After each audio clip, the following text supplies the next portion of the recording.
week last session feedback வாங்கினபடி என்னென்னா கரெக்டான டைமுக்கு ஆரம்பித்தாலே ஓரளவுக்கு கவர் பண்ணலாம் அப்படின்னு சொன்னாங்க. அதனால தான் 10 மணிக்கே ஆரம்பிச்சிடணும் அப்படின்ட்டு we are so keen. Okay, இன்னொரு விஷயம் என்ன அப்படின்னா,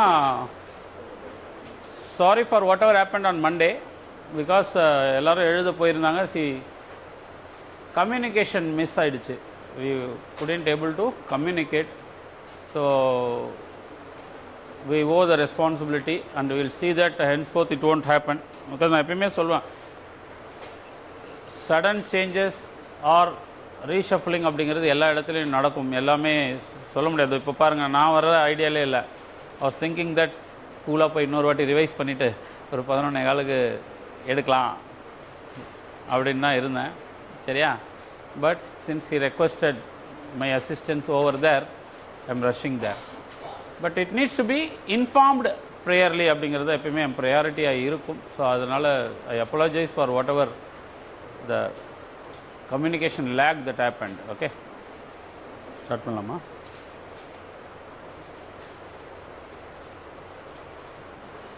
so in this issue we are going to study the following topics. இந்த ஆர்டர் வந்து ஆக்சுவலாக உங்களோட மேகசினில் இருக்க ஆர்டரை விட கொஞ்சம் மாறி இருக்கும். Because the 4 topics whatever listed in the first table of contents பார்த்திங்க அப்படின்னா mostly everything is related to agriculture. அதனால் அதை 4 ஒன்றா கிளப் பண்ணியிருக்கேன். ஓகே, அதுக்கப்புறம் பார்த்திங்கன்னா UPI, liquefied natural gas, bank for international settlement, இது 3மே related to finance and other resources. சரியா? ஸோ இது அந்த ஆர்டரில் நம்ம பார்க்குறோம். பிகாஸ் மேகசினில் கொஞ்சம் ஆர்டர் மாறி இருக்கும். Okay, so coming to the issue number 1, ethanol production, that is ethanol bio refinery plant at Odisha. What is this ethanol? Ethyl alcohol அப்படின்னு சொல்கிறோம். C2H5OH இல்லையா? OH அப்படிங்கிறது தான் ஆல்கஹாலுக்குரிய இது இல்லையா? So when it comes to ethyl alcohol, we will be able to produce through natural sources. சரியா? it is one of the kind of renewable resource. ஏன் renewable resource அப்படின்னு பார்த்தீங்க அப்படின்னா, either from plant residues, ரைட்டா, or from crops, crop உடைய components use பண்ணி we were able to generate this fuel, bio fuel. இந்த bio ஃபியூவலை produce பண்ண முடியுது. பிகாஸ் மெயின்லி பார்த்திங்க அப்படின்னா it is outcome of fermentation process. சரி, அந்த நொதித்தல் அப்படிங்கிற அந்த ஃபெர்மெண்டேஷன் நடந்து முடியும் பொழுது ரிலீஸ் ஆகிற அந்த ஆல்கஹால் இருக்கு இல்லையா, அது பார்த்திங்க அப்படின்னா it is nothing but ethanol. சரி சார், அது என்ன, அதனால் என்ன பெரிய யூட்டிலிட்டி அப்படின்னு கேட்டிங்க அப்படின்னாக்கா, we all very well know that majority of the energy dependence country எல்லாமே வந்து பார்த்திங்க அப்படின்னா they are relying on crude oil. அப்போ இந்த க்ரூட் ஆயில் இருக்கு இல்லையா, இந்த க்ரூட் ஆயிலுடைய இல் எஃபெக்ட்ஸை இன்றைக்கி எல்லா இடங்கள்லையும் பார்த்துட்ருக்கோம், பேசிகிட்ருக்கோம். ரைட்டா? கிளைமேட் சேஞ்ச் அப்படின்னு சொல்கிறோம், emission of carbon that led to விஷ்ணுவன்டனா வருஷம், ரைட்டா, that led to greenhouse gas emissions. ரைட்டா? ஸோ இந்த க்ரீன் ஹவுஸ் கேஸ் எமிஷன் அதிகமாகிறதுனால என்ன வருது? Welcome sir. அந்த பொற்கிழியை கொடுத்துருவோம். வா Vishnu. I was really happy actually when I was evaluating his paper. Felt so happy about Vishnu Priyan. Okay, class attend பண்ண போறியா இல்ல கிளம்புறியா? கொடுக்கறத கொடுத்தா நான் போறேன். All the best. சரியா? ஸோ அப்போ என்ன அப்படின்னு பார்த்தீங்கன்னா, the first generation ethanol was extracted from food crops, cerealsல. ஸோ அப்போ ஃபுட் கிராப்ஸ் வரும்போது என்ன டைலமா வரும் நமக்கு? ஃபுட் வெர்சஸ் ஃபியூவல் கான்ட்ரவர்சி வந்துடுமா? அப்போ ஃபுட் வெர்சஸ் ஃபியூவல் கான்ட்ரவர்சி வரும்போது இங்கே சாப்பாட்டுக்கே வழி இல்லையா, சந்திரயானுக்கு அனுப்புனானா அப்படின்னு கேட்குறாங்கல்ல கேள்விலாம். ஸோ அந்த மாதிரி நிறைய கேள்விகள் வரும் இல்லையா? அப்போ என்ன அப்படின்னா, டெக்னாலஜியை அடுத்த லெவலுக்கு கொண்டு போகிறாங்க. அப்போ டெக்னாலஜியை அடுத்த லெவலுக்கு கொண்டு போகும் பொழுது த செகண்ட் ஜென்ரேஷன் ப்ரொடக்ஷனுக்கான ஐடியாஸ் வருது. என்ன அப்படின்னாக்கா, லிக்னோ செல்லுலோசிக் மெட்டீரியல்ஸ்லேருந்து we will be able to extract ethanol அப்படின்னு சொல்லி. இந்த லிக்னோசெல்லுலோசிக் மெட்டீரியல் அப்படிங்கிறது not food grains or directly food crops கிடையாது. இட் இஸ் என்னது debris, plant debris, right. Cereal இருக்குது அப்படின்னா சீரியல் ப்ரொடக்ஷனில் பார்த்திங்க அப்படின்னா சீரியல் கிராப்ஸில் ரைஸ்னு எடுத்தோன்னா பேடி ஸ்ட்ரா. இன்றைக்கி பேடி ஸ்ட்ரா அப்படிங்கிறது பேப்பர் இண்டஸ்ட்ரியிலையும் யூட்டிலைஸ் ஆகுது அப்படிங்கிறத நம்ம கேள்விப்படுறோம், பார்க்குறோம், ரைட்டா. அதே மாதிரி ரெமனண்ட் ஃபுட் ஐட்டம்ஸ் ஆகட்டும், ரைட்டா, இந்த பேடி ஸ்ட்ரா ஆகட்டும், ஆல் அதர் கிராப்போட டெப்ரீஸ் ஆகட்டும், இதில் இருக்கிற லிக்னோசெல்லுலோசிக் மெட்டீரியலை ஃபர்தராக என்னது ப்ராசஸ் பண்ணி if we were able to produce ethanol அப்படின்னாக்கா it is going to create a great economic impact, ரைட்டா. ஸோ அதுதான் இந்த 2G ப்ரொடக்ஷன் அப்படின்னு சொல்கிறாங்க. என்னது 2G அப்படின்னா செகண்ட் ஜென்ரேஷன் நமக்கு தெரியும். ஸோ அந்த செகண்ட் ஜென்ரேஷன் எத்தனால் ப்ரொடக்ஷனை இந்தியா வந்து பார்த்திங்க அப்படின்னா they come up with என்னது ethanol bio refinery by BPCL. BPCL வந்து ஒரிசாவில் பார்கர் டிஸ்ட்ரிக்டில் க்ரியேட் பண்ணியிருக்காங்க. ஓகே, என்னென்ன சோர்சஸ், என்ன இந்தியாவுக்கு பெனிஃபிட், என்ன கவர்மெண்ட் மெஷர்ஸ் எடுத்திருக்காங்க அப்படிங்கிறது தான் நம்ம இதில் பார்க்க போகிறோம். So when it comes to ethanol, நான் சொன்ன மாதிரி பிளான்ட் மெட்டீரியல் ஆர் பயோமாஸ்லேருந்து இருக்குது. It is used as a material that can be blend with gasoline. கேசலின்ங்கிறது வேறு ஒன்றும் இல்லை, பெட்ரோல் ஆர் பெட்ரோலியம் ப்ராடக்ட்ஸில். ஸோ இந்த பெட்ரோல் ஆர் டீசலில் நம்ம பிளெண்ட் பண்ணுறோம் அப்படின்னு வச்சுக்கோங்களேன், almost 20% we are aiming to blend. At present கிட்டத்தட்ட 10% தாண்டி நம்ம பிளெண்டிங் பண்ணிகிட்ருக்கோம். 2025 என்னது 20% ரீச் பண்ணணும் அப்படின்னா we need to alter the technology. கொஞ்சம் அந்த combustion technology R engine technology alter பண்ண வேண்டியிருக்கலாம், ரைட்டா. ஸோ அப்போ இந்த மாதிரி பிளெண்டிங்கான விஷயத்தை இந்தியா பண்ணும்போது என்ன அப்படின்னு பார்த்தீங்கன்னா, we all very well know that India is a country which is importing nearly 70 to 80% of her crude.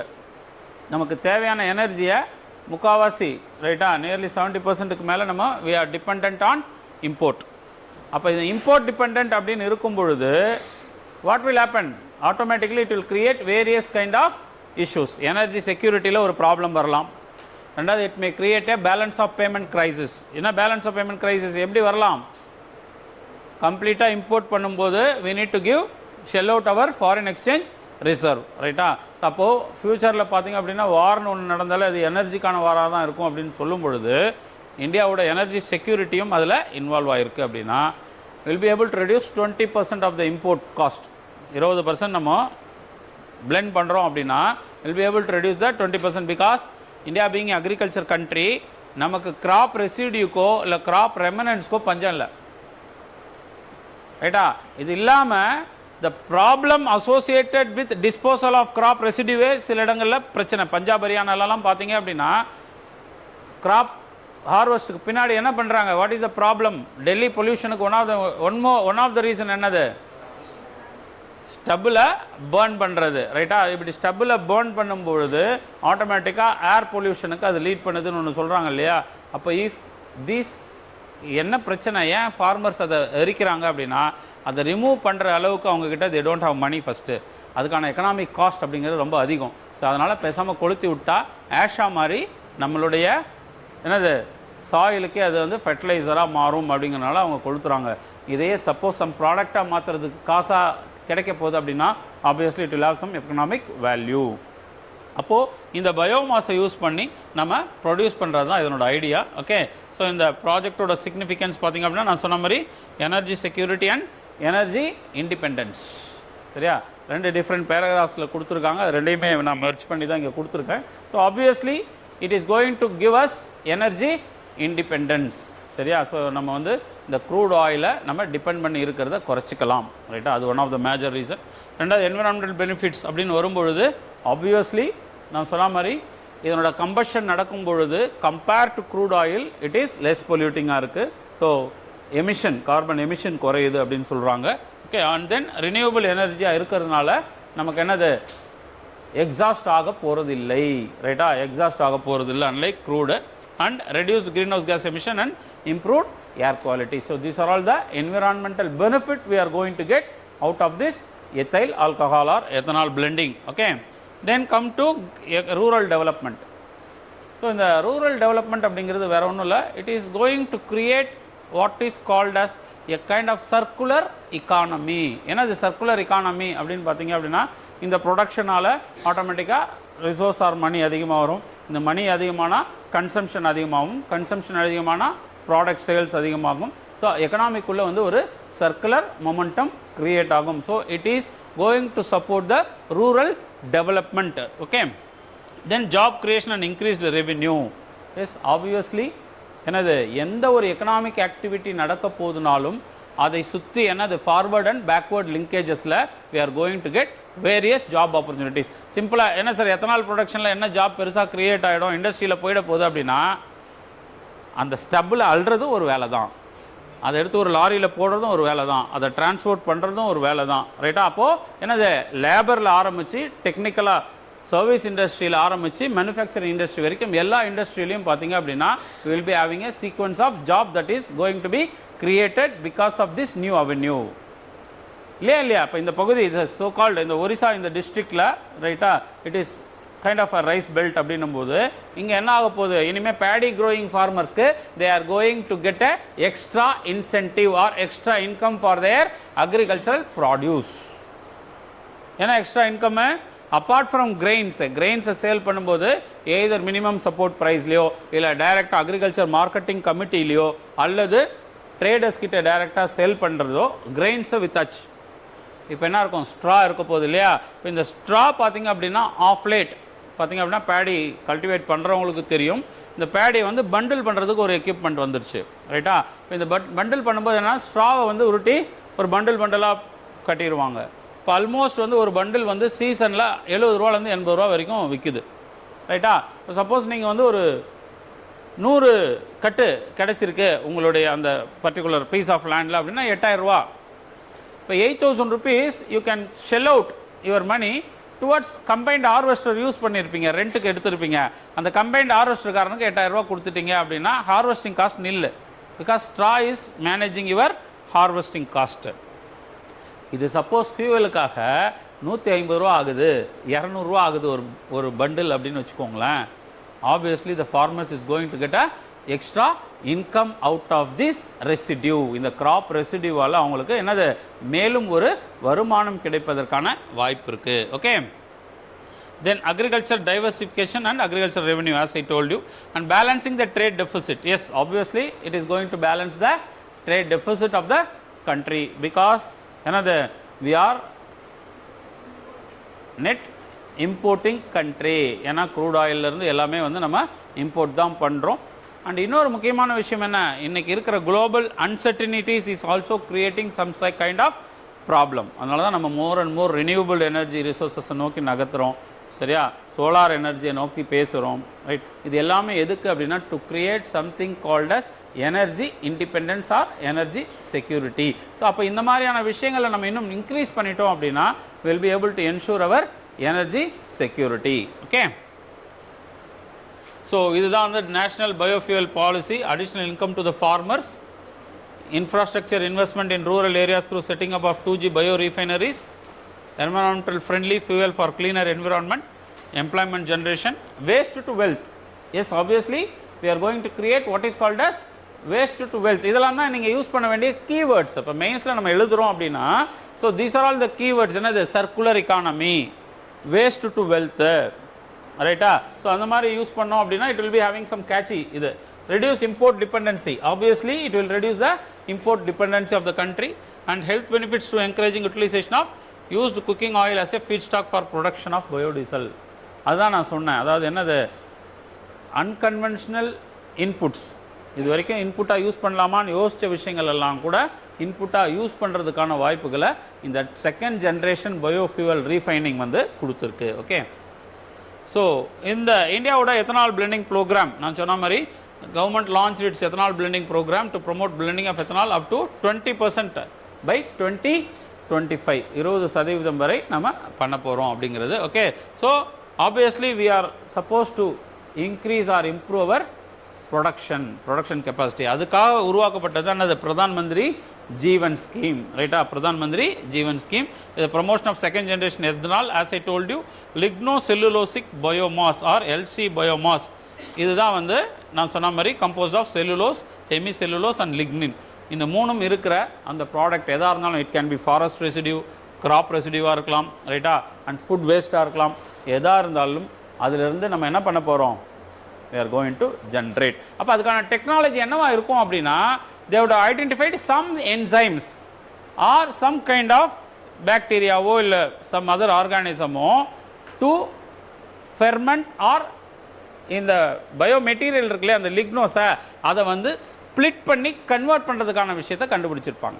இதுதான் டெக்னாலஜியாக இருக்க போகுது, ரைட்டா? அப்போ ஃபஸ்ட் ஜென்ரேஷனில் இல்லாத ஒரு விஷயத்தை செகண்ட் ஜென்ரேஷன் அடுத்த கட்டமாக நம்மளை கொண்டு போகுது. Okay, then national policy on biofuels. நான் சொன்ன மாதிரி government has formulated the policy with provision for production of ethanol from various feedstocks and promote the use of biofuels in transportation, power generation and other sectors, because without approval of government it cannot be used. Okay, இதில் எனக்கு பர்சனலாக என்ன இருந்தது when we were undergoing pandemic இருக்கு இல்லையா, அந்த பீரியடில் எனக்கு என்ன இருந்ததுன்னா whether the entire benefit is transferred to the farming community or not அப்படிங்கிறதுல I got a big question mark.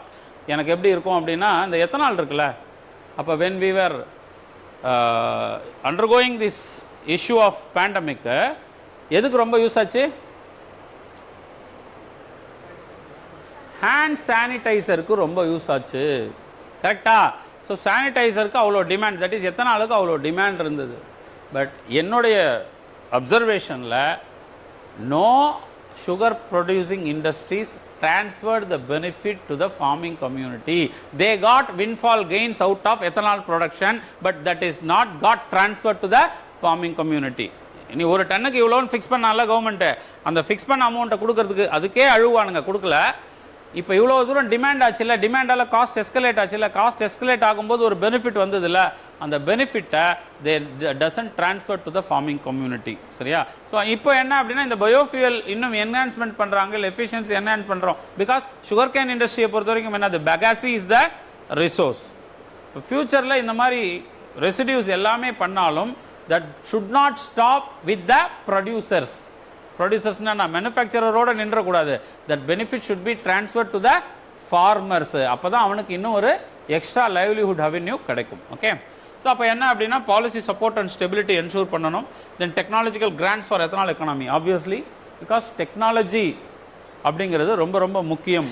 இதுக்கு தான் என்ன பண்ணியிருப்பாங்க அப்படின்னா இந்த ப்ரோக்ராம் 2Gக்கு கூட government come up with a concept called as viability gap funding. இந்த வயபிலிட்டி கேப் ஃபண்டிங்கிறது எல்லாமே என்ன அப்படின்னா whenever you are pioneering in an industry, up till the technology mature, you will not make this project as a viable project. உன்னால் என்ன பண்ண முடியாது, அதை வயபிளாக பண்ண முடியாது. ஒன்று லைக் அ கிராண்ட்டாக கொடுத்துடலாம். ஓகே, இந்த இண்டஸ்ட்ரியை டெக்னாலஜி பண்ணுறவனுக்கு ஒரு 500 கோடி கிராண்ட், யார் யாரெல்லாம் என்னென்ன ப்ராஜெக்டோ அந்த ப்ராஜெக்ட்டுக்கு எய்தர் த்ரூ லோன் சப்சிடியோ ஏதோ ஒரு மூலயமா கிராண்ட்டாக கொடுத்துடலாம். அல்லது you can allow it through what is called as deferred payment. Deferred பேமெண்ட்னா என்னென்னா obviously there will be some period called as moratorium. உதாரணத்துக்கு நீங்கள் எல்லாரும் எஜுகேஷன் லோன் எடுத்து படிச்சிருந்தீங்கன்னா தெரியும். என்னது, இப்போ 4 வருஷம் நான் அக்ரி படிக்கிறேன் அப்படின்னா லோன் போயிட்டீங்க அப்படின்னா மொதல் 4 வருஷத்துக்கு you will not having any repayment application. அப்போ என்னது, defer your tenure is deferred for that first 4 years. அதுக்கப்புறம் தான் என்ன ஆகும், பேமெண்ட்டுக்கான கமிட்மெண்ட் ஸ்டார்ட் ஆகும். அப்போ இந்த வயபிலிட்டி கேப்புங்கிறது அதுதான். அந்த கேப் வரைக்கும், அந்த வயபிளாக மாறுற வரைக்கும் you need to fund the project. So இதெல்லாம் பண்ணி கவர்மெண்ட் வந்து சப்போர்ட் பண்ணுறாங்க. அதுக்கான ரீஃபைனரி இன்ஃப்ராஸ்ட்ரக்சர் டெவலப் பண்ண, ப்ரொடக்ஷன், ஸ்டோரேஜ், டிஸ்ட்ரிபியூஷன் இதெல்லாம் பண்ணணும். And credit incentives to farmers producers organisation, FPOs.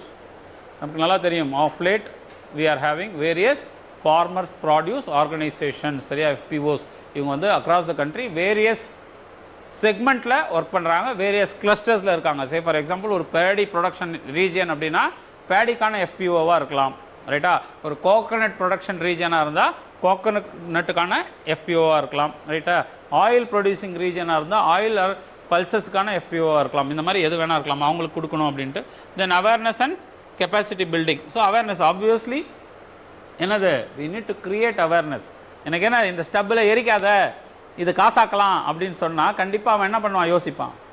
Okay, இது காசாக்கலாம் அப்படின்னா தாராளமாக. பிகாஸ் என்னது, நான் இதை என்ன பண்ண போகிறேன், வேஸ்ட் பண்ண தான் போகிறேன்.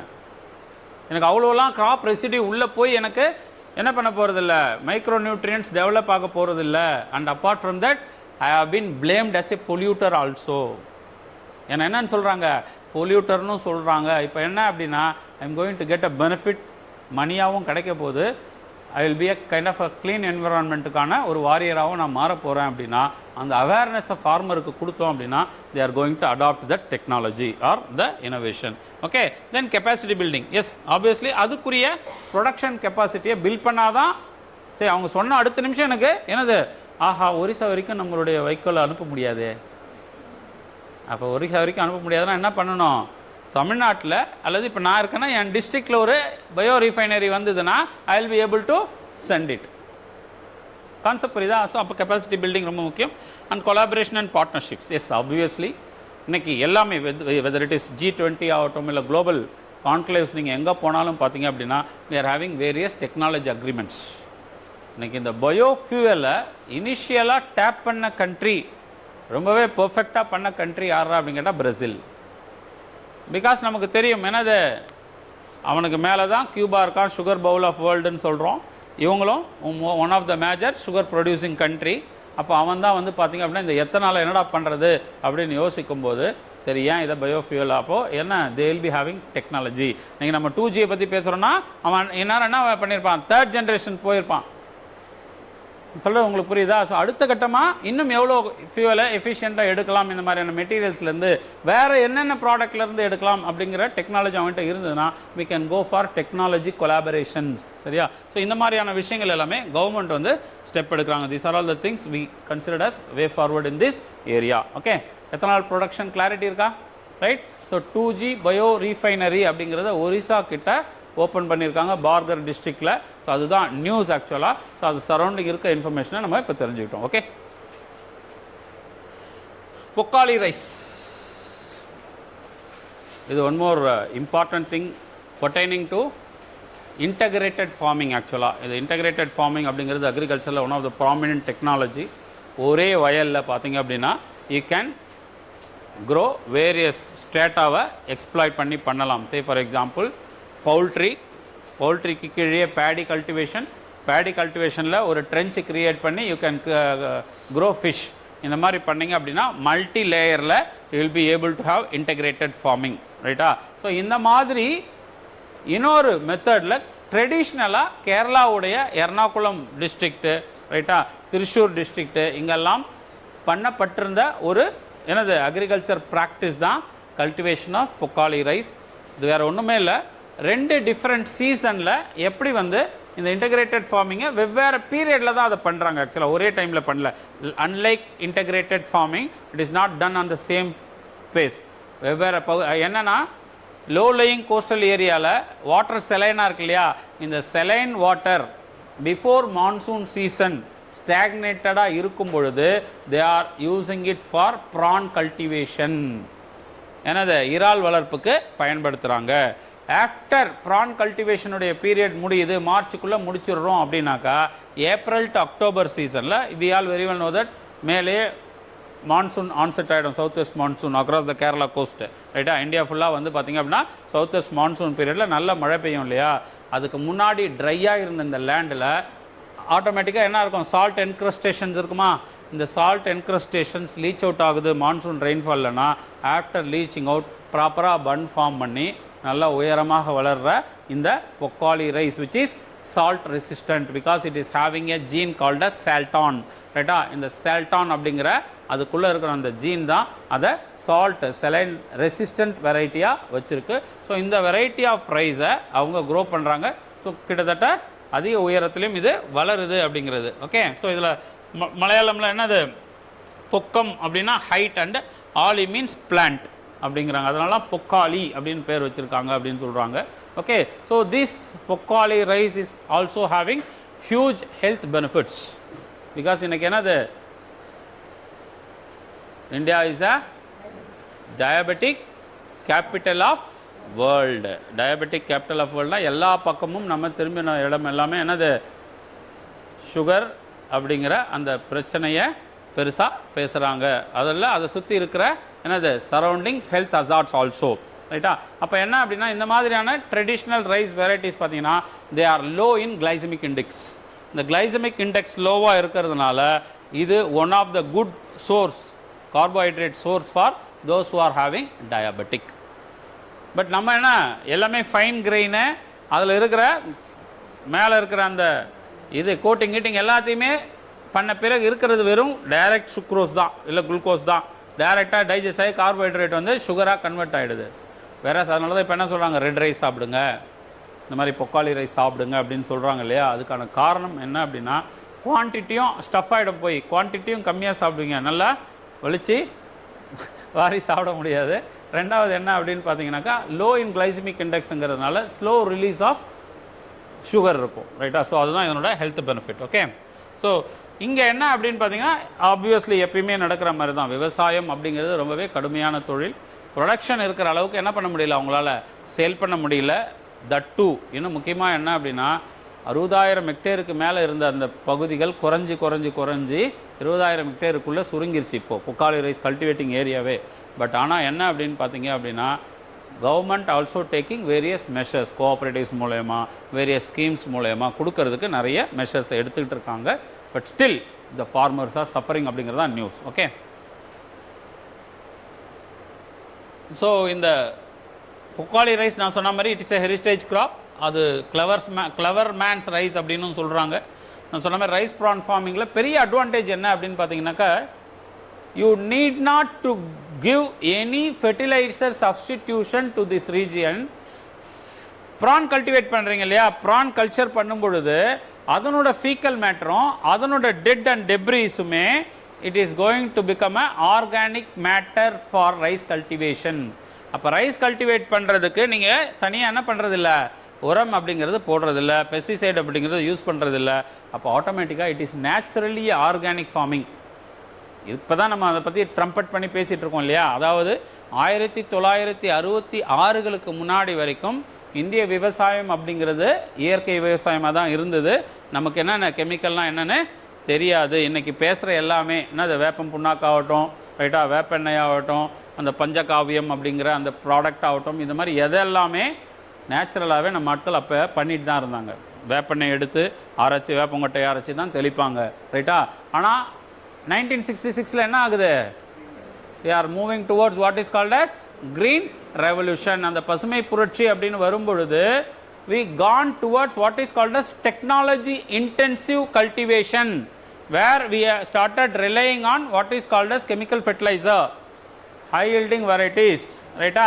ஸோ அப்போ கேபிட்டல் இன்டென்சிவ் டெக்னாலஜி போகும்போது ஆர்கானிக்லேருந்து இன்ஆர்கானிக் போயிட்டோம். இப்போ அதனோட ரெப்பர்கஷன்ஸ் நெகட்டிவ்ஸை இப்போ நம்ம ஃபேஸ் பண்ணுறோம் அப்படின்னும் போது திரும்ப ஆர்கானிக் ஃபார்மிங் பற்றி பேசிகிட்டு இருக்கோம் இல்லையா. ஆனால் இந்த பொக்காளி ரைஸ் வந்து நேச்சுரலாகவே இப்படி தான் வளருது அப்படின்னும் போது இட் காட் ஜிஐ டேக். கேரளாவுக்கு ஜிஐ டேக், பொக்காளி ரைஸ்க்கு ஜிஐ டேகும் கிடச்சிருக்கு. One of the major organic produce அப்படிங்கிற அடிப்படையில், ரைட்டா. அப்போ அது ஒரு இம்பார்ட்டன்ட் திங். அப்போ ஏன்னா சார், அப்போ ப்ரான் கல்டிவேஷனுக்கு என்ன அப்படின்னு பார்த்தீங்கன்னா, இந்த ஸ்டபிள்ஸ் இருக்குல்ல, அது அதுக்கப்புறம் மழை பெய்யும்போது சப்மர்ஜ் ஆகிடுதா. மழை பெய்யும்போது சப்மர்ஜ் ஆகும்போது இது டீகே ஆகுது இல்லை, அதையே ப்ரான் சாப்பிட்டு வளர்ந்துருது. அப்போது ப்ரானுக்கு ரைஸ் ஸ்டபிள் ஃபீட் ஆகுது. என்னது, பேடி ஃபீல்டுக்கு ப்ரானோட டீகேட் அண்ட் இது இருக்கு இல்லையா, ஃபீக்கல் மேட்ரு, அது ஃபீட் ஆகுது. அப்போ சைக்கிளிக்காக பார்த்தீங்க அப்படின்னா we are coming up with the organic farming practices, right. அதுவும் காஸ்ட் வைஸும் பார்த்தீங்க அப்படின்னா அவங்களுக்கு இன்புட் காஸ்ட் ரொம்ப அதிகமாக ஆகிறது இல்லை. ஸோ கல்டிவேஷன் காஸ்ட்டும் வந்து கம்மியாக இருக்குது. அதர்வைஸ் இது பற்றின ஆர்டிகல்ஸ் படிக்கும்போது என்ன அப்படின்னா, ஒரு கிலோ 100 ரூபா அப்படின்னு விற்றா they are getting good resource. Because அந்த தண்ணிக்குள்ளே போய் நின்று அறுவடை பண்ணோம்ல, லேபர் காஸ்ட் இன்க்ரீஸ் ஆகிடுச்சு. கிட்டத்தட்ட 1000 ரூபாய்க்கு மேலே கேட்குறாங்க அப்படிங்கிற மாதிரி, ஒரு நாளைக்கு ஏதோ 1000 ரூபாய்க்கு மேலே லேபர் காஸ்ட் இன்க்ரீஸ் ஆகிடுச்சு. அதனால் கல்டிவேஷன் காஸ்ட் இல்லைனாலும் ப்ரொடக்ஷன் காஸ்ட் வந்து த்ரூ லேபர் அண்ட் அதர் காஸ்ட்டில் ஆகிறதுனால they are not able to get a remunerative price. அதுதான் இந்த இஷ்யூ ஆக்சுவலாக பொக்காளி ரைஸ் பொறுத்த வரைக்கும். ஓகே, ஸோ இதில் நம்ம பார்த்து தெரிஞ்சிக்க வேண்டியது, நான் சொன்ன மாதிரி சால்டான் அப்படிங்கிற ஜீன் தெரிஞ்சுக்கலாம், பொக்காலினா என்னங்கிற மீனிங் தெரிஞ்சுக்கலாம். திஸ் ரைஸ் காட்ட என்னது ஜிஐ டேகு. ப்ரான் எப்போ கல்டிவேட் பண்ணுறாங்க, ரைஸ் எப்போ கல்டிவேட் பண்ணுறாங்கன்ற 2 டிஃப்ரெண்ட் சீசன் தெரிஞ்சுக்கலாம், ரைட்டா. ஸோ இதெல்லாம் தான் ப்ரிலிம்ஸ் பெர்ஸ்பெக்டிவில் நம்ம தெரிஞ்சிக்க வேண்டியது. Okay, as I told you, இதனோட சிக்னிஃபிகன்ஸ் என்ன, ஃப்ளட் ரெசிஸ்டன்ஸாக இருக்குது, health benefit, high income as well as environmental friendly crop, ரைட்டா. So these are all the things related to Pokkali rice. Clarity இருக்கா, right. Open market sale scheme. This open market sale scheme பொறுத்த வரைக்கும் என்ன அப்படின்னு பார்த்தீங்கன்னா, we all very well know that India as a country which always aims to ensure what is called as food security. மக்களுக்கு என்னது food security ensure பண்ணணும் அப்படின்னா, திரும்ப going back to the era of green revolution, the problem India faced till late 60s வரைக்கும் என்ன அப்படின்னாக்கா, we had a situation called as ship to mouth existence. என்னது ship to mouth existence. அந்த ship to mouth existence ஒன்றும் இல்லை, நம் மக்களுக்கு தேவையான உணவுகளை உற்பத்தி செய்வதற்கு நம்மளால் முடியாமல் இருந்தது. Maybe the colonial era may be the reason, right? Because all our agriculture, small scale industry, native industry, everything ruined கம்ப்ளீட்டாக. அவங்களோட லேண்ட் ரீஃபார்ம்ஸ் இந்த மாதிரியான ப்ரோக்ராம்ஸ் எல்லாமே நம்மளோட அக்ரிகல்ச்சர் முதற்கொண்டு எல்லாத்தையும் கம்ப்ளீட்டாக காலி பண்ணிட்டு தான் போயிடுது. பட் அதுக்கப்புறம் பார்த்தீங்க அப்படின்னா, ப்ரொடக்ஷன் அண்ட் ப்ரொடக்டிவிட்டி கம்மியாக இருந்ததுனால we were not able to feed all the mouths of this country அப்படின்னும் போது we are relying on countries like USA and Europe, ரைட்டா? இவங்களோட அசிஸ்டன்ஸை நம்பி இருக்க வேண்டியதாக இருந்தது. அதில் முக்கியமான ஸ்கீம் என்ன ஸ்கீம்? என்ன ஸ்கீமில் இம்போர்ட் பண்ணோம் வீட்டை? சரி, பப்ளிக் லா 480 PL 480ன்னு ஒரு ஸ்கீமு யூஎஸில், ரைட்டா? அவங்களுக்கு சர்ப்ளஸாக ப்ரொடியூஸ் ஆகிற வீட்டை கடலில் கொட்டிகிட்டு இருந்தாங்க அவங்க, ரைட்டா? ஸோ இந்த கடலில் கொட்டுறதுக்கு பதில் நம்மளுடைய நாடுகள் மாதிரி புவர் கண்ட்ரிஸ் லைக் இந்தியாவுக்கு அனுப்பலாம் அப்படிங்கிற அந்த ஐடியாவில் தான் பார்த்திங்க அப்படின்னா இந்த PL 480 ஸ்கீமில் இந்தியா வாஸ் இம்போர்ட்டிங். அது மட்டும் இல்லாமல் மில்க் சாலிட் சப்ஸ்டிடியூட்ஸ் பார்த்திங்கன்னா யூரோப்லேருந்து இம்போர்ட் பண்ணிகிட்ருப்போம், ரைட்டா? ஸோ இம்போர்ட்டிங் அப்படின்னா unlike today it's not a kind of global மார்க்கெட்லேருந்து இம்போர்ட் பண்ணுறதுல it's a kind of assistance. தொலைஞ்சி போகிறான்னு அவங்க கொடுத்துட்டு இருந்தாங்க, ரைட்டா? அப்போது ஷிப் டு மவுத் எக்ஸிஸ்டன்ஸுன்றது அதுதான். அங்கேருந்து இறக்குமதி பண்ணாதான் இங்கே ஒரு ஸ்கொயர் மீல் கூட சாப்பிட முடியும் இந்தியர்களால் அப்படிங்கிற நிலைமை. அங்கேருந்து நம்ம எங்கே ரைஸ் ஆகிருக்கோம் இன்றைக்கி டுடே வி. அடுத்து பார்த்திங்க அப்படின்னா UNFID அப்படின்னு சொல்லி ஒரு organisation, international organisation for agriculture development அப்படின்னு சொல்லி ஒன்று இருக்கும், ஃபுட் அண்ட் அக்ரிகல்ச்சர் டெவலப்மெண்ட். அவங்க இந்தியாவுக்கு நன்றி தெரிவித்திருக்காங்க. எதுக்கு அப்படின்னா 1.8 மில்லியன் டன்னஸ் ஆஃப் ஃபுட் கிரெயின்ஸை கிட்டத்தட்ட புவர் அண்ட் ஃபுட் இல்லாத 18 நாடுகளுக்கு இந்தியா ஏற்றுமதி செய்திருக்கு. அதுக்கு நன்றி தெரிவிச்சிருக்காங்க.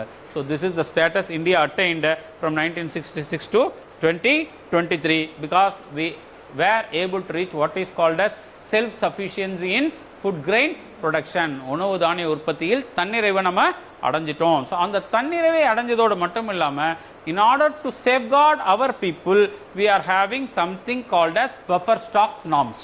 நம்ம என்ன வச்சுருக்கோம்? Buffer stock. எப்பயுமே எதாக இருந்தாலுமே அப்படி தான் இல்லையா? அந்த பஃபர் அப்படிங்கிறத நம்ம என்ன பண்ணணும்? வச்சுக்கிட்டு தான் எதாக இருந்தாலும் செய்யணும், இன்க்ளூடிங் அவர் ஃபினான்ஷியல் மேட்டர். 1000 ரூபா கையில் இருக்குது அப்படின்னா உடனே 1000 ரூபாயை காலி பண்ணிவிட்டு நாளைக்கு யாராவது கொடுப்பானான்னு திரும்பி பார்க்கக்கூடாது. ஒரு பஃபருக்கு ஒரு 300 ரூபாயோ 400 ரூபாயோ கையில் வச்சுட்டு செலவு பண்ணிட்டே போனால் திடீர்னு ஒரு எமர்ஜென்சினா அந்த 400 ரூபா என்ன பண்ணும்? நமக்கு சப்போர்ட் பண்ணும், திரும்ப எடுத்து செலவு பண்ணிக்கலாம். இதே தான் நம்மளுடைய ஃபுட் கார்பரேஷன் ஆஃப் இந்தியா செய்கிறாங்க, ரைட்டா?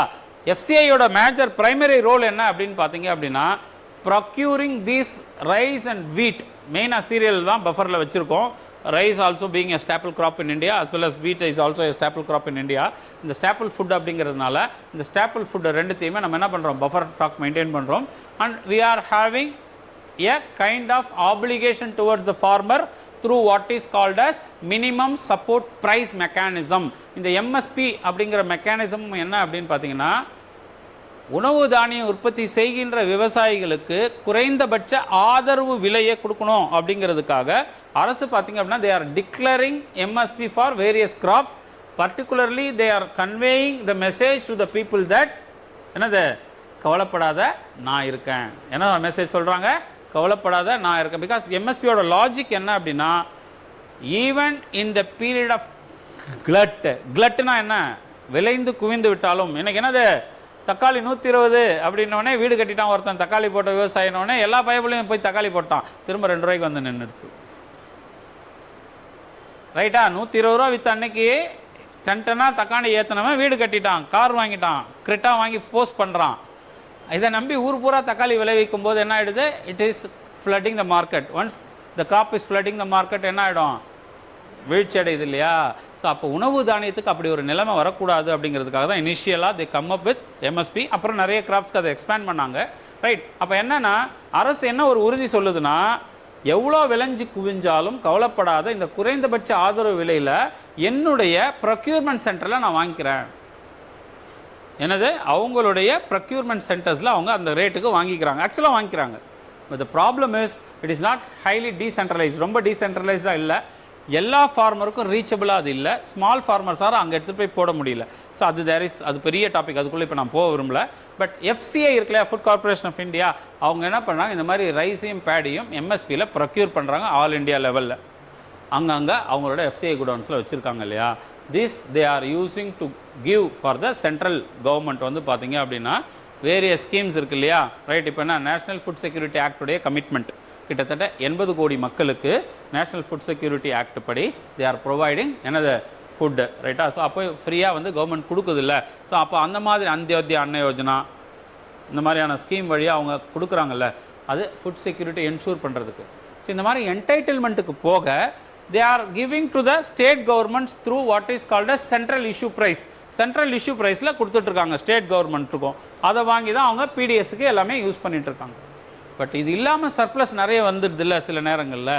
இந்த சர்ப்ளஸை ஆஃப் ஷூட் பண்ணுறதுக்காக they are using a scheme called as open market sale scheme, OMSS, ரைட்டா. ஸோ இந்த OMSS டைரக்டில் என்ன பண்ணுறாங்க அப்படின்னாக்கா, ஒரு பெஞ்ச்மார்க் ப்ரைஸ் ஃபிக்ஸ் பண்ணி ஆக்ஷனில் சேல் பண்ணுறாங்க. அப்படி ஆக்ஷனில் சேல் பண்ணும்போது பார்த்தீங்க அப்படின்னா எனிபடி கேன் பார்ட்டிசிபேட் இந்த ஆக்ஷன். அதை விட கொஞ்சம் ரேட் அதிகமாக கோட் பண்ணி யாருக்கு விழுதோ அந்த பையர் என்ன பண்ணிக்கலாம், எத்தனை டன்னோ அத்தனை டன்னை எடுத்துக்கலாம்.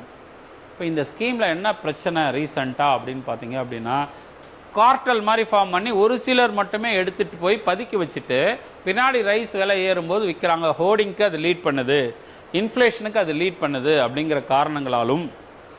ரெண்டாவது என்ன அப்படின்னா, கடந்த 2 ஆண்டுகளாக இந்தியாவோட உணவு தானிய உற்பத்தி due to climate change and uncertain மான்சூனால் ரெடியூஸ் ஆகிருக்கு ஆக்சுவலாக ப்ரொடக்ஷன்.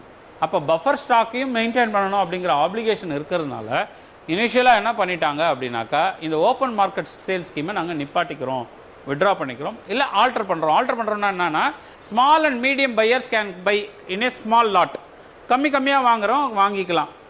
ஆனால் என்னது ஹோல்சேலில் நாங்கள் என்ன பண்ண போகிறதில்ல, கொடுக்க போகிறதில்ல அப்படின்னு ஒரு விஷயத்தை டிக்ளேர் பண்ணுறாங்க government.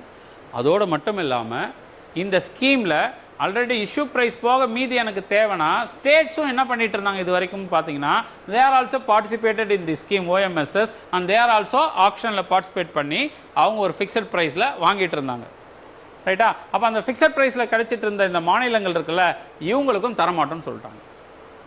It is almost like a policy paradox. ஏன் இதை பாலிசி பேரடாக்ஸ் அப்படின்னு நம்ம சொல்லலாம்னா, மத்திய அரசு உணவு தானிய உற்பத்தியை என்னது ஊக்குவிப்பதோடு மட்டுமில்லாமல் ஃபுட் செக்யூரிட்டி என்ஷூர் பண்ணணும்னு சொல்லி இந்த NFSA மூலயமா கொடுத்துட்ருக்க ஒரு பக்கம், அதே ஃபுட் செக்யூரிட்டி என்ஷூர் பண்ணுற ஸ்டேட் கவர்மெண்ட்டுக்கு இந்த சீப் காஸ்ட்டில் இனிமேல் தரமாட்டேன்னு சொல்லி நிப்பாட்டுது. அப்போ என்ன ஆக போகுது, states like Tamil Nadu, states like Karnataka, state like west Bengal, Orissa, which are all the states, that is southern states எல்லாமே they are issuing another food grains. Say for example Tamil Nadu எடுத்துட்டீங்க அப்படின்னா TPDS இல்லாமல் we are having universal PDS pertaining to food grains. எல்லாருக்குமே நம்ம தர ரெடியாக இருக்கும், எல்லாருக்குமே அரிசி தரோம், ரைட்டா. அப்போ இந்த மாதிரி எல்லாருக்குமே கொடுப்பதற்கு பத்தாதோ, நான் சொல்ல புரியுதா? பிகாஸ் அவன் ஸ்கீமுக்கு கூடியதை சென்ட்ரல் இஷ்யூ ப்ரைஸில் கொடுத்துட்றான். ஓவர் அண்ட் அபோவ் டிமாண்ட் இருக்கிறதுக்கு இப்போ state will get affected. Say for example இவங்க இருக்காங்க இல்லையா Karnataka, say they have come up with a novel idea called as அன்னபாக்யா ஸ்கீம் அப்படின்னு சொல்லி எலக்ட்ரல் மேனிஃபெஸ்டோவில் டிக்ளேர் பண்ணாங்க. டிக்ளேர் பண்ணதோடு மட்டும் இல்லாமல் என்ன பண்ணாங்க, இமீடியட்டாக வந்த உடனே அந்த ஸ்கீமை லான்ச்சும் பண்ணாங்க. இப்போ அவங்களால என்ன பண்ண முடியாது, ஃபுட் கிரெயினாக கொடுக்க முடியாது. So they converted the scheme to cash. என்னது, நான் கேஷ் கொடுத்துட்றேன், நீ வந்து அங்கே லோக்கல் மார்க்கெட்டில் வாங்கிக்கோ அப்படின்னு மாற்றிட்டாங்க கவர்மெண்ட் ஆஃப் கர்நாடகா. அப்போ ஏன்னா இட்ஸ் எ பாலிசி பேரடாக்ஸ் தானே. ஒரு பக்கம் central government food security ensure பண்ணணும்னு நினைக்குது, அதை என்ஷூர் பண்ணுறோன்னு நினைக்கிற ஸ்டேட் கவர்மெண்ட்டுக்கு தரமாட்டேன்னு சொல்லுது. அப்போ there is a kind of எனது எத்திக்கல் டிலமா நவ். இது பண்ணலாமா வேண்டாமா? பிகாஸ் அவங்க they have their own reasons. அவங்க ரீசன் என்ன சொல்கிறாங்கன்னு சொல்கிறேன். ஒன்று, இந்த மாதிரி ஹோர்டிங்க்கு பயன்படுது, அதனால் இனிமேல் ஓப்பன் மார்க்கெட் சேல் ஸ்கீமை நம்ம அப்படியே கண்டினியூ பண்ண போகிறதில்லன்னு சொல்கிறாங்க.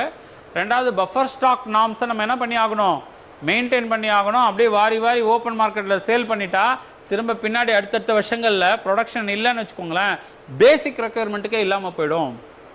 பிகாஸ் இன்றைக்கி 80 கோடி என்எஃப்எஸ்சியை மட்டும் இல்லாமல் 60 கோடி மக்கள் இந்த மாதிரியான பப்ளிக் டிஸ்ட்ரிபியூஷன் சிஸ்டம் மூலயமா அதை ரிலை பண்ணிகிட்ருக்காங்க. எது? ஃபுட் கிரெயின்ஸுக்கு. அப்போ இத்தனை கோடி மக்களுடைய வாழ்வாதாரம் என்னவாயிடும்? கேள்விக்குறியாயிடும். அப்போ அந்த பஃபர் ஸ்டாக்கை மெயின்டைன் பண்ணியே ஆகணும் அப்படிங்கிற அவங்களுக்கான கமிட்மெண்ட்டு. இந்த ஹோர்டிங் லீட்ஸ் டு இன்ஃப்ளேஷன். ஏன்னா ஒருத்தன் பதுக்கி வச்சுட்டு டிமாண்ட் ஆர்டிஃபிஷியலாக க்ரியேட் பண்ணி விலைவாசி ஏற்றுறான் இல்லையா, அதை தடுக்கணும். அப்போ இது எல்லாமே தான் அவங்களுக்கு ஐடியாவாக இருக்குது. ஓகே, அப்போ அது ஜஸ்டிஃபைடு, தப்பு கிடையாது. ஆனால் ஸ்டேட்டுக்கும் கொடுக்க மாட்டேன்னும் போது என்ன ஆகி போகுது? It was a kind of பொலிட்டிசேஷனா? உண்மையிலே என்னது, சென்ட்ரல் கவர்மெண்ட் ரூலிங் இல்லாத ஸ்டேட்ஸ் எல்லாத்தையும் என்ன பண்ணுறாங்க? ஃபுட் கிரெயினை சஃபர் பண்ண வைக்கிறாங்களா அப்படிங்கிற ஒரு இன்னொரு கொஸ்டின் மார்க்காக இவங்க சைட்லேருந்து பொலிட்டிக்கல் ஸ்டண்ட்டாக பார்க்கப்படுது. Right. But yes, we have எல்லாத்துக்குமே ஒரு ஆல்டர்னேட் இருக்குது அப்படின்னும் போது ஸ்டேட்ஸ் என்னென்ன பண்ணலாம் அப்படின்னு பார்த்தீங்க அப்படின்னா, they themselves can procure from the people with the MSP. அவங்களே எம்எஸ்பியில் ப்ரொக்யூர் பண்ணி அவங்களே வந்து ப்ராசஸ் பண்ணியும் பயன்படுத்தலாம். ரைட்டா? ரெண்டாவது, ப்ருடென்ஷியலாக தன்னோட ஸ்கீமை ரொம்பவே பாப்புலிஸ்ட் பாலிசியாக இல்லாமல் எந்த அளவுக்கு ப்ராப்பரான டார்கெட்டட் ஆடியன்ஸ்க்கு கொடுக்கணுமோ இல்லை டார்கெட்டட் பெனிஃபிஷியரி கொடுக்கணுமோ அதை அவங்க என்ஷூர் பண்ணலாம். ஸோ இதுதான் all about this open market sale scheme. Clarity இருக்கா? ரைட்டா?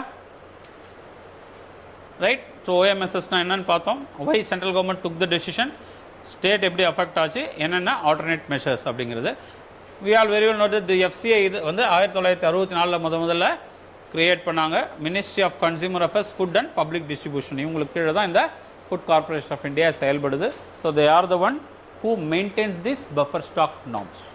ரைட். பெரிய பெரிய சைலோஸில் ஸ்டாக் பண்ணி வச்சுருப்பாங்க. ரைட்டா? ஸோ அது தேவைப்படும் போது தான் அதை எடுத்து ரிலீஸ் பண்ணுவாங்க. ஓகே,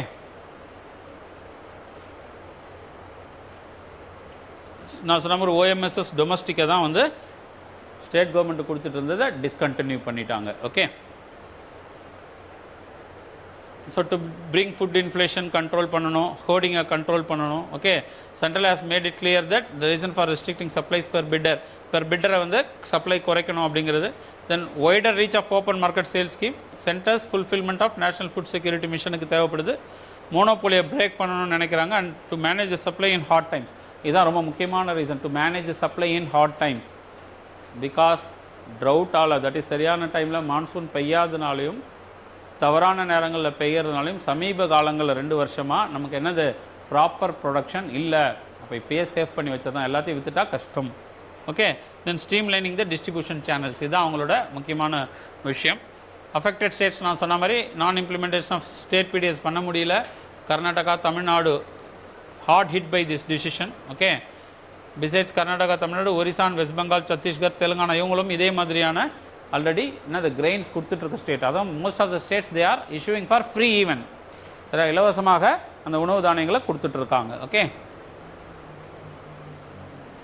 நான் சொன்ன மாதிரி என்ன ஆல்டர்னேட்டிவ் அப்படின்னா, states can provide cash assistance. அன்னபாக்கியா ஸ்கீமில் கொடுத்த மாதிரி கேஷாக கொடுத்துடலாம். பிகாஸ் இது ரொம்ப நாளாக பேசப்பட்டு இருக்கு. என்னது the so called food stamps or food coupons. இந்த food stamps or food coupons அப்படிங்கிறது எதுக்கு ரொம்ப நாளாக பேசிகிட்டு இருக்காங்க அப்படின்னு பார்த்தீங்கன்னாக்கா, ஃபுட் கிரெயின் இருக்குல்ல, இந்த ஃபுட் கிரெயினை ஸ்மகிள் பண்ணுறாங்க, மிஸ்யூஸ் பண்ணுறாங்க. ரைட்டாக? ப்ராப்பரான நீடிக்கு அவைலபிள் குவான்டிட்டியில் போய் கிடைக்க மாட்டேங்குது. அதை விட யார் ரியல் பெனிஃபிஷியரி, அவங்களுக்கு food stamps or food coupons கொடுத்துலான்னு ரொம்ப நாளாக பேசிகிட்டு இருக்காங்க. இப்போ நம்ம என்ன இது ஜாம் ட்ரினிட்டி வந்த பிறகு we have access to each and everybody. Jan Dhan, Aadhaar and mobile வந்த பிறகு பார்த்தீங்கன்னா direct benefit transfer or cash transfer எல்லா பெனிஃபிஷியரி லிஸ்ட் எடுத்து, ஏன்னா 50 கிலோவா 35 ரூபா இன்ட்டு 50 கிலோ கேஷ் என்ன பண்ணிவிடு, டைரெக்டாக அவன் அக்கௌண்ட்டுக்கு கிரெடிட் பண்ணிவிடு. அவன் வெளி மார்க்கெட்டில் 30 ரூபா ரைஸும் வாங்கிக்கிட்டோம், 20 ரூபாய்க்கு கிடச்சா வாங்கிக்கிட்டோம், 40 ரூபாய்க்கு கிடச்சா 5 ரூபா மேலே போட்டு வாங்கிக்கிட்டோம். That is his choice. அவனுக்கு என்ன கொடுத்துட்றோம், சாய்ஸை கொடுத்துட்றோம். அப்படின்போது கேஷாகவும் கொடுக்கலாம். ஸோ அது கர்நாடகா கவர்மெண்ட் அன்னபாக்யாவில் யூஸ் பண்ணுறாங்க. Then Punjab food grains procurement scheme, they also have their own procurement scheme. They are also procuring அப்படின்னு சொல்கிறாங்க. பவத் நட்டார் புக்டான் யோஜனா அப்படின்னு மத்திய பிரதேஷில் ஒரு ஸ்கீம் இருக்குது. And import, yes obviously we can go for import also. என்னது இறக்குமதி செய்யணுன்னாலும் இறக்குமதி செய்து கொள்ளலாம். Okay, then increase the quantity of central procurement. ஏன்னா வே ஃபார்வர்டில் என்னென்ன விஷயங்கள் பார்க்குறோன்னா, இன்னும் நிறைய என்ன பண்ணுங்கள், ப்ரொக்யூர் பண்ணுங்கள். பிகாஸ் சி, திரும்பவும் நான் சொல்கிறேன், MSP is not completely satisfying the requirements of all the farmers in India. MSP மிகப்பெரிய ஆக்சுவலாக ஐ கேன் டெல் என்னோட அனுபவத்தை வச்சு சொல்லணும்னா அது மிகப்பெரிய ஒரு ஏமாத்து வேலைன்னு சொல்லுவேன். ஏன்னா all 100% of the farmers are not getting benefited out of MSP. யாரெல்லாம் ஒரு என்ன சொல்கிறது அந்த பேக் பண்ணி ப்ராப்பராக கொண்டு போய் ப்ரொக்யூர்மெண்ட் சென்டரில் டிரான்ஸ்போர்ட் பண்ணி கொடுக்க முடியுதோ அவன் தான் பெனிஃபிட் ஆகிறான். Like medium and large farmers. Small farmers இருக்காங்கல்ல, they are not in a position to sell in this. ஏன் சார் அப்படின்னு கேட்டிங்கன்னா, ஃபர்ஸ்ட் ஆஃப் ஆல் அவனோட ஃபார்ம் கேட்டில் இருக்குல்ல, அந்த ஃபார்ம் கேட்டில் இருந்து பேக் பண்ணி வைக்கிறதுக்கே அவனுக்கு கனி பேக்ஸே கிடையாது ஃபஸ்ட்டு. ரெண்டாவது ஃபார்ம் கேட்லேருந்து கொண்டு போனோன்னா ஒரு 20 கிலோமீட்டர் 30 கிலோமீட்டர் தாண்டி ப்ரொக்யூர்மெண்ட் சென்டர் இருக்குன்னா அங்கே கொண்டு போகிற அளவுக்கு டிரான்ஸ்போர்ட்டோ குவான்டிட்டியோ அவங்ககிட்ட கிடையாது. அப்போ டிரான்ஸ்போர்ட்டோ குவான்டிட்டியோ இல்லாத போது ஃபார்ம் கேட்லேயே வந்து வாங்குறான்ல ட்ரேடர்ஸு. இப்போ நான் உதாரணத்துக்கு என்னுடைய ப்ராக்டிக்கல் எக்ஸ்பீரியன்ஸை சொல்கிறேனே, எம்எஸ்பியில் பேடி ஒரு குவிண்டால் 2100 ஏதோ ஒரு குவிண்டால் 21 ரூபா கிலோனா இல்லை 1800 விற்கிதுன்னு வச்சுக்கோங்களேன். மூட்டை ரேட்டுக்கு கணக்கு பண்ணால் 1450 வரும். 70 கிலோவோ 75 கிலோவோ அரிசி மூட்டை, அரிசியில் நெல் 1450 எம்எஸ்பி விற்கிற அந்த அரிசியை ஃபார்ம் கேட்டில் வெறும் 950 வாங்கிட்டு போவாங்க. யார்? இந்த இது ட்ரேடர்ஸ். கிட்டத்தட்ட ஒரு 10 விவசாயிக்கிட்ட 10 மூட்டை 100 மூட்டை கலெக்ட் பண்ணுறாங்கன்னு வச்சுக்கோங்களேன். இந்த 100 மூட்டையில் ஒரு மூட்டைக்கு 950 எங்கே இருக்குது, 1450 எங்கே இருக்குது, கிட்டத்தட்ட 500 டிஃப்ரென்ஸ் வருதா? அப்படியே அந்த 100 மூட்டையும் எடுத்துகிட்டு போய் ப்ரொக்யூர்மெண்ட் சென்டரில் 1450 விற்பாங்க. Just within 2 days or 3 days 500 × 100 எவ்வளோ? 50,000 அவங்க லாபம். இந்த 50,000 யாருக்கு போக வேண்டிய காசு? ஃபார்மர்ஸ்க்கு போக வேண்டிய காசு. ஆனால் யார் பெனிஃபிட் ஆகிட்டா? ட்ரேடர்ஸ். என்னன்னா இந்த 50,000 within 2 days they are able to earn because they had gunny bags, because they had a transport facility and they are having nexus with the officials. ஏன்னா அதுக்கு எல்லாமே அடுத்தடுத்து கவர்மெண்ட் ஃபுல் ப்ரூஃபாக இருக்க நிறைய கொண்டு வராங்க. சிட்டாடங்கள் கொடுக்கணும், ரிஜிஸ்டர் பண்ணணும், நீ ஃபார்ம் பண்ணியிருக்கேன், விஓ சர்டிஃபிகேட் வாங்கிட்டு வரணும், இதெல்லாம் பண்ணால் தான் விற்க முடியும்னு. லோக்கலில் அவங்க இருக்கிற ஆட்களோட நெக்ஸஸ் பண்ணி 10 பேருடைய சிட்டாடங்களை கொடுத்து இவங்களே உள்ளே தள்ளிடுறது, இதெல்லாம் நடக்குது. அது வேறு விஷயம். பட் எம்எஸ்பி உண்மையிலே சப்போர்ட் பண்ணுதா அப்படின்னா இல்லை. அப்போ என்னன்னா நீ இன்னும் என்ன பண்ணணும், ப்ரொக்யூர்மெண்ட்டை இன்னும் ஃபர்தர் டீசென்ட்ரலைஸ் பண்ணுங்கள். நேரில் ஒரு 2 கிலோமீட்டர் கிட்ட இருக்க மாதிரி எல்லா கிராமங்களுக்கும் 2 to 3 கிலோமீட்டர் கிட்ட இருக்க மாதிரி ஒரு ப்ரொக்யூர்மெண்ட் ப்ரைஸ். இல்லையா உன்னோட வெஹிக்கிள் அங்கங்கே எடுத்து போய் எப்படி இவன் வாங்குறான்ல, ட்ரேடர்ஸால் வந்து ஃபார்ம் கேட்டில் ப்ரொக்யூர் பண்ண முடியுது இல்லை. ஒய் டோன்ட் கவர்மெண்ட் பீங் இவ்வளோ பேராஃபர்னில் வச்சுரு, நீ எல்லா இடத்துலையும் போய் வாங்கு. Arrange that such a facility. ஃபார்மரோட ஃபார்ம் கேட்லேயே போய் ப்ரொக்யூர் பண்ணால் என்ன, directly they will get benefitted. Because sow பண்ணி இரிகேட் பண்ணி ஃபெர்டிலைசர்லாம் போட்டு எல்லா இன்டர்கல்ச்சர் ஆப்ரேஷன் பண்ணி ஹார்வெஸ்ட் பண்ண பிறகு கிடைக்க போகிறது 950 அதுக்கு அவன் இன்வெஸ்ட் பண்ணதே கிட்டத்தட்ட 800 பண்ணியிருப்பான். அவனுக்கு கிடைக்கிறது அந்த 150 என்னவோ தான் லாபம். ஆனால் இந்த இன்டர்மீடியரி 500 எடுத்துகிட்டு போகிறான் 2 நாளில். ரைட்டா? ஸோ இது வந்து இன்னும் வைடராக பண்ணலாம் அப்படிங்கிறது. தென் ஸ்டேட் எம்ஓயு வித் எஃப்சிஐயோட எங்களுக்கு இவ்வளோ தேவை அப்படின்னு வருஷம் ஒரு எம்ஓயு சைன் பண்ணி அவங்களுக்கு தேவையை states can also go with. Central governments mandatory அலோகேஷனையும் அவங்க வாங்கிக்கலாம். And state wise minimum support price for procurement. ஸ்டேட்ஸும் இதே மாதிரியான ஸ்கீமை அனௌன்ஸ் பண்ணி அவங்களும் நேரடியாக ப்ரொக்யூர் பண்ணிக்கலாம். ஸோ இதெல்லாம் தான் இந்த ஃபுட் செக்யூரிட்டியை ஃபர்தராக என்ஷூர் பண்ணுறதுக்கான ideas. Okay, international fund for agricultural development நான் சொன்னேன் இல்லையா, இந்த United Nations fund for agriculture development R international fund for, அதாவது ரெண்டையும் மாற்றி இன்டர்சேஞ்சபிளாக யூஸ் பண்ணுறாங்க. ஓகே, சொல்லுடா.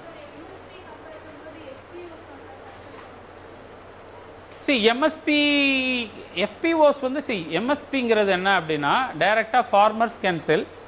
FPOs can also collect and sell in through இது. பட் FPOட ஐடியா என்னென்னா அந்த ரீஜனில் அதை ஃபர்தராக ப்ராசஸ் பண்ணி, பிகாஸ் ஃபார்மிங் கம்யூனிட்டிக்கு மேஜர் பிரச்சனையாக என்ன சொல்லுங்கள், ப்ராடக்ட் நல்ல காசுக்கு விற்குது, இன்புட் தான் அந்த காசுக்கு விற்க மாட்டேங்குது.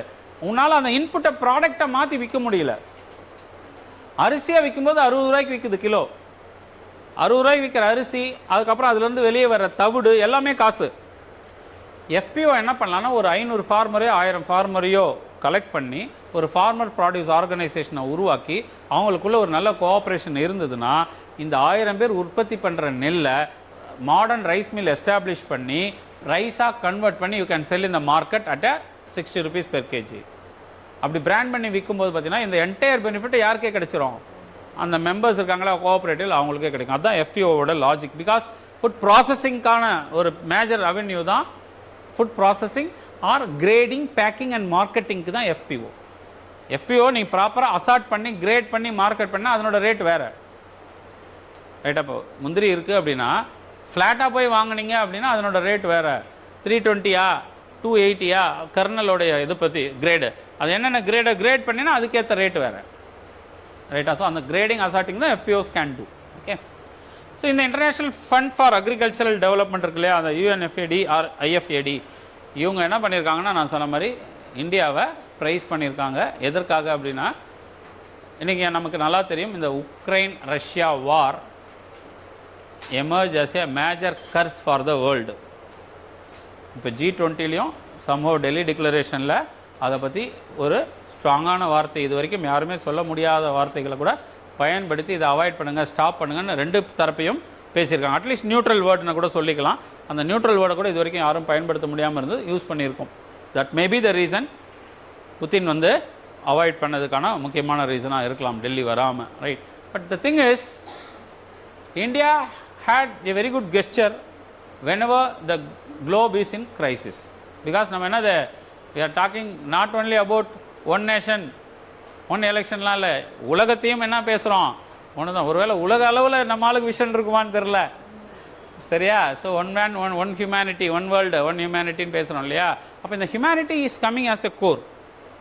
அப்போ இந்தியா என்ன பண்ணுச்சு அப்படின்னு பார்த்தீங்கன்னா, during pandemic we were able to supply ஏனது எந்த நாடுமே வல்லரசுன்னு சொல்கிற நாடுகளை செய்யாத விஷயத்தை நம்மளால் செய்ய முடிஞ்சது. Being a developing country India was able to do same thing தான். இன்றைக்கி உணவு கிரைசிஸ், ஃபுட் கிரைசிஸ் வேர்ல்டை வந்து என்கல்ஃப் பண்ணும்போது we were able to support the least developed countries. கிட்டத்தட்ட 1.8 மில்லியன் டன்னஸை நம்ம 18 டிஃப்ரெண்ட் கண்ட்ரீஸ்க்கு கொடுத்துருக்கோம். இதை வந்து அவங்க ப்ரைஸ் பண்ணியிருக்காங்க, வேறு ஒன்றும் இல்லை. இதுதான் ஆக்சுவலாக நியூஸு. ஓகே.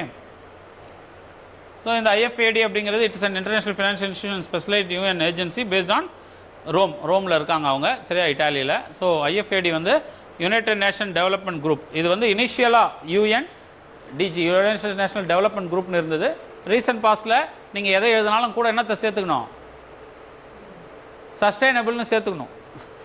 எதை எங்கே எழுதினாலும் சஸ்டைனபிள்னு சேர்த்துக்கணும். அப்போ UN development program is now converted into என்னது யூஎன் சஸ்டைனபிள் டெவலப்மெண்ட் குரூப் அப்படின்னு சொல்லி மாற்றப்பட்டிருக்கு. ரைட்டா? ஸோ இந்த யூஎன் சஸ்டைனபிள் டெவலப்மெண்ட் குரூப்பில் இந்த ஐஎஃப்ஏடி வந்து one of the important member. So இவங்க aims to catalyse countries and global progress for rural people to overcome poverty and achieve food security. எல்லாருக்கும் என்னது உணவு கிடைக்கணும் அப்படிங்கிறதும், ரெமுனரேட்டிவ் ப்ரைஸ் கிடைக்கணும், சஸ்டைனபிள் ரிசைலண்ட் லைவ்லிஹுட் நடக்கணும். ஏன்னா நம்ம பார்க்குறோம் இல்லையா, சில நேரங்களில் நியூஸ் அண்ட் மீடியாவில் சோமாலியாவில் வயிறு ஒட்டி போய் என்னது எலும்பு கூடுகளாக தெரிகிறத நம்ம பார்க்குறோம். அப்போது உலகத்தில் இருக்கிற சக மனிதர்கள் இன்றைக்கி ஒன் ஸ்கொயர் மீலுக்கு கஷ்டப்படுற நேரத்தில் தான் ரிச் கண்ட்ரீஸ் ஃபுட் அவ்வளோ குவான்டிட்டியில் வேஸ்ட் பண்ணிகிட்ருக்காங்க. ரைட்டா? அப்போ இந்தியா மாதிரியான நாடுகள் இந்த மாதிரியான shock, because it is not only production problem, it is a problem associated with supply chain. It's a supply chain shock ஆக்சுவலாக. ஏன்னா அந்த கிரெயின் எக்ஸ்போர்ட் பண்ணுற போர்ட்டில் பிரச்சனை நடக்குது, அவன் அங்கேயே அடிக்கிறான். அப்போ அங்கே கிரெயினே வெளியே வரல அப்படின்னா ஆப்வியஸ்லி ஃபுட் இன்ஃப்ளேஷன் இன்க்ரீஸ் ஆகிடுச்சு world wide. Food inflation increase ஆகும்போது அஃபோர்ட் பண்ணி வாங்க முடியல, நார்மல் ரேட்லேயே வாங்க முடியாதவன் இன்னும் அதிகமாக விலைவாசி உயர்ந்தால் வாங்க முடியாது. அப்படின்னா இவ்வளோ கஷ்டப்பட்டுட்டு இருக்கானே உலகத்தில் இருக்கிற மற்ற மக்கள் அப்படிங்கிறனால இந்தியா வந்து தன்னோட பாசிட்டிவ் கெஸ்டராக it gave or exported food. Okay. So அவங்களுக்கு கொடுத்துருக்கு அப்படிங்கிறது. ஸோ இவங்களோட அஜெண்டா அப்படிங்கிறது எதை யோசித்தாலும் அவங்க வாட்டர் ரிலேட்டடாக யோசிப்பாங்க அப்படின்னு சொல்லியிருக்காங்க. So increase poor rural people's productive capacity, to increase poor rural people benefits from market participation and to strengthen the environmental sustainability and climate resilience of poor rural people's economic activities. எதாக இருந்தாலும் இந்த ஏழை எளிய மக்களுக்காக தான் இவன் சிந்திக்கிறான். அதுவும் water ரிசோர்ஸஸை base பண்ணி சிந்திக்கிறான். யார்? இந்த international food and agriculture development programme. Okay. இதுக்கப்புறம் இருக்கிற நியூஸ்லாம் no way related to agriculture. But UPI last வீக்கே நம்ம பேசணும். எங்கே பேசணும்? ஏஇபிஎஸ் பார்க்கும்போது பார்த்தணும் இல்லையா? ரைட். அப்போ national payment corporation of India பற்றிலாம் பேசணும். ரைட். இன்றைக்கி நமக்கு ரொம்பவே ஹேண்டியாக, ரொம்பவே என்னது எக்கனாமிக் டிரான்சாக்ஷனில் ரொம்பவே சப்போர்ட்டாக இருக்கிறது இந்த யூபிஐ தான். பிகாஸ் என்னது you need not to carry the wallet, you need to carry the cash, எதுவுமே இல்லை. இந்த பசங்களுக்கு இந்த இதை கொடுக்கறதுக்கு 2 பேராக பிரித்து வாங்கிட்டானுவ. 500 ரூபாயை மாற்றுறதுக்கு நாங்கள் பட்ட பாடு இருக்கே அப்பப்பா அப்படின்ட்டு 500 ரூபாயை 2ஆக மாற்றுறதுக்கு. என்ன சொல்ல வரேன் அப்படின்னா, காசே அவங்ககிட்டயும் கிடையாது. எவனை போய் கேட்டால் சில்லறை இல்லை, அது கேஷே இல்லை. வேணா கியூஆர் கோடு இருக்குது ஸ்கேன் பண்ணிக்கிறியா, வேணா பணம் வந்து யூபிஐயில் மாற்றி, இப்படி தானே பேசுகிறான். காசுங்கிறது பார்த்தே பல வருஷம் ஆகும் போல் இருக்குது அப்படின்ற மாதிரி இருக்கு இல்லையா. பிகாஸ் இந்தியா இஸ் என்னது technology savvy country. Indians are always adapting to modernisation. இது இன்றைக்கி நேற்று நடந்ததில்லை. சுதந்திர போராட்டத்தின் போதே ஆங்கிலேயர்கள் ஆச்சரியப்பட்ட விஷயம் என்ன அப்படின்னா, இமீடியட்டாக ரயில்வேஸ் இன்ட்ரடியூஸ் பண்ணும்போது இந்தியர்கள் உடனே அடாப்ட் ஆகிடுறான். ஏன்னா இவன் உடனே ரயில்வேஸ்க்கு அடாப்ட் ஆகிட்டான், எதை போட்டாலும் உடனே அடாப்ட் ஆகி, எது கேட்டாலும் adopt. That is what India is. அப்போ இந்த யூபிஐ பார்த்தீங்கன்னா வேர்ல்டுலேயே லார்ஜஸ்ட் நம்பர் ஆஃப் பீப்புள் இன்றைக்கி யூஸ் பண்ணுறது யார் அப்படின்னு பார்த்தீங்கன்னா இந்தியா தான். யாருமே நினச்சி பார்க்க முடியாத அளவுக்கு நமக்கு டெக்னாலஜியோடைய அட்வான்ஸ்மெண்ட். பிகாஸ் இது நான் ஏற்கனவே கூட ஒரு முறை சொல்லியிருப்பேன். ஜெய்சங்கர் வந்து ஒரு பேட்டி கொடுக்கும்போது சொல்லியிருப்பார், இந்தியாவுடைய டெக்னாலஜி ஆர் டிஜிட்டல் ஏரா எப்படி இருக்குது அப்படின்னும் போது, ஆஃப்டர் பேண்டமிக் அவங்க பையனை விசிட் பண்ண போகும்போது he carried his vaccine certificate in his mobile and his son was carrying a piece of paper. Okay, ரொம்ப டார்னிஷ் ஆகி ரொம்ப கசங்கின பேப்பரை எடுத்து பிரித்து தான் என் சர்டிஃபிகேட் கொடுத்தான். நான் டிஜிட்டலாக எவ்வளோ டிவால்வ் ஆகிருக்கணும். Because we have a CoWIN portal. நம்மக்கிட்ட கோவின் போர்ட்டல் இருந்தது. We were able to download our the vaccine certificate. We were able to share digitally. எங்கே வேணாலும். அமெரிக்காலே அது பண்ணலை. அப்போ என்ன, டெக்னாலஜி அடாப்ஷன்லாம் அந்தளவுக்கு இருக்கணும் போது இந்த யூபிஐ இருக்கு இல்லையா, யூனிஃபைட் பேமெண்ட் இன்டர்ஃபேஸ், இது நிறைய ஆயிருக்கு அப்படிங்கிறது தான் நியூஸில் வந்திருக்கு, வேறு ஒன்றும் இல்லை. ரைட். இப்போ இது என்ன அப்படிங்கிறத நம்ம பார்க்குறோம். யூபிஐ என்னென்னா அதனோட அட்வான்டேஜ் என்ன, வே ஃபார்வர்டு என்ன அப்படின்ட்டு. ஸோ யூபிஐ ஐஎம்பிஎஸ் அப்படின்னு சொல்கிறோம்ல, இமீடியட் பேமெண்ட் சர்வீஸ். இன்றைக்கி நீங்கள் பேங்க் டிரான்சாக்ஷன்ஸ் போனீங்கன்னா you have something called as நெஃப்ட்னு ஒன்று இருக்குது, ஐஎம்பிஎஸ்னு ஒன்று இருக்குது, ஆர்டிஜிஎஸ்னு இருக்குது. ரைட்டா, இது எல்லாமே என்னது one or the other method of money transfer. ரைட்டா, ரியல் டைம் கிராஸ் செட்டில்மெண்ட்டில் வேணுமா, இல்லை நேஷ்னல் எலக்ட்ரானிக் ஃபண்ட் ட்ரான்ஸ்ஃபரில் வேணுமா, அல்லது இமீடியட் பேமெண்ட் சர்வீஸில் வேணுமான்ட்டு நீ ஐஎம்பிஎஸில் செலக்ட் பண்ணி ட்ரான்ஸ்ஃபர் பண்ண அடுத்த நிமிஷம் யாருக்கு போட்டே அவனுக்கு என்ன ஆகிடும், மெசேஜ் போயிடும். நெஃப்ட்டில் போட்டு நீ அனுப்பிச்சின்னா இல்லையே வரலையேனா 1.5 hour வெயிட் பண்ணு வரும் அப்படின்னு நம்ம சொல்லணும். ஏன்னா அந்த நெஃப்ட் டிரான்சாக்ஷன் நடக்க என்னது அந்த 1.5 hours கழித்து தான் அது அமௌண்ட்டு அவங்களுக்கு கிரெடிட் ஆகும். அப்போ இந்த ஐஎம்பிஎஸ் இருக்கு இல்லையா, இதை இன்டகிரேட் பண்ணது தான் இந்த யூனிஃபைட் என்னது பேமெண்ட் இன்டர்ஃபேஸ். ஐஎம்பிஎஸ் மாடலை யூஸ் பண்ணி ஒரு அப்ளிகேஷனை இன்டர்ஃபேஸாக வச்சுக்கிட்டு, ரைட்டா, அது பேங்க்கே க்ரியேட் பண்ண ஆப்பாக இருக்கலாம் அல்லது தேர்ட் பார்ட்டி ஆப்பாக இருக்கலாம். நம்ம we are using Google Pay அப்படின்னா it's a third party. YONO இருக்கு இல்லையா, யோனோ அப்படிங்கிறது பேங்க்கே க்ரியேட் பண்ணது. அப்போது பேங்க்கே க்ரியேட் பண்ணதாக இருக்கலாம், இல்லது யாராவது ஒரு தேர்ட் பார்ட்டி க்ரியேட் பண்ண ஆப்பாக இருக்கலாம். So we are connecting it. அந்த பிரிட்ஜ் பண்ணும்போது என்ன ஆகுது அப்படின்னா, பேங்க்கு யாருக்கு நம்ம கொடுக்க போகிறோம் இந்த ஆப்பு, இந்த இன்டர்ஃபேஸில் we are able to transfer money. அதான் யூனிஃபைட் பேமெண்ட் இன்டர்ஃபேஸ் அப்படின்ட்டு. ஸோ இன்ஸ்டன்ட் ட்ரான்சாக்ஷன் நடக்குது. கேஷ்லெஸ் எக்கானமியை we are able to promote. Transaction through multiple accounts பண்ண முடியுது. Privacy protection. ஸோ இந்த ப்ரைவசி ப்ரொடெக்ஷன்லேயே என்னது நம்ம பார்த்தோம் இல்லையா, அந்த ஆதார் எனேபிள்டு பேமெண்ட் சிஸ்டமில் ஃப்ராடு நடந்துருச்சு இந்த மாதிரின்ட்டு. ஸோ அதை ஃபர்தராக இன்னும் இம்ப்ரூவ் பண்ணுறதுக்கு நிறைய பயோமெட்ரிக் மெத்தட்ஸ் எல்லாமே யூஸ் பண்ணுறாங்க யூபிஐலையும். Okay, then convenient use and open source system. Convenient use is obviously we are feeling happy.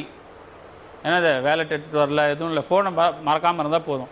ஆனால் எல்லா இடத்துலையும் த்ரெட் இருக்குது. என்ன த்ரெட் இருக்கு, திடீர்னு நெட்வொர்க் கிடைக்க மாட்டேங்குது. சில நேரங்களில் போயிட்டு அப்படி நின்றுட்டே இருக்கும், அவன் மூஞ்சியை பார்த்துட்ருக்கோம். சில நேரங்களில் திடீர்னு என்ன இப்போது டெபிட் ஆகிடுது, அவனுக்கு கிரெடிட் ஆக மாட்டேங்குது, நம்மகிட்ட டபுள் டைம் பிடிச்சிடுதுன்ற பிரச்சனை இருக்குது. ரைட். அப்புறம் ஃபோனு திடீர்னு பேட்டரி இல்லைன்னு டெட் ஆகிடுச்சுன்னு வச்சுக்க, முடிஞ்சு போச்சு. சரி, இந்த மாதிரியான பிரச்சனைகள் இருக்குது, இல்லைன்னு நம்ம சொல்ல முடியாது.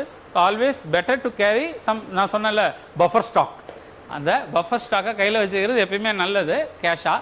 பட் மேக்ஸிமம் நம்ம என்ன பண்ணுறோம், உடனே ஸ்கேன் பண்ணுறோம், பே பண்ணுறோம், வந்துகிட்டே இருக்கோம். 10 ரூபாவில் ஆரம்பிச்சு. ரைட்டா, நான் அன்றைக்கி கூட போன செஷனில் சொன்னேன், வெள்ளூர் போகும்போது இட்லி கடையில் யூபிஐ பே பண்ணிவிட்டு நான் போயிட்டு இருந்தேன் அப்படின்னு சொல்லி. ரைட்டா.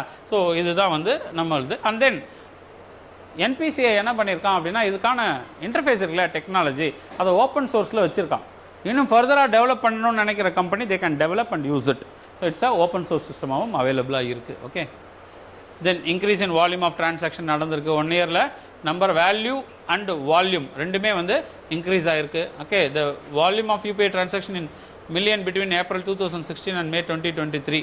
In May 2018 வந்து 190 million UPI payment நடந்திருக்கு. This rose to 9,415 million in May 2023. 4,855 மடங்கு 4,855 times வந்து increase ஆயிருக்கு, multifold increase ஆயிருக்கு. Okay, and then behavioral changes among the people. ஏன்னா அடுத்த முக்கியமான விஷயம் அப்படின்னா consumers are increasingly using UPI as an alternative petty cash even though the value associated with each transaction become smaller over time. 10 ரூபா 2 ரூபா 5 ரூபா எதாக இருந்தாலும் நம்ம காமெடியாக பார்க்க ஆரம்பிக்கிறோம்ல. இப்போலாம் பிச்சைக்காரன் கூட ஒரு யூபிஐ இதை வச்சுட்டு இருக்க மாதிரிலாம் நிறைய காமிக்கலாக கொடுக்குறாங்க. என்னன்னா நீ 5 ரூபா டொனேட் பண்ணனா கூட என்னது யூபிஐயில் இருக்குது. ஐயோ தம்பி, ஏன்னா பெரும்பாலும் நம்ம என்ன சொல்கிறோம் இப்போ உண்மையிலே இந்த வணக்கம் சொல்லி காசு சம்பாதிக்கிறவன் ஒருத்தன் இருக்கான் தெரியும்ல. யார் வணக்கம் சொல்லி காசு சம்பாதிக்கிறவன்? ஹோட்டலில் இல்லை எங்கேயாவது பார்க்கிங்கில் எங்கே போனாலும் ஒருத்தன் நிற்பான், செக்யூரிட்டி. எதுக்கு நிற்கிறான்னே தெரியாது. வண்டியை நம்ம நிறுத்த போகிறோம்னு வச்சுக்கோங்களேன், நிறுத்துற வரைக்கும் பார்த்துட்டு இருப்பான். நிறுத்தி முடிச்சோடனே குடுகுன்னு வந்து இங்கே நிறுத்தாது, அங்கே போய் நிறுத்தும்பான். அவன் தான் அந்த வணக்கம் சொல்லி காசு சம்பாதிக்கிறோம். ஏன்னா அது வெளியே வந்தினா வண்டிக்கு ஏறதுக்கு முன்னாடி 10 வணக்கத்தை சொல்லுவான். இந்த 10 வணக்கத்துக்கு ரீசன் என்ன? 5 ரூபாயோ 10 ரூபாயோ நீ என்ன பண்ணணும், அவனுக்கு கொடுக்கணும். அட் டைம் சிலர் வந்து ரிவர்ஸ் எடுக்க ஹெல்ப் பண்ணுவான், சிலர் ப்ராப்பராக நம்ம போகிற வரைக்கும் சப்போர்ட் பண்ணுவான். பண்ணும்போது கொடுக்குறது லாஜிக்கலி கரெக்ட், தப்பு கிடையாது. பட் சும்மாவே வணக்கம் சொல்லிட்டாங்கன்னு காசு கொடுக்குறதா அப்படின்னா அது ஒரு கொஸ்டின் மார்க் தான். பட் அப்படியே கொடுக்கலான்னு ஆசையே இருந்தால் கூட நம்ம என்ன பண்ணுறோம், இன்றைக்கெலாம் பேக்கெட்டை தடவுறோம். ஏன்னா எங்கே சில்லற நம்ம யார்கிட்டையும் இருக்கிறது இல்லை. Because we all accommodated to this UPI. அப்போ பிஹேவியரல் சேஞ்சஸ், சின்ன பேமெண்ட்டு கூட நம்ம என்ன பண்ணிட்டோம், யூபிஐயை நம்ப ஆரம்பிச்சிட்டோம். Okay, 2017-18 the share of UPI is total value of retail payment 0.4% இருந்து இப்போ டோட்டல் ரீட்டைல் பேமெண்ட்டில் எவ்வளோ ஆயிருக்கு, 21.1%. கிட்டத்தட்ட 100 ரூபா மக்கள் செலவு பண்ணுறாங்கன்னா 21 ரூபா யூபிஐ மூலயமா தான் செலவு பண்ணுறாங்க. ஆப்வியஸ்லி எனக்கு என்னுடைய ஓன் பிஹேவியர் எனக்கு தெரியும்ல, ரைட்டா. இதுக்கு முன்னாடி நான் என்ன கேஷுங்கிறது கொஞ்ச நாளைக்கு முன்னாடியே கொஞ்சம் குறைச்சிட்டோம். ஸ்வைப் பண்ணிட்டு இருந்தோம். ஸ்வைப் பண்ணும்போது என்ன அப்படின்னா ஃப்ரீடம் ரிவார்ட்ஸ்னு ஒன்று வரும். அந்த ஃப்ரீடம் ரிவார்ட்ஸ் எங்கேயாவது போய் ஒரு 6 மாதம் ஒரு வாட்டி அதை வேறு என்ன பண்ணலாம், ரிவார்ட் பாயிண்ட் வரும் ஸ்வைப் பண்ணுறதுக்கு. நீ வந்து 300 ரூபா 400 ரூபான்னு சொல்லி டெபிட் கார்டு ஸ்வைப்பிங்க்கு ஒரு அமௌண்ட் கிரெடிட் ஆகும். அந்த ஃப்ரீடம் ரிவார்ட்ஸ் போர்ட்டலில் போய் யூ கேன் என்கேஷ் இட். தெரியாதா உனக்கு? சரி, அப்படி ஒன்று இருக்குது, ரைட்டா. அதுக்கடுத்து தான் ஜிபே காரன் வந்தான். என்னது, சுரண்டி பார்க்கலாம், அடிக்கடி சுரண்டி பார்க்கலாம். 2 ரூபா கிரெடிட் ஆயிடுச்சு. ஆனால் இப்போலாம் எவ்வளோ சுரண்டினாலும் பெட்டர் லக் நெக்ஸ்ட் டைம் தான் சொல்கிறான். காசு தர்றதே இல்லை அந்த பையன். ஏன்னா என்னை வந்து பழக்கத்துக்கு உள்ளாக்கிட்டான்ல, என் பிஹேவியரை அவனுக்கு ஏற்ற மாதிரி டியூன் பண்ணிட்டான். ஸோ இனிமேல் நான் என்ன ஸ்கேன் பண்ணுவேன், வேறு வழி இல்லை. நானும் அவனுக்கு அடிமையாயிட்டேன். இப்போ நீ சொரன்னா பெட்டர் லக் நெக்ஸ்ட் டைம் மட்டும்தான் அவன் கொடுக்குறான். காசுலாம் தரான், ரேராக 2 ரூபா தரான், அது வேறு விஷயம். ரைட், இது எதுக்கு நான் சொல்ல வரேன்னா இதுதான், this is what the behavioural change. மக்கள் அந்த மாதிரியான தொழில்நுட்பத்துக்கு அடாப்ட் ஆகினா and it is easy also. ஏன்னா ரொம்ப ஈஸியாக இருக்கா இல்லையா, வேலெட் தேவையில்லை, கார்டு தேவையில்லை, கிரெடிட் கார்டு தொலைஞ்சிருமா எந்த பயமும் இல்லை. மொபைலை மட்டும் ப்ராப்பராக சார்ஜ் பண்ணி எடுத்துகிட்டு போனால் போதும். நெட்டு கனெக்ஷன் ப்ராப்பராக இருந்தால் போதும். அந்த நெட்டு கனெக்ஷனே இல்லைனாலும் பரவாயில்லைங்கிறது அடுத்த சில ஸ்கீம்ஸ் அடுத்த வே ஃபார்வர்டில் நம்ம பார்க்க போகிறோம், ரைட்டா. என்ன அப்படின்னா குளோபல் ரெக்கக்னிஷன். அதாவது கிட்டத்தட்ட இன்றைக்கி இந்தியா 10 வேரியஸ் கண்ட்ரீஸில் we are ready to transact through UPI from India, ரைட்டா. மலேசியா, சிங்கப்பூர், இது போன்ற 10 விதமான நாடுகளில் நம்ம யூபிஐ டிரான்சாக்ஷன் நம்மளால் பண்ண முடியுது. ஸோ அது ஒன் ஆஃப் த அட்வான்டேஜ் குளோபல் டிரான்சாக்ஷனுக்கு. அடுத்து பார்த்திங்க அப்படின்னா கார்ட்லெஸ் வித்ட்ரால். கார்ட்லெஸ் வித்ட்ரால் அப்படிங்கிறது என்ன, நான் சொன்ன மாதிரி யோனோ ஆப்லாம் சொல்கிறோம் இல்லையா. ஸோ அந்த மாதிரி யோனோ ஆப்லாம் போயிட்டு நீங்கள் யோனோ ஆப்லேருந்து கேஷ் எனக்கு வேணும்னு சொல்லி அந்த பர்டிகுலர் ஏடிஎம்மில் போயிட்டு நீங்கள் டிரான்சாக்ட் பண்ணிங்க அப்படின்னா you'll be able to get money. So cardless withdrawal. And UPI 123 pay. இந்த யூபிஐ 123 பே தான் நான் சொன்னேன் அடுத்த கட்டமாக. என்னது, நெட் இல்லைனா என்ன பண்ணுறது, இன்டர்நெட் பற்றின பிரச்சனைனா என்ன அப்படின்னா யூ கேன் டயல் 123. யூபிஐ 123க்கு டயல் பண்ணி எனது இவ்வளோ ரூபா பே பண்ண சொல்லியும் சொல்லலாம். அதுதான் பேமெண்ட் வித்தவுட் இன்டர்நெட் அப்படின்னு சொல்கிறோம். ஓகே, இது இல்லாமல் என்னென்ன இஷ்யூஸ் நம்ம பண்ணுறோம் அப்படின்னா no common limit of daily transaction. No common லிமிட்னா ஒன்றும் இல்லை. இப்போ நமக்கு நல்லா தெரியும், நிறைய பயன்படுத்துகிறவங்களுக்கு தெரியும், cash transfer or transaction or இது இருக்கு இல்லையா, ஒருத்தருக்கு அனுப்புறது, அதுக்கு 1 லட்ச ரூபா லிமிட். ஆக்சுவலாக ஒரு நாளைக்கு 1 லட்ச ரூபா தான் ட்ரான்ஸ்ஃபர் பண்ண முடியும். 1 லட்ச ரூபா லிமிட்டை தாண்டிட்டிங்கன்னா உங்களால் என்ன பண்ண முடியாது, அடுத்த 24 மணி நேரத்துக்கு 1 லட்ச ரூபா ட்ரான்ஸ்ஃபர் பண்ண முடியாது. ஓகே, அடுத்தது பார்த்தீங்க அப்படின்னாக்கா 20 டிரான்சாக்ஷன் பண்ணலாம் ஒரு நாளில். நீங்கள் 20 முறை போய் ஸ்கேனு அந்த மாதிரி 20 டிரான்சாக்ஷன் பண்ணலாம். 21வது டிரான்சாக்ஷன் நீங்கள் பண்ண போகும்போது என்ன அப்படின்னா you already attain the transaction லிமிட்னு சொல்லுவோம். உங்களை ட்ரான்ஸ்ஃபர் பண்ண விடாது. ரைட்டா? அப்போ வேல்யூவாகவும் சரி வால்யூமாகவும் சரி இதுதான் காமனாக வச்சுருக்காங்க. பட் ஒவ்வொரு பேங்க்கும் ஒவ்வொரு விதமாக வச்சுருக்காங்க, ஒவ்வொரு ஆப்பும் ஒவ்வொரு விதமாக வச்சுருக்காங்க. தட் லீட்ஸ் டு கன்ஃபியூஷன்ஸு. ஓகே, தென் அடுத்தது பார்த்தீங்கன்னா பேங்க் ஸ்ட்ரகிள்ஸ், டிரான்சாக்ஷன் ஃபெயிலியர்ஸ். இந்த அளவுக்கு நிறைய டிரான்சாக்ஷன் நடக்கும்போது பார்த்தீங்க அப்படின்னா அவங்களோட சர்வர் எல்லாமே ப்ராப்பராக அதுக்குரிய லெவலில் மெயின்டைன் பண்ணணும் இல்லையா? நீங்கள் சில நேரங்களில் நீங்கள் போய் பண்ணும்போது என்னது, your bank server is busy not able to pay அப்படின்னு சொல்லிடும். நம்ம அவன் மூஞ்ச பார்ப்போம், இங்கே பார்ப்போம், அவன் மூஞ்ச பார்ப்போம், இங்கே பார்ப்போம். என்னது, பணம் போகாது, ஆனால் சாப்பிட்டுட்டு வந்துட்டோம். இப்போ என்ன பண்ணி அவனுக்கு கொடுக்கணும், காசும் கிடையாது. ஏங்க இந்த மாதிரி காட்டுது, சரி கொஞ்ச நேரம் வெயிட் பண்ணிட்டு சில நேரங்களில் ட்ரான்ஸ்ஃபர் ஆகிரும். சில நேரங்களில் நமக்கு லக்கும் அடிக்கும். என்ன, அது பணமே பே பண்ணாத ஃப்ரெண்டு பக்கத்தில் இருப்பான், மாப்பிள்ளை உணதுலேருந்து பண்ணிவிடுன்னு சொல்லிட்டு நம்ம வந்துடலாம். ரைட்டா? ஸோ அப்போ இந்த மாதிரியான சூழ்நிலைகளில் என்னது, technology problem we are facing. Payment security threat, yes obviously we are facing security threat also. UPI மூலமா நிறைய ஃப்ராடு. நான் உங்களுக்கு சொல்லியிருக்க வாய்ப்பில்லை, இதுக்கு முன்னாடி சொல்லியிருக்கேன். என்னது, ஒரு முறை ட்ராவல் பண்ணிகிட்டே இருக்கும்போது நம்ம இன்ஸ்டியூட்டுக்கு ஒரு ஆர்மிக்காரன் வந்து ஜாயின் பண்ணியே ஆகணும், என் பொண்ணை வந்து உடனே சேர்க்க போகிறேன், என்னது 50,000 ரூபா எங்கள் ஆஃபீஸ்லேருந்து அனுப்பணும், நீங்கள் வந்து உடனே உங்கள் யூபிஐ ஐடியை கொடுங்க அப்படின்னு சொல்லி, நம்மளும் ஆஹா உடனே யாரோ ஜாயின் பண்ணுறாங்க அப்படின்னு சொல்லி எனக்கு ஃபோனு, சார் யூபிஐ ஐடி கேட்குறாங்க சார், நான் கொடுத்துருவேன் சார், குடும்பம் ஒன்றும் பிரச்சனை இல்லை. ஸோ வெங்கி தனுஷ் -1@OKSBI கொடுத்தாச்சு. இதை ஒரு பர்ச்சேஸ் போர்ட்டலில் போயிட்டு பர்ச்சேஸ் ஆர்டர் ப்ளேஸ் பண்ணி ஃப்ளிப்கார்ட்டில் 31,832 ரூபாய்க்கு பர்ச்சேஸ் ஆர்டர் ப்ளேஸ் பண்ணிட்டாங்க. எனக்கு ஃபோனு திரும்ப வருது, அவங்களே பண்ணுறாரு, அந்த ஆர்மி ஜவான் பேசுகிறாராம், சார் ஆக்சுவலாக நாங்கள் யூபிஐலேருந்து ஒரு 31,000 ரூபா உங்களுக்கு அனுப்பி விட்ருக்கோம், நீங்கள் முதல்ல அதை அக்செப்ட் கொடுத்து ஓடிபியை உங்களுடைய இதை போடுங்க, போட்ட உடனே உங்கள் அக்கௌண்ட்டு கிரெடிட் ஆகிடும் அப்படின்ட்டு. டக்குன்னு ஓப்பன் பண்ணி போகிறேன், ஃப்ளிப்கார்ட்லேருந்து வருது. அலர்ட் ஆகிட்டேன், ஃப்ளிப்கார்ட்லேருந்து எதுக்கடா வரும் அப்படின்னு. என்னென்னா அவன் பர்ச்சேஸ்க்கு போட்டுட்டு, இப்போ நம்ம பண்ணலாம் இல்லையா, பர்ச்சேஸில் யூபிஐ ஐடி போட்டு வந்தால் புஷ் நோட்டிஃபிகேஷன் வரும், அதில் போய் பே கொடுத்தினா பே ஆகிடும். பே ஆகிட்டா எவன் வாங்கினா, எவனுக்கு பொருள் போச்சு, ஒன்றுமே நமக்கு தெரியாது. We won't be able to track anything. உடனே திரும்ப ஃபோன் பண்ணி, ஃப்ளிப்கார்ட்லேருந்து அனுப்பியிருக்கேன் என்ன, ஆனால் சிரிக்கிறான். ஏன்னா it's a fraud, it's online fraud. என்னன்னா அந்த நம்பர் போட்டுறான்ல, அவன் எஃபிலேருந்து ஒரு ஆர்மி ஜவானுடைய ஃபோட்டோவை எடுத்து அவனுடைய வாட்ஸ்அப் ப்ரொஃபைல் பிக்சராக வச்சுக்கிட்டு he is misusing that name of that person. நான் இவன் பேசுகிறேன் அவன் பேசுகிறேன்ட்டு உடனே நீங்கள் வெரிஃபை பண்ணுறதுக்கு முதல்ல என்ன பண்ணுறீங்க, அவன் வாட்ஸ்அப் ப்ரொஃபைலில் போய் ஃபோட்டோ என்ன வச்சுருக்கான்னு பார்க்குறீங்க, உடனே ஆர்மிக்காரன் நம்பிடுறீங்க. ரைட்டா? ஒரு நிமிஷம் நான் ட்ரைவ் பண்ணிவிட்டு அலர்ட்டாக இல்லாமல் இருந்திருந்தால் அன்றைக்கி காசு போயிட்டுருக்கோம். ரைட்? ஸோ இதுதான் என்ன அப்படின்னா யூபிஐ வச்சு ஃப்ராட் கேன் ஆல்சோ ஹேப்பன் அப்படிங்கிறது. Okay, then lack of digital literacy. Yes obviously எல்லாருக்குமே இது ஆக்சஸ் இருக்கா, எல்லாருக்குமே இந்த லிட்ரஸி இருக்கா அப்படின்னா அது ஒரு மிகப்பெரிய கொஸ்டின் மார்க்காக இருக்குது. Then reluctance to accept UPI system. நீங்கள் என்ன தான் ஆனாலும் ஷவுகார்பேட் போனீங்கன்னா உங்களால் யூபிஐ எல்லாம் யூஸ் பண்ண முடியாது, காசெல்லாம் யூஸ் பண்ண முடியாது, சாரி கார்டெலாம் யூஸ் பண்ண முடியாது. கேஷ் தான் தம்பி, கேஷ் தான் தம்பி, கேஷ் தான் தம்பி, because they always transact only in cash. அவங்க என்னது, அது ரிலக்டன்ஸாக இருக்கலாம், இல்லை டேக்ஸ் இவேஷனுக்காக இருக்கலாம், எதாக வேணால் இருக்கலாம். பட் அவங்க என்னது, யூபிஐ கொஞ்சம் இப்போல்லாம் கொஞ்சம் அக்செப்ட் பண்ண ஆரம்பிக்கிறாங்க, அது டைரக்ட் கேஷாக வருதுங்கிறதுனால. பட் அதர்வைஸ் என்னது, ரிலக்டன்ஸ் இருக்க தான் செய்யுது. நிறைய இடங்களில் யூபிஐயை வாங்கிறதுக்கு மறுக்கிறாங்க. ஓகே, தென் ரூரல் அர்பன் டிவைட். ஆப்வியஸ்லி இன்றைக்கி ரூரல் ஏரியாஸில் கிட்டத்தட்ட 77% மக்கள் இதுக்கு அடாப்ட் ஆகியிருக்காங்க. பட் அர்பனில் 23% மக்கள் தான் இந்த மாதிரியான டெக்னாலஜிக்கு உள்ள வந்திருக்காங்க. பெரும்பான்மையானவர்களுக்கு இன்னும் அது போய் சேரலை அப்படிங்கிறது தான் உண்மை. ரைட்டா?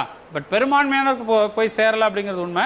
பட் வணிகர்கள் இவங்கெல்லாம் ஓரளவுக்கு அடாப்ட் ஆகிட்டாங்க. நான் அதனால தான் சொன்னேன், அந்த இட்லி கடையில் கூட இருந்தது அப்படிங்கிறது. ஓகே, வே ஃபார்வர்டு என்ன அப்படின்னா, நிறைய நாடுகளுக்கு நம்ம இதை இன்க்ரீஸ் பண்ணணும். 10 நாடுகள் மட்டும் இருக்கு இல்லையா, இதை இன்னும் நிறைய நாடுகளுக்கு இன்க்ரீஸ் பண்ணணும். Seeding with government programmes. Yes, more and more government ப்ரோக்ராம்ஸ்லேயும் இந்த யூபிஐ அடாப்ட் பண்ணிட்டோம் அப்படின்னா எல்லாருக்குமே என்னது, எப்படி பேங்க்கில் கொடுத்துட்டு இருந்தோமோ அந்த மாதிரி ஜிபேயில் பேமெண்ட்டை ப்ராசஸ் பண்ணிக்கலாம், இல்லை பாரத் பிம்மில் ப்ராசஸ் பண்ணிக்கலாம். ரைட்டா? Incentives to MSME transaction, micro small medium என்டர்பிரைசஸ்க்கு இன்சென்டிவ்ஸ் கொடுக்கலாம். Upgrade banks technical ability, bank அடுத்த கட்டமாக அவங்களுடைய இன்ஃப்ராஸ்ட்ரக்சரை இன்னும் இம்ப்ரூவ் பண்ணணும். And bridging the digital divide, இந்த டிஜிட்டல் டிவைடை நம்ம பிரிட்ஜ் பண்ணணும். அதுக்கு ஆல்ரெடி இந்தியா யூஸ் பண்ணுற 2 இது, ஒன்று வந்து பாரத் நெட் ப்ரோக்ராம், நமக்கு நல்லா தெரியும், இந்தியா முழுவதும் ப்ராட்பேண்டை கொண்டு போய் சேர்க்கறது தான் பாரத் நெட்டோடைய ஐடியா. அண்ட் டிஜிட்டல் லிட்ரஸியை கொடுக்கறதுக்கு தான் என்னது PMG திஷா ரைட்டா, டிஜிட்டல் லிட்ரஸியை எல்லா மக்களுக்கும் கொண்டு போய் சேர்க்கறது அப்படிங்கிறது தான் இந்த ஸ்கீமோட idea. Okay, got it? Okay, then LNG. LNG நமக்கு தெரியும், அதாவது லிக்விஃபைட் நேச்சுரல் கேஸ். இதை வந்து ரொம்ப லோயஸ்ட் டெம்பரேச்சரில் இந்த நேச்சுரல் கேஸை கம்ப்ரெஸ் பண்ணும் பொழுது ரைட்டாக கிட்டத்தட்ட தன்னுடைய வால்யூமில் 600 மடங்கு அளவுக்கு சுருங்கி ரைட் லிக்விடாக கன்வெர்ட் ஆகுது. அப்படி லிக்விடாக கன்வெர்ட் ஆகிற இந்த நேச்சுரல் கேஸ் வந்து you will be able to transport, because அதுக்கு லெஸ் இக்னிஷன் டெம்பரேச்சர் இருக்கிறதுனால இக்னைட் ஆகிறது இல்லை ரைட்டா. ஸோ லிக்விடாக இருக்கும்போது இக்னைட் ஆகிறது இல்லை, ஸோ இக்னிஷனும் ஆகாதனால ஏன்னா அது சேஃபாக நம்மளால் டிரான்ஸ்போர்ட் பண்ண முடியுது. ஸோ ஒரு நாடுலேருந்து இன்னொரு நாடுக்கு எல்என்ஜி டெர்மினல்ஸில் அதை இம்போர்ட் பண்ணி we are having a LNG terminal pipeline மூலமா we will be able to push to a particular destination. அந்த டெஸ்டினேஷனுக்கு போன பிறகு நம்ம என்னவா கன்வெர்ட் பண்ணுறோம், அதை திரும்ப வேப்பரைசேஷன் மூலமா கேஸாக கன்வெர்ட் பண்ணி பைப்டு கேஸாக சிட்டிஸில் கொடுக்கலாம் ரைட்டா. இண்டஸ்ட்ரி ஃபெர்டிலைசர் மற்ற ப்ரொடக்ஷனுக்கான இண்டஸ்ட்ரீஸ்க்கு கொடுக்கலாம். மாதிரி வேரியஸ் யூட்டிலிட்டிக்கு நம்மளால் பயன்படுத்த முடியுது. ஸோ இதுதான் LNG. India is already having various agreements and captive production spaces also. அதாவது வேர்ல்டு வைடு வந்து நிறைய இடங்களில் ஓஎன்ஜிசி பார்த்திங்க அப்படின்னா எப்படி ஆயிலுக்கான வெல்ஸ் எல்லாம் வந்து ஆக்ஷனில் எடுத்திருக்காங்களோ அதே மாதிரி நேச்சுரல் கேஸ் பேசின்ஸுக்கும் நிறைய இடங்களில் ஆக்ஷனில் எடுத்திருக்காங்க. ஸோ அந்த மாதிரி இடங்கள்லேருந்து நம்ம அதை கம்ப்ரெஸ் பண்ணி லிக்விஃபைட் நேச்சுரல் கேஸாக ஒவ்வொரு டெர்மினலுக்கும் அனுப்பி இந்தியாவில் யூஸ் பண்ணிகிட்ருக்கோம். ஸோ அது ரீசெண்டாக நம்ம பிரைம் மினிஸ்டர் போன போது இந்த டீலை வந்து திரும்ப ரினியூ பண்ண போகிறாங்க அப்படிங்கிறத பற்றின பேச்சு அடிபட்டது அப்படிங்கிறது தான் நியூஸ். ஓகே, ஸோ இது என்ன அப்படின்னு பார்த்தீங்கன்னா நான் சொன்ன மாதிரி -162 டிகிரி சென்டிகிரேடுக்கு கூல் பண்ணும்போது ரைட்டா, கிரையோஜெனிக் டெக்னாலஜி யூஸ் பண்ணி கூல் பண்ணும்போது okay. So the cooling process shrinks the volume of gas by 600 times, making it possible to store ship safely, and in its liquid state LNG will not ignite. Liquid ஸ்டேட்டில் அது எரியறது இல்லை. Okay, so LNG in India energy சப்ளையில் பார்த்தீங்க அப்படின்னா 6.2% of countries total energy கன்சம்ஷனில் LNG participate பண்ணியிருக்கு, 6.2%. Okay, of 23.39 million metric tonnes imported from around the world in 2022, imports about 5.8 million metric tonne per annum LNG from US. 23ல் 5.8 million metric tonne ஒரு வருடத்துக்கு எங்கேருந்து நம்ம இம்போர்ட் பண்ணுறோம், United States of அமெரிக்காவிலேருந்து import பண்ணுறோம் அப்படின்னு சொல்கிறோம். இதனுடைய முக்கியத்துவம் என்ன அப்படின்னா clean energy transition. Yes, obviously it's a clean energy compare to other fossil fuels. இது எனது கம்பஷன் ஆகி லெஸ் பொல்யூட்டிங்காக இருக்குது ரைட்டா. ஸோ அதனால் என்விரான்மெண்டலி சஸ்டைனபிளாகவும் இருக்குது. பிகாஸ் இது என்ன ஆகிடுது, ஃபுல்லாக எரிஞ்சிடுது. பார்ஷியல் கம்பர்ஷன் தான் major reason for carbon monoxide and other இது வந்து ரிலீஸ் ஆகிறதுக்கு இல்லையா, அது ஃபுல்லாக எரிஞ்சிருது. அதனால் என்விரான்மெண்டலி சஸ்டைனபிளாக இருக்கும். இன்னொன்று டைவர்சிஃபைடு எனர்ஜி யூசேஜாக நமக்கு இருக்குது. Then industrial feedstock, fertiliser அந்த மாதிரியான விஷயங்களை தயாரிக்கிறதுக்கு ஒன் ஆஃப் த இன்புட்டாக பயன்படுது. Then we have higher flexibility, அதை மூவ் பண்ணுறது, டிரான்ஸ்போர்ட், இது எல்லாத்துக்குமே வாய்ப்பு இருக்குது. ஓகே, இதான் எல்என்ஜியோட முக்கியத்துவம். Then challenges in domestic production and import என்ன அப்படின்னு பார்த்தீங்கன்னா, என்ன சேலஞ்சஸ் அப்படின்னு பார்த்தீங்கன்னா, ஒன்று ஃபிக்ஸட் ப்ரைஸ் இருக்கிறது இல்லை. நமக்கு நல்லா தெரியும், க்ரூடுக்கும் அதே தான். ஏன்னா க்ரூடு லிங்க் பண்ணி தான் நேச்சுரல் கேஸ்க்கும் ரேட் ஃபிக்ஸ் பண்ணுறாங்கன்னா, க்ரூட் பேரலோட ரேட் ஏறுச்சுன்னா இது ஏறுது, அது இறங்குச்சுன்னா இதுவும் இறங்குது. ஸோ அது ப்ரைஸ் ஃப்ளக்சுவேஷன் ஒரு ப்ராப்ளமாக இருக்குது. ரெண்டாவது ஹையர் ரிலையன்ஸ் ஆன் இம்போர்ட். கிட்டத்தட்ட இந்தியா வந்து 51% எல்என்ஜி தேவைகளை எப்படி தான் பூர்த்தி செய்து, இம்போர்ட் பண்ணி தான் பூர்த்தி செய்து. ஸோ நம்மளுடைய மேஜர் டிபெண்டன்ஸ் வந்து இம்போர்ட்டாக இருக்குது. Okay, so due to Russia Ukraine war India's import LNG from Russia has halted. அங்கேருந்து என்ன வரல, கேஸ் வரலை. ஆனால் என்ன வருது, க்ரூட் வந்து நம்ம இம்போர்ட் பண்ணுறோம், பட் கேஸ் வந்து நம்ம இம்போர்ட் பண்ண முடியல. Okay, this picture is depicting you the gas pipeline எங்கேருந்து எங்கே போகுது அப்படிங்கிறத நம்ம காமிச்சிருக்கோம். Declining trend of output from legacy fields. இது வேறு ஒன்றும் இல்லை, எங்கெல்லாம் நம்ம ஸ்டேக் எடுத்தோமோ நேச்சுரல் கேஸ் எக்ஸ்ட்ராக்ட் பண்ணுறதுக்கு அந்த லெகசி ஃபீல்ட்ஸினுடைய அவுட்புட் குறைய ஆரம்பிக்குது. சரி, ரீசெண்டாக I come to know, I think Krishna Godavari பேசின்னு நினைக்கிறேன், கேஜி பேசின் இல்லையா, ஆமாம் கேஜி பேசின்லன்னு நினைக்கிறேன். கவர்மெண்ட்டு இருக்கு இல்லையா, ஓஎன்ஜிசி, அவங்க ஒரு லார்ஜர் கேஸ் ஃபீல்டை கான்ட்ராக்ட் எடுத்து அவங்க ஆக்ஷனில் அவங்க எடுத்திருக்காங்க. அதை தாண்டி கொஞ்சம் தூரத்தில் ரிலையன்ஸ் இண்டஸ்ட்ரீஸ் அவங்களும் ஆக்ஷன் எடுத்திருக்காங்க. கிட்டத்தட்ட 90,000 ஏதோ கியூபிக் அளவோ என்னவோ இப்படி பைப்பு விட்டு கேஸ் உருவிட்டானா. புரியுதா? பக்கத்தில் இருக்குன்னா இப்படி போய் கேஸ் எடுக்கலாம், சைட்லேயும் கேஸ் இது பண்ணாங்க இல்லையா. ஓஎன்ஜிசியோடைய ஃபீல்டு இருக்கு இல்லையா, ஸோ அங்கேருந்து எடுத்துகிட்டதா தேர் வாஸ் எ டஸ்ஸில் அப்படின்னு சொல்லி கேள்விப்பட்டேன். ரைட்டா? ஸோ கோர்ட் வந்து நாங்கள் அது உள்ளே நடக்கிறது யாருமே எதுவும் சொல்ல முடியாதுன்ற மாதிரி ஏதோ அடுத்தடுத்த கட்டம் போயிட்டுருக்கு அந்த இஷ்யூன்னு சொல்கிறாங்க. Several thousand crores loss to ONGC இதனால் அப்படின்றது. ரைட்டா? ஸோ அப்போ இந்த மாதிரி எக்ஸ்ப்ளோர் பண்ணுறதுல நிறைய ப்ராப்ளம்ஸ் இருக்குது அப்படிங்கிறது. ஓகே. அண்ட் இன்னும் டிரான்ஸ்மிஷன் இன்ஃப்ராஸ்ட்ரக்சர் ப்ராப்பராக இல்லை ஒரு இடத்துலேருந்து இன்னொரு இடத்துக்கு கொண்டு போகிறதுக்கு. Okay.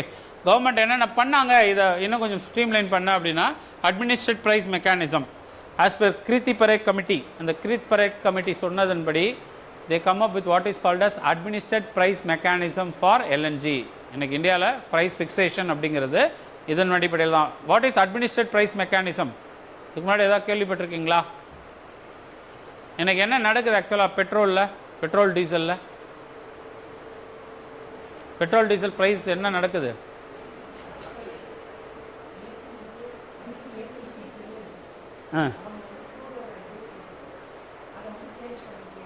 See, it is now oil marketing companies கிட்டே விட்டுட்டாங்க கவர்மெண்ட். ரைட்டா?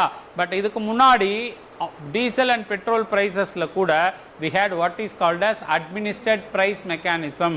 இதுக்கு முன்னாடி அரசு தான் நிர்ணயம் செய்யும். 30 ரூபா பெட்ரோல் விற்கணும்னா 30 ரூபா, 60 ரூபானா 60 ரூபா, irrespective of crude price. Crude price ஏறினாலும் இறங்கினாலும் கவர்மெண்ட் ஃபிக்ஸ் பண்ணது தான் ரேட்டுங்கிறது அட்மினிஸ்ட்ரேட் ப்ரைஸ் மெக்கானிசம். பட் ரீசெண்டாக என்னது, we dismantled administered price mechanism pertaining to this, எது பெட்ரோல் இதிலலாம். பட் நேச்சுரல் கேஸில் என்ன பண்ணியிருக்காங்கன்னா, தே ஆர் க்ரூட் ஆயிலை பேஸ் பண்ணி ரேட்டை கவர்மெண்ட் தான் ஃபிக்ஸ் பண்ணுறாங்க. Okay. Then floor and ceiling ப்ரைஸ்னு ரெண்டை வச்சு தான் அதை யூஸ் பண்ணுறாங்கன்னு சொல்கிறோம். Then national gas grid scheme 20,000லேருந்து 35,000க்கு நேஷ்னல் கிரிட் கெப்பாசிட்டி கிலோமீட்டர்ஸ் 20,000 கிலோமீட்டர்ஸ்லேருந்து 35,000 கிலோமீட்டர்ஸ் வரைக்கும் கொண்டு போகிறதுக்கான முயற்சியில் இருக்காங்க கவர்மெண்ட். அடுத்து சிட்டி கேஸ் டிஸ்ட்ரிபியூஷன் ஸ்கீம். இது அந்த டெர்மினல்ஸில் இருந்து பர்டிகுலர் சிட்டினா அந்த சிட்டி ஃபுல்லாக பைப்டு கேஸ் லைன் கொடுக்கறதுக்கான முயற்சியில் இருக்காங்க. கிட்டத்தட்ட 407 மாவட்டங்களில் கொடுப்பதற்கான முயற்சியில் அரசு ஈடுபடுது. அப்போ இது எல்லாமே ப்ராப்பராக ஆகிடுச்சு அப்படின்னா வீடுகள் தோறும் என்னது சிலிண்டருக்காக வெயிட் பண்ண வேணாம், பைப்டு கேஸ் லைன் வரும் சிட்டிஸில். அர்பனில் பைப்டு கேஸ் லைன் எப்படி இன்றைக்கி எலக்ட்ரிசிட்டி வந்து ஒரு யூனிட் இவ்வளோன்னு சொல்லி நம்ம கட்டுறோமோ அதே மாதிரி கேஸுக்கும் ஒரு மீட்டர் காஜ் வச்சு எவ்வளோ நீங்கள் கன்சியூம் பண்ணீங்களோ அதை மந்த்லி பேசிஸில் you will be able to pay. Okay. Way forward என்ன அப்படின்னா, ரிமூவ் செல்லிங் ரெஸ்ட்ரிக்ஷன், செல்லிங் ரெஸ்ட்ரிக்ஷனை குறைக்கலாம். தென் ரிசால்வ் ஜூரிஸ்டிக்ஷனல் இஷ்யூ. ஜூரிஸ்டிக்ஷனல் இஷ்யூன்றது வேறு ஒன்றும் இல்லை, ரெண்டு அத்தாரிட்டி மெயினாக அவங்க வந்து இதில் இன்வால்வ் ஆகிருக்காங்க. ஒரு அத்தாரிட்டி யார் அப்படின்னு கேட்டிங்கன்னா நேச்சுரல் கேஸ் ரெகுலேட்டரி போர்டு, இன்னொன்று director general of hydrocarbons. இப்போ நேச்சுரல் கேஸ் ரெகுலேட்டரி போர்டு நான் தான் இதெல்லாம் பார்ப்பேன் அப்படிங்கிறான். டிஜி ஹைட்ரோ கார்பன்ஸ் என்ன பண்ணுறான், நான் தான். இவங்க ரெண்டு பேருக்கு நடுவில் ஜூரிஸ்டிக்ஷன் பிரச்சனை. இப்போ அதை என்ன தீர்க்கலாம் அப்படின்னு சொல்லும்போது என்ன ஐடியா கொடுத்துருப்பாங்க அப்படின்னு பார்த்தீங்கன்னா, can be streamline by strengthening the role of NGRP at market operator in the middle stream and downstream. Middle stream and downstream என்பது கீழே ரீட்டைல் லெவலில் நீ பார்த்துக்கோ, மேலே பாலிசி டிசிஷன் எடுக்கிற லெவலில் யார் பார்த்துக்கிட்டோம், டிஜி ஹைட்ரோ கார்பன்ஸ் பார்த்துக்கிட்டோம் அப்படிங்கிறத செய்யணும் அப்படின்னு சொல்கிறாங்க. இன்ஃப்ராஸ்ட்ரக்சரை எக்ஸ்பேண்ட் பண்ணணும். தென் இம்போர்ட் இண்டிபெண்டன்ஸை கொண்டு வரணும். தென் ப்ரொடியூசர்ஸ் ப்ரைஸ் மெக்கானிசம், எப்படி இப்போ நம்ம ஆயில் மார்க்கெட்டிங் கம்பெனிஸே விட்டுட்டோமோ அதே மாதிரி அவங்கக்கிட்டே விட்டுருங்க, அட்மினிஸ்ட்ரேட்டிவ் ப்ரைஸ் மெக்கானிசம் வேணாம் அப்படிங்கிறதையும் சொல்லியிருப்பாங்க. Okay. Then bank for international settlement, இதுதான் last topic of the day. Okay, I will be finishing now. இந்த பிஐஎஸ் அப்படிங்கிறது வேறு ஒன்றும் இல்லை, இவங்க பேசல் சுவிட்சர்லாண்டில் இருக்காங்க. One of the major advisory பாடின்னு நம்ம சொல்லலாம். ஆக்சுவலாக it's not a regulatory body, they are advisory body. ஏன்னா இவங்க வந்து சென்ட்ரல் பேங்க்ஸ் எல்லாத்துக்கும் prudential norms to maintain the banking system advise பண்ணுறது தான் இவங்களோட வேலை. இவங்க இப்போ என்ன காஷன் கொடுத்துருக்காங்கன்னா, இன்ட்ரெஸ்ட் ரேட்டை இன்னும் கொஞ்சம் ப்ராப்பராக ஏற்றி கண்ட்ரோலில் வச்சுக்கோங்க எக்கனாமியை. ஏன்னா most of the economic condition inflationary tendency அதிகமாகிட்டு இருக்கிறதுனால பல நாடுகள் கொலாப்ஸ் ஆக போகுது அப்படிங்கிறத அவங்க சொல்கிறாங்க. பிகாஸ் இன்டர்நேஷ்னல் சினாரியோ அப்படி இருக்குது. Food grain inflation, energy inflation எல்லா பக்கமும் இன்ஃப்ளேட் ஆகிட்டே இருக்கிறதுனால ஒவ்வொரு மக்களும் வாழ்வாதாரம் அப்படிங்கிறது ரொம்பவே கேள்விக்குறியாயிடுது. சரி, ஓகே. அப்போ இன்ஃப்ளேஷன் ஆனால் உடனே அடுத்த நிமிஷம் நீங்கள் என்ன பண்ணுவீங்க, you go with a policy called as monetary tightening. Monetary டைட்டனிங்னா என்ன பண்ணுவீங்க, இன்ட்ரெஸ்ட் ரேட்டை ஏற்றுவீங்க. கரெக்டாக இல்லையா? இன்ட்ரெஸ்ட் ரேட்டை ஏற்றி தான் ஆகணும். ஏன்னா இன்ட்ரெஸ்ட் ரேட்டை ஏற்றாமல் சீப் இன்ட்ரெஸ்ட் ரேட்டு கொடுத்தீங்கன்னா தேவையில்லாத கூட கடன் வாங்கி செலவு பண்ணுவான். திரும்ப தேவையில்லாததுக்கு கடன் வாங்கி செலவு பண்ணால் திரும்ப பணப்புழக்கம் அதிகமாகும். திரும்ப பணப்புழக்கம் அதிகமானால் என்னது, it will lead to inflation. அப்போ என்ன அப்படின்னு பார்த்தீங்கன்னா இங்கேயும் அதே தான் பிரச்சனை. என்ன, இப்படியும் போக முடியாது அப்படியும் போக முடியாது. ஏன்னா ரொம்ப இன்க்ரீஸ் பண்ணிட்டீங்கன்னா it may lead to recession. ஏன்னா கேபிட்டல் கிடைக்காது, சீப் காஸ்ட்டில் கேபிட்டல் கிடைக்கலாம், ப்ரொடக்ஷன் பண்ண முடியாது. ஸோ ப்ரொடக்ஷன் நடக்கலை அப்படின்னா திரும்ப அது ரெசெஷனை நோக்கி போயிடும். ரைட்டா? அப்போ இதுவும் இல்லை அதுவும் இல்லைன்ற டைலமா இல்லாமல் நீங்கள் ப்ருடென்ஷியலாக பண்ணுங்கள். அதுதான் bank of international settlement has called for more interest rate hikes, warning the world economy is now at a crucial point as countries struggle to control inflation அப்படிங்கிறது தான் நியூஸ். இப்போ இவன் என்னெல்லாம் பண்ணியிருக்கான் அப்படின்னு பார்த்தீங்கன்னா, ஏன்னா it may trigger the banking collapse, emergency of inflationary psychology. Inflationary சைக்காலஜிங்கிறது என்ன அப்படின்னா, எப்படி நம்ம பிஹேவியரல் சேஞ்ச் பார்த்தோம்ல யூபிஐயில், அதே மாதிரி தான். இன்றைக்கி வாங்கலைன்னா நாளைக்கு விலை ஏறிட்டோம்னா மக்கள் என்ன பண்ணிடுறான், ஓடி போய் இன்றைக்கே வாங்கிடுறான். தேவையில்லையே வாங்கி வச்சிரு. ரீசெண்ட் பாஸ்ட்டில் நம்ம கேள்விப்பட்டோம், நீங்கள் எத்தனை பேர் கேள்விப்பட்டீங்கன்னு தெரியல, நம் நாட்டிலிருந்து வெளிநாட்டுக்கு போன இந்தியர்கள் அரிசி எல்லாம் கிடைக்காம போய் வாங்கி மூட்டை மூட்டையாக வீட்டில் வச்சுக்கிறாங்க அப்படின்ட்டு. என்னென்னா திருப்பி கிடைக்குமா இல்லை எவ்வளோ ரேட்டுக்கு ஆக போகுதுன்னே தெரியல அப்படிங்கிற பயம். That to India already banned rice export also.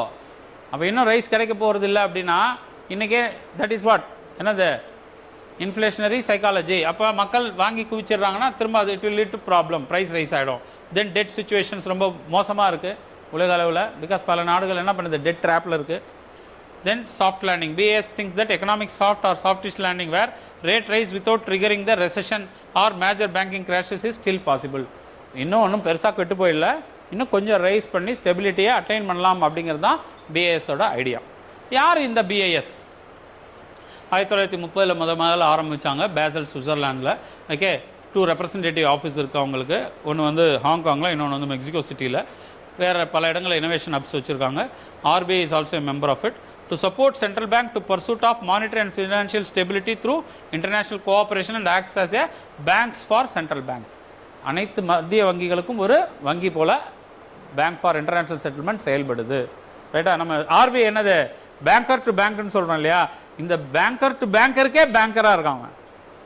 All central பேங்க்கை ஒரு பேங்காக வந்து BIS செயல்படுது. பட் என்ன மேஜராக என்ன பண்ணியிருக்காங்க அப்படின்னு பார்த்தீங்கன்னா, they R recommending various Prudential norms, பாதுகாப்பு அம்சங்களை சொல்கிறான். உதாரணத்துக்கு 2008 when we had what is called as subprime crisis, Lehman brother மாதிரியான மிகப்பெரிய வங்கிகளே கொலாப்ஸ் ஆன போது கூட உலகம் எல்லாமே எங்கே படிப்பினையை கற்றுக்கலான்னு திரும்பி பார்த்தாங்கன்னு பார்த்தீங்கன்னா இந்தியா கிட்ட.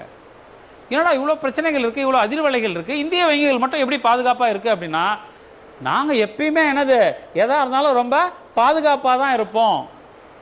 அப்படி தானே நம்ம, நான் ஏற்கனவே கூட சொல்லுவேன்ல, என்னது அந்த காலத்தில் எங்கன்னா ஐயோ வெளியே போகாத, சைக்கிளை எடுக்காத, ஊந்துட போகிற, அடிபட்டுற போகுது, ஜம்ப் பண்ணாத, இப்படி என்னது எல்லாத்துலேயுமே ஒரு பாதுகாப்பு, ஒரு செக்யூரிட்டி, சேஃப்டியை வேணும் அப்படின்னு. That is in the Indian psychology. அப்போ எதை செய்தாலும் ப்ருடென்ஷியலாக தான் செய்யணும், ரொம்ப பாதுகாப்பாக தான் செய்யணும் அப்படின்னு இருக்குல்ல. பட் அது அந்த ஜென்ரேஷன் போயிடுச்சு. இப்போ என்ன, அடுத்த ஜென்ரேஷன் நம்ம எல்லாருமே கொஞ்சம் ரிஸ்க் எடுக்க ஆரம்பிக்கிறோம். அதுக்கு முன்னாடி என்னது, அந்த பழைய ஜென்ரேஷன் பெருசாக ரிஸ்க்லாம் எடுக்க மாட்டாங்க, எல்லாமே சேஃபாக தான் இருக்கணும் அப்படிங்கிறத அவங்க நினைப்பாங்க. இப்போ கொஞ்சம் மக்கள் மனநிலை மாறி இருக்குன்னு நான் பார்க்குறேன். அப்போ என்னன்னா, வி ஸ்டாண்டர்டாக அந்த பேசல் நார்ம்ஸ் 1, நார்ம் 2, நார்ம் 3 நம்ம சொன்னதில் மெயினாக அந்த கேபிட்டல் அடிக்வசி ரேஷியோ ஆகட்டும், இது எல்லாத்தையும் ப்ருடென்ஷியலாக இந்தியன் பேங்கிங் சிஸ்டம் ஃபாலோ பண்ணதுனால இவ்வளோ குளோபல் ஷாக்கையும் இந்தியன் பேங்கிங் சிஸ்டம் அப்படியே தாங்கிச்சு. பெருசாக அழட்டிக்கவே இல்லை, அப்படியே ஜம்ப் பண்ணி திரும்ப உட்காந்துச்சு, அவ்வளோதான். ரைட்டா? அப்போ என்ன அப்படின்னு பார்த்தீங்கன்னா, இந்த பேசல் நார்ம்ஸை எவ்வளோ ப்ராப்பராக இம்ப்ளிமெண்ட் பண்ணாங்க அப்படிங்கிறது தான் இந்தியன் பேங்கிங் சிஸ்டத்தோட ஸ்பெஷாலிட்டியாக பார்க்குறோம். அதில் பார்த்தீங்க அப்படின்னா பேசல் 1 1988 சொல்லியிருப்பாங்க. என்னென்ன பண்ணணும் அப்படின்னு பார்த்தீங்கன்னா, risk weighted assets. Risk weighted assets அப்படிங்கிறது வேறு ஒன்றும் இல்லை, பேங்க்கை பொறுத்த வரைக்கும் என்ன சொல்லியிருக்கோம் அப்படின்னு பார்த்தீங்கன்னா, லாஸ்ட் கிளாஸ் கூட நான் சொன்னேன், whatever the loans that are lent by the banks are their assets, whatever the deposits that are mobilised by the banks are their liabilities. எந்த டெபாசிட் அவன் மொபிலைஸ் பண்ணுறானோ அது எல்லாமே அவனுக்கு என்னது, கடன் தான். ஏன்னா டெபாசிட் பூரா அவன் என்ன பண்ணி அவனை திருப்பி கொடுக்கணும். அது ஃபிக்ஸட் டெபாசிட்டாக வாங்கியிருந்தாலும் சரி, சேவிங்ஸ் பேங்க்கில் வாங்கியிருந்தாலும் சரி, எல்லாத்தையும் அவன் என்ன பண்ணி அவனை திருப்பி கொடுத்தாகணும். Whereas whatever loans lend by him, கடன் அவன் கொடுக்குறான் இல்லையா, அது எல்லாமே அவனோட அசெட். எவன் வாங்கினானோ அவன் அவங்ககிட்ட திருப்பி கொடுக்கணும். அப்போ நீ கடன் கொடுக்கும் பொழுது அந்த ஒவ்வொரு கடன்களுக்கும் you need to come up with what is called as risk weightage. இப்போ ரிஸ்க் வெயிட்டேஜ்னா வேறு ஒன்றும் இல்லை, கேம்லிங் பண்ண போகிறேன், குதிரை ரேஸில் நான் பணம் கட்ட போகிறேன், எனக்கு 1 கோடி கடன் கொடுன்னு கேட்குறான்னு வச்சுக்கோ, எவனா கொடுக்கலாமா? ஏன் கொடுக்கக்கூடாது? அதனோட அசட்டோட ரிஸ்க் வெயிட்டேஜ் 100%. என்னது? அப்படியே போயிடும். லாட்ரி வாங்க போகிறேன், இல்லை ஆன்லைன் ரம்மியில் விளையாட போகிறேன், இதெல்லாம் கேம்பிளிங். இந்த கேம்பிளிங்கில் பணம் போட்டால் 100% ரிஸ்க்கு. ரைட்டா? நான் ஒரு கவர்மெண்ட் எம்ப்ளாயி, எனக்கு மாதம் 1 லட்ச ரூபா என்னது சம்பளம் வருது, எனக்கு ஒரு 5 லட்ச ரூபா கடன் கொடுங்க, மாதம் 50,000 10 மாதத்தில் கட்டிடுறேன். 0% ரிஸ்க்கு. ஏன்? அவருக்கு மாதம் 1 லட்ச ரூபா வருது, மாதத்துக்கு 50,000 ஒதுக்கி வச்சார்னா கூட 10 மாதத்தில் அவர் கடன் அடிச்சிடலாம். எனக்கு கவலையே இல்லை, அழகாக இருக்குது. அதை விட இன்னொரு சேஃப், என்கிட்ட 50 பவுன் நகை இருக்குது, நகையை வச்சுக்கோ, ஒரிஜினல் கோல்டான்னு செக் பண்ணணும், அது வேறு விஷயம். பட் செக் பண்ணிவிட்டு கடன் கொடுத்தீங்கன்னா என்னது, உனக்கு திரும்ப 0% ரிஸ்க்கு. நான் ஒரு பிஸ்னஸ் பண்ணலான் இருக்கேன், இன்றைக்கி ஃபுட் பிஸ்னஸ் நல்லா போயிட்டுருக்கு, எனக்கு 1 லட்ச ரூபா கடன் கொடுங்க, இதுதான் என் கடை, இதான் நான் பண்ணிகிட்ருக்கேன் பிஸ்னஸ்னு ஒருத்தர் சொன்னான்னா it can B consider as 50-50 risk. அப்போ இந்த ரிஸ்க் வெயிட்டட் அசட்டுங்கிறது என்னென்னா, நீ கொடுக்குறல்ல போர்ட்ஃபோலியோ கடன், ஒவ்வொரு கடனுக்கும் you should come up with a risk weightage. இது 100% ரிஸ்கி அசட்டா, இது 0% ரிஸ்கி அசட்டா, இது 50% ரிஸ்கி அசட்டான்னு ஒரு ரிஸ்க் வெயிட்டேஜ் போட்டினா அதுதான் ரிஸ்க் வெயிட்டட் அசட் அப்படின்னு சொல்லி. ரைட்டா? ஸோ அப்போ இந்த ரிஸ்க் வெயிட்டேஜை பேஸ் பண்ணி உனக்கு இருக்கிற கேபிட்டலும் உனக்கு கூட ரிஸ்க் வெயிட்டட் அசட்டுக்கும் ப்ராப்பராக இருக்கான்னு நீ பார்த்துக்கணும். Because your risk weighted asset should not completely erode your capital. This is what we call it as capital adequacy ratio or capital to risk weighted asset ratio அப்படின்னு சொல்கிறோம். CRAR or CAR in banking parlance. Banking பேரலன்ஸில் CAR அப்படின்னாலோ CRARனால வேறு ஒன்றும் இல்லை, உங்ககிட்ட இருக்கிற tier 1 and tier 2 capital divided by risk weighted asset. இது போட்டு சேஃப் ஜோனில் இருக்கியா இல்லையாங்கிறத நீ செக் பண்ணிக்கலாம். ஓகே, இதுதான் பேசல் 3ல் சொல்லியிருக்காங்க. CAR, leverage, liquidity coverage ratio, net stable fund rate, இதெல்லாம் மெயின்டைன் பண்ணுங்க. நம்ம என்ன பண்ணுறோம், time and again Basel is coming with, that is bank for international settlement is come with certain advisory. இந்த அட்வைசரியை எடுத்துட்டு இங்கே ஒரு ரெகுலேட்டர் இருக்கார்ல, யார்? RBI. அவன் என்ன பண்ணுவான்னா இந்தியாவுக்கு தேவையான மாதிரியான பாலிசியை இனிஷியேட் பண்ணி நம்மளுடைய central bank will give a guidelines to our scheduled commercial banks. இதெல்லாம் ஃபாலோ பண்ணுங்கள். அப்போ என்னது, SLR இவ்வளோ மெயின்டைன் பண்ணுங்கள், CRR இவ்வளோ மெயின்டைன் பண்ணுங்கள், CAR இவ்வளோ மெயின்டைன் பண்ணுங்கன்னு அவன் என்ன பண்ணுவான், தன்னுடைய கைட்லைன்ஸை அவன் ஃபார்முலேட் பண்ணுவான். அதை பேஸ் பண்ணி தான் நம்மளுடைய பேங்கிங் சிஸ்டம் இன்றைக்கி ப்ருடென்ஷியலாக செயல்பட்டு. Are you comfortable? ஓகே, இதுதான் பேங்க் ஃபார் இன்டர்நேஷ்னல் செட்டில்மெண்ட் அப்படிங்கிறது. ஓகே, ஸோ ஐ ஹோப் இந்த 7 இஷ்யூ ஓரளவுக்கு ஒரு வியூ கிடச்சிருக்குன்னு நினைக்கிறேன். ரைட்டா? போய் படிங்க. Right, further if you have still any queries you can contact.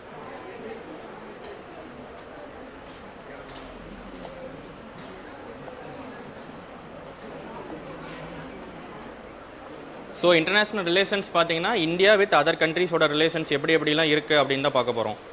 For example இப்போ G20 சம்மிட் இந்தியாவில் நடந்துச்சுல்ல, எல்லாருக்கும் விசிபிள் ஆகுதா எழுதுறது? ஸோ G20 சம்மிட்டில் இந்தியாவில் எத்தனை கண்ட்ரீஸ் அட்டன் பண்ணாங்க ஓவராலாக? 21 இல்லை, ப்ளஸ் அதர் கெஸ்ட் கண்ட்ரீஸ்ன்னு சொல்லி கூப்பிட்ருப்போம்ல. ஸோ ஓவராலாக 41 கண்ட்ரீஸு ப்ளஸ் 2 ஆர்கனைசேஷன்ஸ் அட்டன் பண்ணாங்க. ஓகேவா? ஸோ அப்போ இதுதான் இந்தியாவிலே லார்ஜஸ்ட் சம்மிட்டாக இது வரைக்கும் நடந்ததில், ஃப்ரம் இண்டிபெண்டன்ஸ்லேருந்து ஆரம்பிச்சு. ஸோ இண்டிபெண்டன்ஸ்லேருந்து ஆரம்பித்து இதுதான் லார்ஜஸ்ட் சம்மிட். ஏன்னா இவ்வளோ கண்ட்ரீஸ் இந்தியாவில் இது வரைக்கும் அட்டன் பண்ணதே இல்லை, 41 கண்ட்ரீஸ். ஸோ அந்த டைம், ஸோ இந்த பீரியட் இந்தியாவோட பீரியட்னு சொல்கிறாங்க. ஸோ இந்த 2023லேருந்து நெக்ஸ்ட் 2033 வரைக்கும் இந்த டிகேட் ஒரு செலக்ட் பண்ணியிருக்காங்க, இந்தியாஸ் டிகேட்னு சொல்கிறாங்க. மெயினாக இந்தியன் டிப்ளோமேட்ஸ்க்கான டிகேட். ஸோ ஏன் இந்தியன் டிப்ளோமேட்ஸ்க்கான டிகேட்னு சொல்கிறாங்க? இப்போ நம்ம வேர்ல்டு எப்படி இருக்குது? ஸோ அப்போ அந்த போலார்னு ஒரு கான்செப்ட் சொல்லுவாங்கல்ல. ஸோ ஃபஸ்ட்டு பார்த்தீங்கன்னா 3 கான்செப்ட் இருக்கும். Unipolar, multipolar and bipolar. யூனிபோலார்னா என்ன? ஃபஸ்ட்டு போலார்னா என்ன? போலாருங்கிறது ஒன் சைடு. யூனிபோலார்னா ஒரே ஒரு கண்ட்ரி தான் வேர்ல்டை டாமினேட் பண்ணும். ஸோ யூனிபோலாருக்கான எக்ஸாம்பிள் என்ன சொல்லலாம்?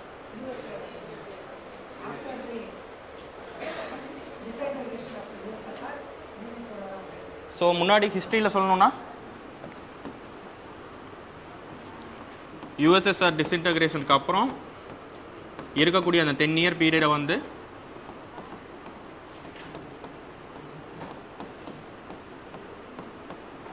ஸோ இந்த 10 இயர் பீரியட் வந்து யூனிபோலார் வேர்ல்டுன்னு சொல்லுவாங்க.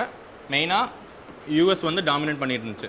இதுக்கு முன்னாடி எக்ஸாம்பிள்ஸ் பார்த்தா யூனிபோலார் வேர்ல்டுக்கு என்ன சொல்லலாம், ஹிஸ்ட்ரியிலே வாங்களே, வேர்ல்டு ஹிஸ்ட்ரி எடுத்துக்கிட்டிங்கன்னா ஸோ யூகே வந்து இருந்துச்சா, ஃப்ரம் 19th சென்ச்சுரி வரைக்கும் யூகே வந்து வேர்ல்டு டாமினேட் பண்ணியிருந்துச்சு. ஸோ இதுதான் வந்து யூனிபோலார் வேர்ல்டு. ஒரு கண்ட்ரி வந்து ஓவராலாக இன்டர்நேஷனல் பாலிடிக்ஸோ இல்லை இன்டர்நேஷனல் வேர்ல்டு ஃபுல்லாக டாமினேட் பண்ணுறது. நெக்ஸ்ட் பைபோலார் வேர்ல்டோட எக்ஸாம்பிள் என்ன சொல்லலாம்? So cold war time after second world வார்க்கு அப்புறம் US and USSR from 1945 to 1991 வரைக்கும். ஸோ இது வந்து பைபோலார். இப்போ வந்து மல்டிபோலார் வேர்ல்டில் இருக்குமா பைபோலார் வேர்ல்டில் இருக்குமா? மல்டிபோலார் வேர்ல்டுன்னு எப்படி சொல்லலாம்? ஸோ எல்லா கண்ட்ரீஸும் இருக்கும், இதில் இந்தியாவும் ஒன் ஆஃப் தி ஸ்பெசிஃபிக் அலையன்ஸில் இருக்குது. ஆனாலும் டுவர்ட்ஸ் பைபோலார் நோக்கி போயிட்டுருக்கு. சைனா அண்ட் யூஎஸ் டாமினண்ட்டாக இப்போ போயிட்டுருக்கு. ஸோ அப்போ வந்து இதுதான் வந்து இந்தியன் டிப்ளோமேட்ஸ்க்கான ரோலாக சொல்கிறாங்க. யூஎஸ் அண்ட் சைனாவுக்கு நடுவில் இந்தியன் டிப்ளோமேட்ஸ் வந்து எப்படி ரோல் ப்ளே பண்ணலாம் இன்டர்நேஷ்னல் பாலிடிக்ஸில் அப்படின்னு சொல்கிறது தான் டிகேட் ஆஃப் இந்தியன் டிப்ளோமேட்ஸ்னு சொல்லி ஒரு டேர்ம் காயின் பண்ணியிருக்காங்க G20 நடந்ததுக்கப்புறம். ஸோ அதுதான் இப்போ நம்ம இன்டர்நேஷ்னல் பாலிடிக்ஸை பொறுத்த வரைக்கும் எப்படி பார்க்கணுன்னா, போலார் வேர்ல்ட்ஸில் unipolar world, bipolar world and multipolar world அப்படின்னா என்னென்னு பார்த்துக்கிட்டிங்களா? நெக்ஸ்ட்டு ஒரு கண்ட்ரிக்கும் இன்னொரு நோட் பண்ணிக்கிட்டிங்களா? கண்ட்ரியோட ரிலேஷன்ஸ் படிக்கிறதுக்கு முன்னாடி என்னென்ன பேக்ரவுண்ட்ஸ்லாம் பார்க்கணுன்னா, ஃபஸ்ட்டு இப்போ for example India with any other country படிக்கும்போது ஹிஸ்டாரிக்கல் பேக்ட்ராப் பார்க்கணும்.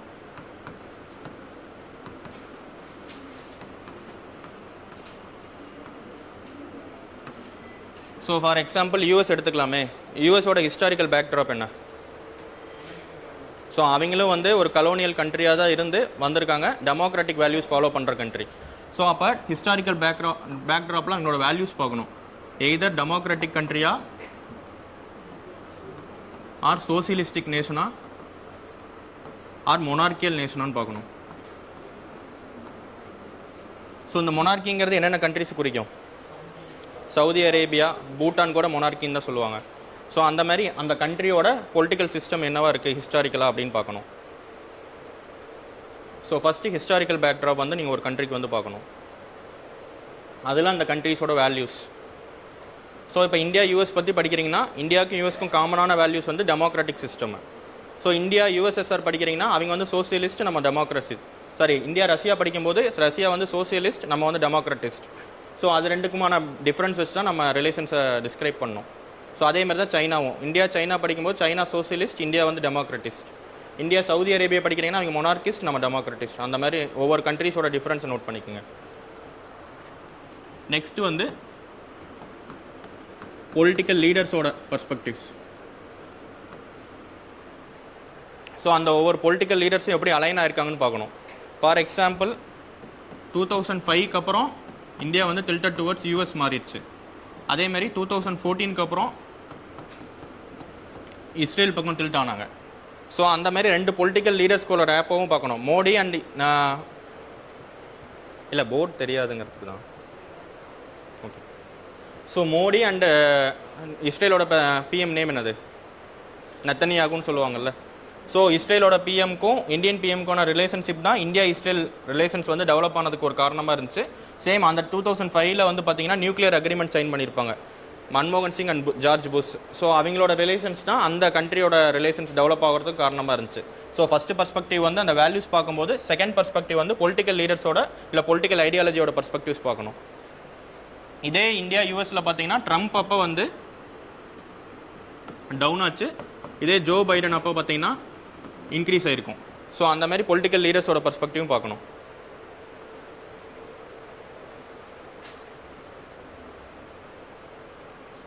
நெக்ஸ்ட் தேர்ட் பாயிண்ட் வந்து எக்கனாமிக் ஃபேக்டர்ஸ்.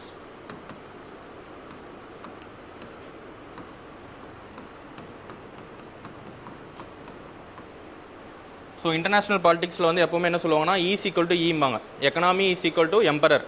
ஒரு எக்கனாமி இருந்தால் அவங்களால எம்பரரை கேப்சர் பண்ண முடியும்னு சொல்லுவாங்க. ஸோ அப்போ எக்கனாமிக் ஃபேக்டர்ஸ் வந்து இன்டர்நேஷனல் ரிலேஷனில் ஒரு பேசிக் மேஜர் ஃபேக்டராக இருக்கும்.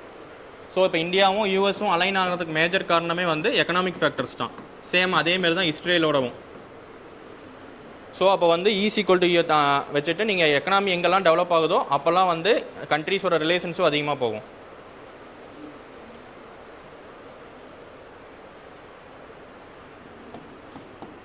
நெக்ஸ்ட் ஃபோர்த் வந்து கல்ச்சுரல் ஃபேக்டர்ஸ். ஸோ இந்தியா வந்து one of the soft power nation சொல்லுவாங்கள்ல, சாஃப்ட் டிப்ளமேசின்னு சொல்லுவாங்க.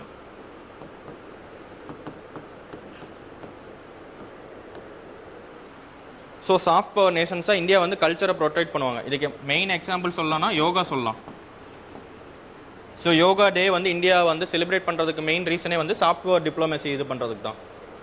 ஸோ அப்போ வந்து first factor historical factors, second political, third economical, fourth one வந்து கல்ச்சுரல் ஃபேக்டர்ஸ். ஸோ இதெல்லாம் ஒவ்வொரு கண்ட்ரி ஸ்பெசிஃபிக்காக நீங்கள் பார்த்து வச்சுக்கணும். அடுத்து போகலாமா? நோட் பண்ணிட்டீங்களா?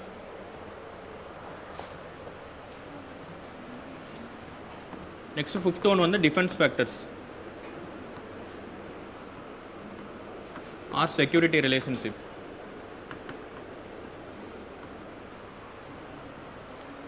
இதுதான் வந்து இப்போ இருக்கக்கூடிய வேர்ல்டில் வந்து டாமினேட் பண்ணுற ரிலேஷன்ஷிப்.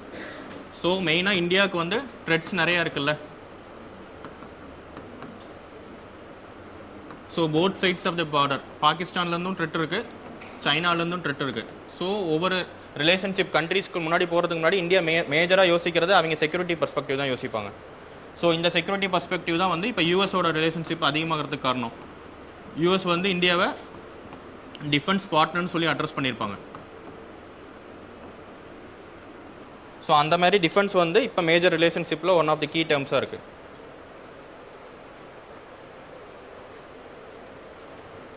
நெக்ஸ்ட்டு லேட்டர் பார்ட் வந்து academic part or research and development. இதில் தான் வந்து ISRO and science and technology relationships எல்லாம் வரும். இந்த அகாடமிக் பார்ட்னு சொல்கிறது வந்து எஜுகேஷன் சொல்லலாம். இது வந்து இந்தியா ஆஸ்திரேலியன் ரிலேஷன்ஷிப்போட பேக்ரவுண்டாக இருக்கும். ஆஸ்திரேலியாவில் வந்து இந்தியன் ஸ்டூடெண்ட்ஸ் வந்து அதிகமாக படிக்கிறாங்களா? ஆஸ்திரேலியாவில் இந்தியன் ஸ்டூடெண்ட்ஸ் தான் ஆஃப்டர் சைனாக்கு அப்புறம் அதிகமாக இருக்காங்க. சேம் யூகேலேயும் வந்து இந்தியன் ஸ்டூடெண்ட்ஸ் அதிகமாக இருப்பாங்க. கனடா, இந்த 3 கண்ட்ரீஸோட மேஜர் ஃபேக்டர்ஸ் வந்து அகாடமிக் ரிலேஷன்ஷிப் தான்.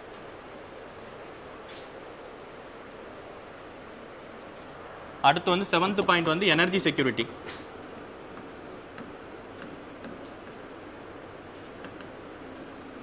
ஸோ இந்தியா வந்து உன்னை எனர்ஜி டெஃபிஷியன்ட் நேஷன்.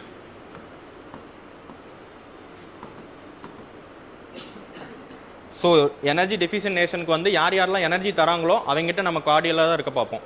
ஸோ ஏன் எனர்ஜி டெஃபிசிட் வந்து எங்கெங்கெல்லாம் கிரியேட் பண்ணியிருக்கோம்னா 1991 நம்ம இதானதுக்கும் காரணம் தான், 1979 ஆயில் இதானதுக்கும் காரணம் தான். ஸோ எங்கெங்கெல்லாம் எனர்ஜி வந்து எக்ஸ்ப்ளோர் பண்ணலாமோ அங்கெல்லாம் வந்து இந்தியா ரிலேஷன்ஷிப் பில்ட் பண்ணுவாங்க. ஸோ இதெல்லாம் பில்லர்ஸ் ஆஃப் இன்டர்நேஷனல் ரிலேஷன்ஸ். ஒரு கண்ட்ரிக்கு போகிறதுக்கு முன்னாடி இதெல்லாம் தான் பார்த்து சைன் பண்ணுவாங்க, ஒரு அக்ரிமெண்ட் சைன் பண்ணுறதுக்கு முன்னாடி. ஓகேவா? மொத்தம் 7 ஃபேக்டர்ஸ் நோட் பண்ணிக்கோங்க. இதை வச்சு தான் நம்ம இந்த கிளாஸ் ஃபுல்லாக பார்க்க போகிறோம். Science and tech.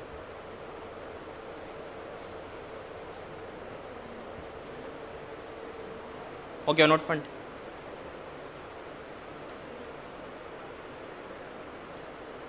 நோட் பண்ணிட்டீங்களா? நெக்ஸ்ட் போகலாமா?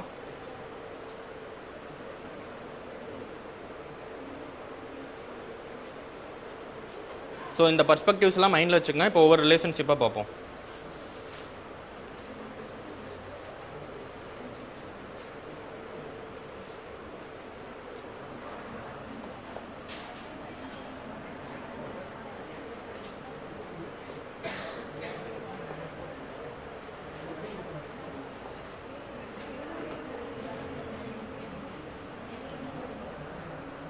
ஸோ ஓகேவா? இப்போ அப்படியே நான் சொன்னதை சம்மரைஸ் பண்ணிடுறேன். ஒரு இன்டர்நேஷனல் ரிலேஷன்ஸ் பார்க்குறதுக்கு முன்னாடி ஃபஸ்ட்டு ஃபேக்டராக ஹிஸ்டாரிக்கல் பேக்ட்ராப் பார்க்கணும்.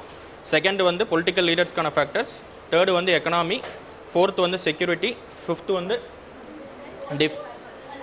Cultural factors. Next economy and defence. Last academic factors. Energy security. ஓகேவா? நெக்ஸ்ட் இந்த கிளாஸில் ஃபஸ்ட்டு நம்ம பார்க்க போகிறது இந்தியா நேபாள் ரிலேஷன்ஷிப் பற்றி பார்க்க போகிறோம். ஸோ எல்லா ஃபேக்டர்ஸும் மைண்டில் வச்சுக்கோங்க, நான் அப்படியே ஒவ்வொன்றா கேட்பேன், நீங்கள் சொல்லணும். ஸோ இந்தியா நேபாள் ரிலேஷன்ஸ் வந்து இப்போ ஏன் நியூஸில் வந்துச்சுன்னா, நேபாள் பிஎம் புஷ்பா கமல் டகல் பிரச்சந்தாங்கிறவர் வந்து இந்தியாவுக்கு வந்து விசிட் பண்ணியிருக்காரு. ஸோ இப்போ வந்து நேபாள் வந்து tilted towards சைனாவா இந்தியாவா? இப்போ சைனாவில் தான் மேக்ஸிமம் இருக்குது. ஸோ அப்போ வந்து நேபாள்னு பார்க்கும்போது ஃபஸ்ட்டு நான் சொல்ல மறந்துட்டேன், ஹிஸ்டாரிக்கல் பேக்ட்ராப்லேயே மேப் எடுத்துக்கோங்க. ஃபஸ்ட்டு அந்த கண்ட்ரி வந்து எங்கே பர்டிகுலர் லொக்கேட் ஆகிருக்கு, அந்த லொக்கேஷனால நம்ம இந்தியாவுக்கு என்ன பெனிஃபிட்ஸ் இருக்குன்னு பார்க்கணும். ஸோ அப்போ வந்து நேபாளோட லொக்கேஷன் பாருங்கள். ஸோ இங்கே பார்த்தீங்கன்னா நேபாளுக்கு மேலே வந்து சைனா இருக்குது. ஸோ நேபாள் வந்து என்னென்ன கண்ட்ரிஸோட என்னென்ன ஸ்டேட்ஸோட பார்டராக இருக்குது? இந்தியன் ஸ்டேட்ஸ் மொத்தம் எவ்வளோ ஸ்டேட்ஸ்? ஸோ ஓவராலாக 5 ஸ்டேட்ஸு. உத்தரகாண்ட் ஒன்று, உத்தரப்பிரதேஷ் ஒன்று, Bihar, Sikkim and west Bengal. So அப்படியே நோட் பண்ணி வச்சுக்கோங்க, இதெல்லாம் ப்ரிலிம்ஸ் கொஸ்டின்.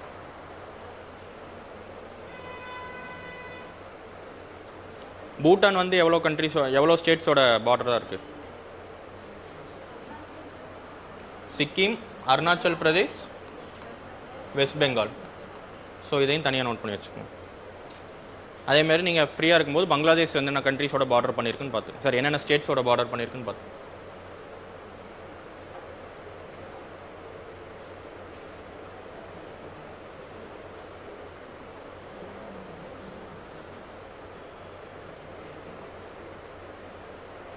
நோட் பண்ணிட்டீங்களா?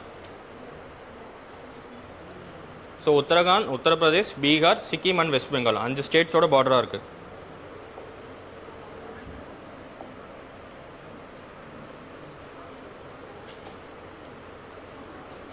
ஃபஸ்ட்டு ஹிஸ்டாரிக்கல் பர்ஸ்பெக்டிவ் பார்க்கணுமா? இந்தியா அண்ட் நேபாள் வந்து ஏதாவது வார்ஸ் இதுக்கு முன்னாடி அண்டர்டேக் பண்ணியிருக்காங்களா? இந்தியாவுக்கும் நேபாளுக்கும் ஹிஸ்டாரிக்கலாகவும் இப்போவும் ஏதாவது வார் நடந்திருக்கா? மாடர்ன் ஹிஸ்ட்ரியில் படிச்சிருக்கீங்களா? இந்தியா அண்ட் நேபாளுக்கு நடுவில் ஒரு வார் வந்திருக்கும், பிரிட்டிஷ் இந்தியாவுக்கும் நேபாளுக்கும் நடுவில். ஸோ ஆங்கிலோ நேபாள் வார்.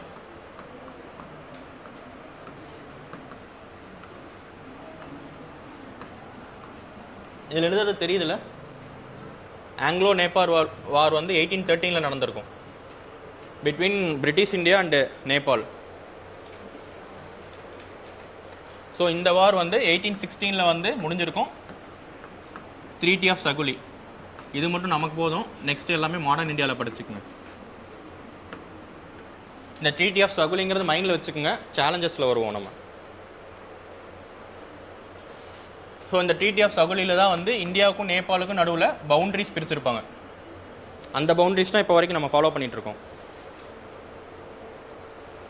இந்த வாரில் யார் வின் பண்ணது? ஸோ பிரிட்டிஷ் தான் வின் பண்ணியிருப்பாங்க. ஃபஸ்ட்டு இனிஷியலாக நேபாள் வின் பண்ணியிருப்பாங்க. லேட்டராக 1816 பார்க்கும்போது பிரிட்டிஷ் வின் பண்ணி ட்ரீட்டி சைன் பண்ணி பார்டர்ஸ் பிரிச்சிருப்பாங்க. ஸோ அந்த பார்டர்ஸ் தான் இப்போ இருக்கக்கூடிய 5 ஸ்டேட்ஸ் சொன்னால, அந்த 5 ஸ்டேட்ஸோட பார்டர் வித் நேபாள் வந்து இந்த ட்ரீட்டி படி தான் இருக்குது. 1816 அந்த பார்டர்ஸ் பிரிச்சிட்டாங்க. ஸோ நேபாள் வந்து ரிலீஜன் வைஸாக மேஜராக என்ன ரிலீஜன் டாமினண்ட்டாக இருக்குது? Hinduism. Nearly 80% of the Nepal peoples வந்து ஹிந்துயிசம் ரிலீஜன் தான் இருக்காங்க. ஸோ இந்தியாவிலேயும் 80% ஆஃப் தி பீப்புள்ஸ் வந்து ஹிந்துயிசம் இருக்கும், நேபாளையும் ஹிந்துயிசம் இருக்கனால ஸோ கல்ச்சுரல் ஃபேக்டர்ஸாக ஹிஸ்ட்ரியிலேருந்து நம்ம வந்து ஒன்றா வந்துட்டுருக்கோம். ஸோ நெக்ஸ்ட் வந்து ஏன் இங்கே புத்திசம் கொடுத்துருக்கேன் ஹிஸ்டாரிக்கல் பேக்ட்ராப்பில்? புத்தாவோட பிறந்த இடம் என்னது? புத்தாவோட பார்ன் பிளேஸ் நேம் என்ன சொல்லுங்கள்? லும்பினி. லும்பினி எங்கே இருக்குன்னா நேபாளில் தான் இருக்குது. ஸோ புத்தாவோட பார்ன் பிளேஸ் வந்து லும்பினி, அது வந்து நேபாளில் இருக்கனால ஸோ சிக்னிஃபிகண்ட்டாக புத்திசமும் வந்து இந்தியா நேபாள் பிரிட்ஜாக இருக்குது அப்படின்னு சொல்லலாம். ஸோ அப்போ வந்து ஹிஸ்டாரிக்கல் பேக்ட்ராப்பில் 2 இது எழுதிக்கணும். ஆல்ரெடி வந்து ஒரு வார் போயிருக்கு, அதில் ட்ரீட்டி. நெக்ஸ்ட்டு வந்து கல்ச்சுரல் ஃபேக்டர்ஸில் ஹிந்துயிசம் அண்ட் புத்திசம் ரெண்டுக்குமே காமனான ரிலீஜியன்ஸ். நெக்ஸ்ட்டு இந்த India Nepal treaty of peace and friendship 1950 வந்து 2 கண்ட்ரிஸும் சைன் பண்ணியிருப்பாங்க. இது எதுக்காக சைன் பண்ணியிருப்பாங்கன்னு ஓவராலாக யோசிக்க முடியுதா? இண்டிபெண்டன்ஸ்க்கு அப்புறம் இந்தியா கூட சைன் பண்ணாங்க. எதுக்காக சைன் பண்ணாங்க? மேப்பை வச்சே யோசிங்களே. சைனா மேலே இருந்திருக்கா, ஸோ அப்போ வந்து டிபெட்டை கான்குவர் பண்ணுறதுக்கு சைனா நிறையா வேலைகள் பண்ணிகிட்டு இருக்கும்போது இந்தியாட்ட வந்து ஒரு ப்ரொடெக்ஷன் ட்ரீட்டி மாதிரி சைன் பண்ணியிருப்பாங்க இது. So India Nepal treaty of peace and friendship 1950 நம்ம சைன் பண்ணியிருக்கோம். இன்னொன்று என்ன பார்க்கணுன்னா, நேபாளுக்குன்னு பார்டர்ஸ் ஏதாவது இருக்கா? சி பார்டர்ஸ் இருக்காது. இந்தியா வழியாக தான் அவங்க ட்ரேட் பண்ணுவாங்க. ஸோ அப்போ ஹிஸ்டாரிக்கல் பேக்ட்ராப்பில் மொத்தம் 3 factors: Anglo Nepal war, Hinduism and Buddhism, India Nepal treaty of peace and friendship. So அப்போ வந்து ஃப்ரம் 1950s இப்போ வரைக்குமே இந்தியாவுக்கு வந்து நேபாள் வந்து ஒரு ஃப்ரெண்ட்லி கண்ட்ரியாக தான் இருந்திருக்காங்க. அதை நோட் பண்ணிக்கோங்க. இங்கே எங்கேயுமே எனிமிஸாக ஆகலை, எல்லா டைமும் ஃப்ரெண்ட்ஷிப்பாக தான் இருந்திருக்காங்க.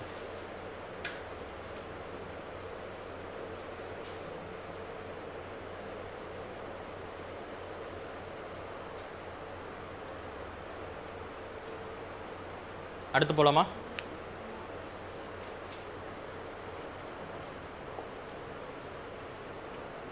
Next economic cooperation.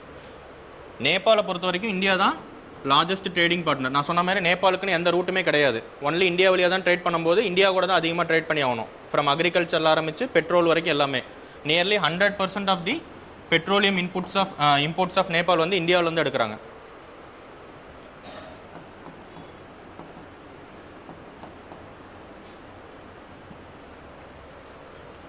நெக்ஸ்ட் வந்து பார்த்தீங்கன்னா 2/3 ஆஃப் தி நேபாளோட ஓவரால் எக்ஸ்போர்ட்ஸ் வந்து இந்தியாவுக்கு தான் வருது.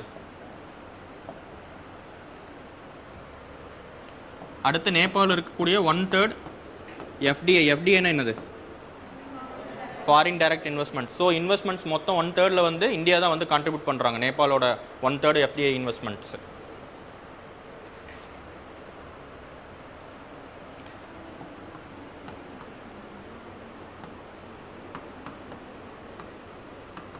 நெக்ஸ்ட் இந்தியன் ருப்பியில் அதிகமாக பாரோயிங்ஸ் வாங்கக்கூடிய கண்ட்ரி வந்து நேபாள் தான் ஃபஸ்ட்டு. இதுவுமே ஒரு ப்ரிலிம்ஸ் கொஸ்டினாக நோட் பண்ணிக்கோங்க. இந்தியன் ருப்பியில் எந்த கண்ட்ரி அதிகமாக பாரோயிங்ஸ் வாங்குறாங்கன்னா நேபாள் தான் அதிகமாக வாங்குறாங்க. ஸோ ஓவராலாக நியர்லி $10 billion வந்து ரெண்டு கண்ட்ரிஸோட ட்ரேட் பொட்டன்ஷியல் இப்போ வரைக்கும் ட்ரேட் பண்ணிகிட்டு இருக்காங்க. $10 billion.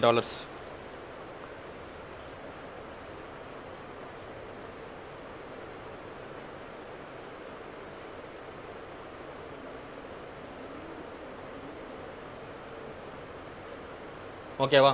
ஸோ எக்கனாமிக் கோஆப்ரேஷன் பார்த்தீங்கன்னா India is the largest trading partner of Nepal. ஓவராலாக 100% பெட்ரோலியம் இம்போர்ட்ஸ் வந்து இந்தியாவிட்ட தான் நேபாள் வாங்குறாங்க. 2/3 ஆஃப் தி எக்ஸ்போர்ட்ஸ் வந்து நேபாள் வந்து இந்தியாவுக்கு தான் வருது. 1/3 எஃப்டிஐ வந்து இந்தியா கான்ட்ரிபியூட் பண்ணுறாங்க. நெக்ஸ்ட் இந்தியன் ருபீஸில் அதிகமாக லார்ஜஸ்ட் பாரோவர் யாருன்னு பார்த்தீங்கன்னா நேபாள் தான். ஸோ லாஸ்ட்டாக ஓவராலாக $10 billion வந்து அவங்களோட ட்ரேடு வந்து இப்போ நடந்துகிட்ருக்கு. சவுத் ஏசியாவில் எந்த கண்ட்ரி வந்து இந்தியாவோட அதிகமாக ட்ரேட் பொட்டன்ஷியல் பண்ணுறாங்க? ஸோ பங்களாதேஷ் தான் இந்தியாவோட அதிகமாக ட்ரேட் பண்ணுவாங்க சவுத் ஏசியாவில். அதையுமே நோட் பண்ணிக்கோங்க. பங்களாதேஷ், ஸ்ரீலங்கா, அடுத்து தான் நேபாள். அந்த ஆர்டர் நோட் பண்ணிக்கோங்க, ப்ரிலிம்ஸில் கேட்கலாம். நெக்ஸ்ட் இங்கே பைலேட்டரல் ட்ரீட்டிஸ்ன்னு சொல்கிறான்ல. ஸோ நேபாள் வந்து முடிச்சிட்டிங்களா, எழுதிட்டிங்களா? யாராவது எழுத முடியும்னா சொல்லுங்கள், நான் வெயிட் பண்ணுறேன். சரியா? நெக்ஸ்ட் இந்த பைலேட்டரல் ட்ரீட்டிஸ் வந்து 3 ட்ரீட்டிஸ் சைன் பண்ணியிருப்பாங்க இந்தியாவுக்கும் நேபாளுக்கும் நடுவில். ஃபஸ்ட்டு வந்து treaty on trade. So trade வந்து எந்த வர டிஸ்டர்பன்ஸும் இல்லாமல் நடக்கணும். Next treaty on transit. நேபாளோட வெஹிக்கிள்ஸ் எல்லாம் இந்தியா வழியாக போகிறதுக்கு எந்த டிஸ்டர்பன்ஸும் இருக்கக்கூடாது. Next treaty on unauthorised trade நடக்காமல் பார்த்துக்கணும்.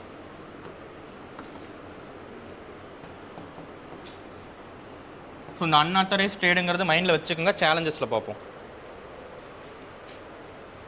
இந்த அன்ஆத்தரைஸ் ட்ரேட்னா ஸ்மக்லிங்கு, டிராஃபிக்கிங் இதெல்லாம் நடக்கிறது தான் அன்ஆத்தரைஸ் ட்ரேட். அது நடக்காமல் இருக்கிறதுக்காக ஒரு ட்ரீட்டி சைன் பண்ணியிருப்பாங்க, treaty against unauthorised trade. So மொத்தம் 3 ட்ரீட்டி வந்து சைன் பண்ணியிருப்பாங்க இந்தியாவுக்கும் நேபாளுக்கும் நடுவில், ட்ரேட், டிரான்சிட் அண்ட் அன்ஆத்தரைஸ் ட்ரேடுக்கு எதிராக. ஸோ இதெல்லாம் தான் economic cooperation of India and Nepal.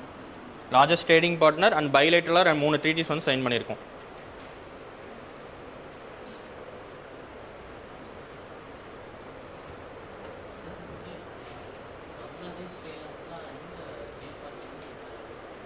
Largest trading relationship Bangladesh பார்த்தீங்கன்னா நியர்லி 75 பில்லியன் பண்ணுவாங்க. அடுத்து ஸ்ரீலங்கா, நேபாள் வந்து 10 பில்லியன் தானே ட்ரேட் பண்ணுறாங்க. ஸோ அந்த ஆர்டர் வந்து நேபாள் வந்து 3rd தான் இருக்காங்க சவுத் ஏசியாவில்.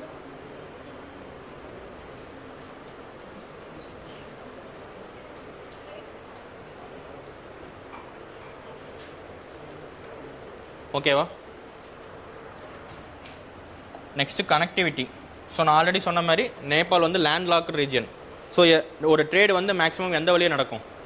வேர்ல்டில் சி வழியாக நடக்குது. எவ்வளோ % வந்து சி வழியாக நடக்குது world trade? Nearly 68% of the world trade வந்து சி வழியாக தான் நடக்கும். ஸோ அந்த பர்ஸ்பெக்டிவில் பார்க்கும்போது நேபாளுக்குன்னு சி வந்து அக்சசபிள் கிடையாது. ஸோ எந்த போர்ட் மூலிமா நேபாள் வந்து பக்கமாக இருக்குது, கொல்கட்டா போர்ட் மூலிமா தான் நேபாள் வந்து இம்போர்ட்டோ இல்லை எக்ஸ்போர்ட்டோ பண்ண முடியும். ஸோ அதுதான் வந்து லேண்ட் லாக் ரீஜன்ஸாக இருக்குது. ஸோ அந்த வகையில் வந்து நேபாளுக்கு இந்தியா ரொம்ப இம்பார்ட்டன்ட். வேறு எங்கேயுமே அதுக்கு வந்து சி அக்சசபிள் கிடையாது. மீறி போனால் மியான்மருக்கு தான் போகணும். ஸோ மியான்மர் வந்து பொலிட்டிக்கலி இன்ஸ்டேபிள் ரீஜன். ஸோ அவங்க எவ்வளோ தூரம் போனாலும் நேபாள் வந்து இந்தியா விட்டு கொடுத்துக்க முடியாது. சைனா எவ்வளோ தான் க்ளோஸாக இருந்தாலும் சைனா வந்து இன்அக்சசபிள் தான். ஏன்னா ஹிமாலயாஸ் இருக்குது, அவங்களுக்கு காஸ்ட் அதிகமாகும், டிரான்ஸ்போர்ட் காஸ்ட். ஸோ அப்புறம் வந்து 5 ஸ்டேட்ஸ் வந்து பார்டர் பண்ணியிருக்கோம். ஸோ இந்த 5 ஸ்டேட்ஸுமே வந்து ஹெவிலி பாப்புலேட்டட் ஸ்டேட்ஸ்.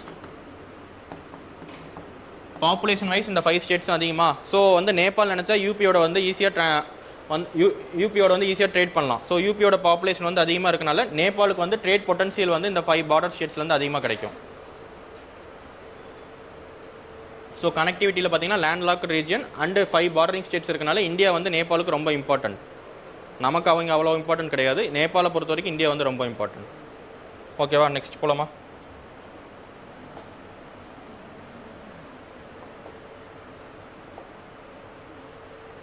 நெக்ஸ்ட் வந்து டிஃபென்ஸ் கோஆப்ரேஷன். அந்த சகுலி ட்ரீட்டி பார்த்தோம்ல, ஆங்கிலோ நேபாள் வார், அதில் வந்து மேஜராக எந்த ரெஜிமெண்ட் வந்து அதிகமாக வந்து சண்டை போட்டிருப்பாங்க? கூர்கா ரெஜிமெண்ட்ஸ்னு சொல்லுவோமா? ஸோ இப்போ வரைக்கும் பார்த்தீங்கன்னா கூர்காஸ் வந்து இந்தியாவில் அதிகமாக இருக்காங்க. ஸோ இவங்களோட ஆரிஜின் பார்த்தீங்கன்னா நேபாள் தான். ஸோ இந்தியன் ஆர்மியில் கூர்கா ரெஜிமெண்ட் வந்து தனியாக இருக்குது. ஸோ அப்போ வந்து டிஃபென்ஸ்க்கு வந்து இந்தியன் டிஃபென்ஸ்க்கு நேபாள் ரொம்ப இம்பார்ட்டன்ட். ஏதாவது நேபாளோட பிரச்சனை ஆச்சுன்னா இந்த குர்கா ரெஜிம்ங்கிறவங்க வந்து நாங்கள் ஆர்மியில் இருக்க மாட்டோம்னு சொன்னால் இந்தியன் ஆர்மியோட கொலாப்ஸ் நடந்துடும். ஸோ நியர்லி வந்து 13% of the Indian army members வந்து குர்கா பீப்புள்ஸ் தான் இருக்காங்க. ஸோ இங்கே எல்லாருமே வந்து Nepali origins.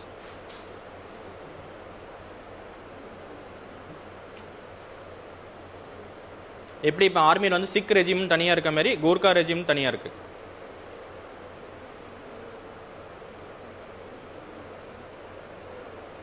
Next compacting common இஷ்யூஸ்ன்னு சொன்னது வந்து பார்த்தீங்கன்னா ஒன்று வந்து ஸ்மக்லிங்,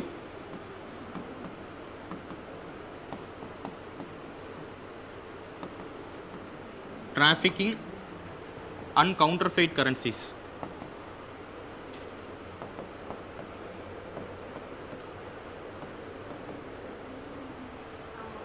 ஸோ ஏன் இங்கே கவுண்டர்ஃபெயிட் கரன்சிஸ் வந்து நான் கொண்டு வரேன்? இந்தியாவோட கரன்சிஸில் தான் நேபாள் அதிகமாக வாங்குறாங்களா? ஸோ அந்த கரன்சிஸ் எப்படியும் திரும்பி இந்தியாவுக்கு வரும். ஸோ அந்த கரன்சிஸில் வந்து கவுண்டர் ஃபைட் பண்ணி கொடுக்குறாங்க.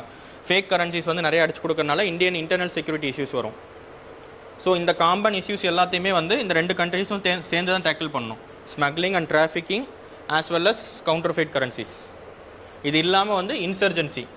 நேபாளில் இன்சர்ஜென்சி அதிகம், இந்தியாவிலேயும் இன்சர்ஜென்சி அதிகம்.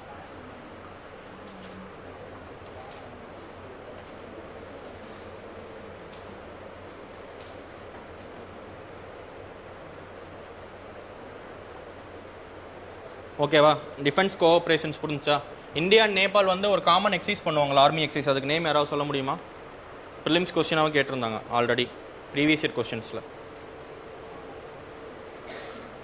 சூரிய கிரண் சொல்லி ஒரு ஆர்மி எக்ஸைஸ் பண்ணுவாங்க இந்தியா அண்ட் நேபாள். இது வந்து ஒரு ப்ரிலிம்ஸ் கொஸ்டின், நோட் பண்ணிக்கோ. சூரிய கிரண் ஆர்மி எக்ஸைஸ் வந்து இந்தியா அண்ட் நேபாளுக்கு நடுவில் நடக்கும்.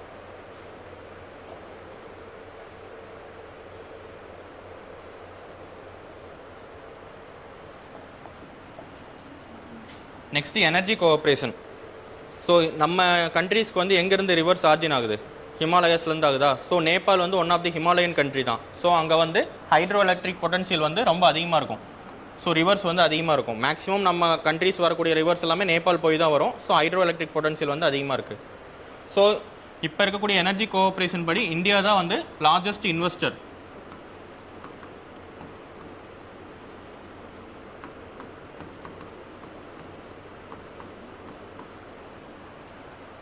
ஹைட்ரோ எலக்ட்ரிக் ப்ராஜெக்ட்ஸில் வந்து மற்ற கண்ட்ரிஸ் சைனாவும் இன்வெஸ்ட் பண்ணுறாங்க. பட் இருந்தாலும் இந்தியா தான் largest investor of hydroelectric projects in Nepal. அங்கே இருக்கக்கூடிய ப்ராஜெக்ட்ஸ்க்கு இந்தியா தான் லார்ஜஸ்ட் இன்வெஸ்டர். போத் வந்து மேன் பவரும் தராங்க, எக்கனாமிக் பவரும் தராங்க. ஸோ நம்ம இருக்கக்கூடிய ஸ்கில்டு லேபர்ஸ்லாம் அங்கே போய் ஒர்க் பண்ணுறாங்க, அதேமாரி இன்வெஸ்ட்மெண்ட்டும் பண்ணுறோம். ஸோ இப்போ ரீசெண்டாக பார்த்தீங்கன்னா சைனா வந்து அதிகமாக நேபாள் கூட வருதா? ஸோ சைனாக்கு வந்து ஒரு ப்ராஜெக்ட் ஆஃபர் பண்ணியிருப்பாங்க. அருண் ஹைட்ரோ எலக்ட்ரிக் ப்ராஜெக்ட்னு சொல்லி. ஸோ இந்த ஹைட்ரோ எலக்ட்ரிக் ப்ராஜெக்ட் வந்து ஃபஸ்ட்டு சைனா தான் சைன் பண்ணாங்க, பட் அந்த ப்ராஜெக்ட் கேன்சல் ஆகி திரும்பி இப்போ இந்தியாட்ட வந்துருச்சு. ஸோ இதுலேருந்து இந்தியாஸோட க்ரோயிங் டாமினன்ஸ் வந்து அதிகமாகிடுச்சுன்னு சொல்லலாம். சைனாட்ட போயிட்டு ப்ராஜெக்ட் வந்து இந்தியாவுக்கு வந்துருச்சு. ஆமாம், அருண் ஹைட்ரோ எலக்ட்ரிக் ப்ராஜெக்ட் அந்த நேம்.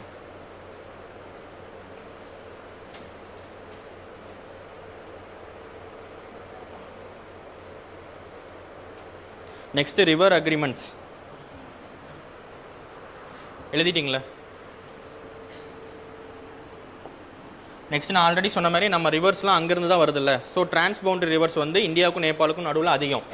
என்னென்ன ரிவர்ஸ் வந்து நேபாள் வழியாக வரும்னா காந்தக் ரிவர், காளி ரிவர், கோசி ரிவர், இது மூணுக்கும் தான் இஷ்யூஸ் போயிட்டுருக்கோம். ஸோ இந்த மூணுக்கும் நடுவில் இந்தியா அண்ட் நேபாள் வந்து சைன் பண்ணியிருப்பாங்க. இந்த 3 ரிவர்ஸ்க்கும் நடுவில் அக்ரிமெண்ட் சைன் பண்ணியிருப்பாங்க, எவ்வளோ தண்ணி வந்து கொடுக்கணும், எவ்வளோ வந்து டேம்ஸ் கட்டணும் அப்படிங்கிற மாதிரி. ஸோ இந்த 2 ரிவரையும் தனியாக வச்சுங்க. இதுக்கு வந்து பார்டர் இஷ்யூஸ் கிடையாது, பட் இதுக்கு வந்து பார்டர் இஷ்யூஸ் இருக்குது இந்தியா நேபாள். இதில் சேலஞ்சஸில் பார்க்கலாம். அதை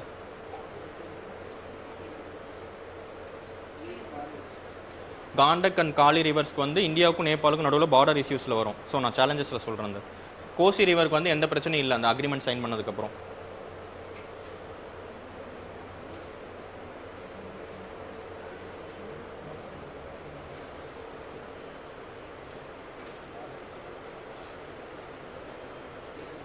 ஓகேவா? நெக்ஸ்ட்டு கல்ச்சுரல் கோஆப்ரேஷன்ஸ் வந்து people to people ties. So Nepali பீப்புள்ஸோட நம்ம எல்லாமே லிங்க் பண்ணுறோமா நல்லா? ஸோ அதுக்கு வந்து ஒரு டேர்ம் சொல்லியிருப்பாங்க, இருங்க.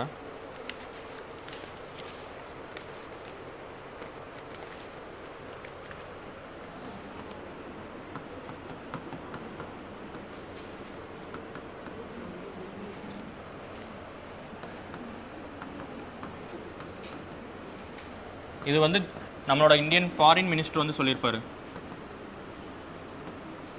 ரோட்டி பேட்டிகா ரிஸ்டான்னு சொல்லி. இதில் வந்து என்ன சொல்லுவாங்கன்னா relation of food and marriage.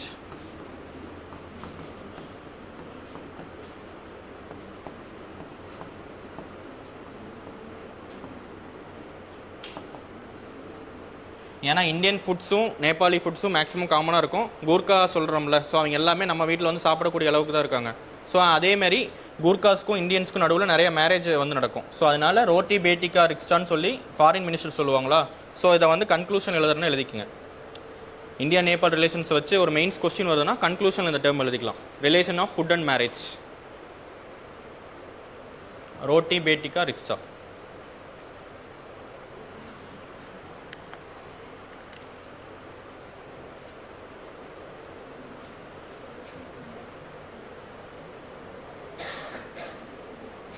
ஓகேவா?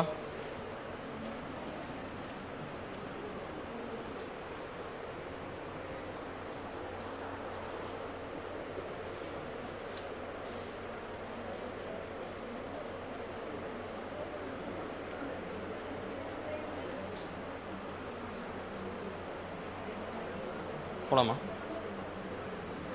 ஸோ நான் ஆல்ரெடி சொன்ன மாதிரி ஒன்று வந்து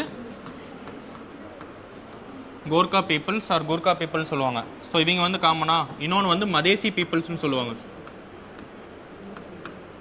மதேசிஸ்ன்னு சொல்லுவாங்க. இவங்க வந்து நேபாளில் 20% ஆஃப் தி பாப்புலேஷன். இவங்களோட ஆரிஜின் எல்லாமே இந்தியாவில் தான் இருக்கும். ஸோ எப்படி வந்து இந்தியாவில் வந்து கூர்க்கா பீப்புள்ஸ் இருக்க மாதிரி நேபாள் வந்து மதேசி பீப்புள்ஸ் இருப்பாங்க. ஸோ அவங்களோட ஆரிஜின் எல்லாமே வந்து இந்தியாவில் தான் இருக்கும். நேபாளில் இருக்கக்கூடிய பார்டர் ரீஜன்ஸ், அதாவது இந்தியா ஒட்டி இருக்கக்கூடிய ரீஜன்ஸில் தான் இவங்க அதிகமாக இருப்பாங்க. ஸோ இந்த மதேசி பீப்புள்ஸையும் மைண்டில் வச்சுக்கோங்க. சேலஞ்சஸில் வந்து பார்ப்போம். மதேசிஸ்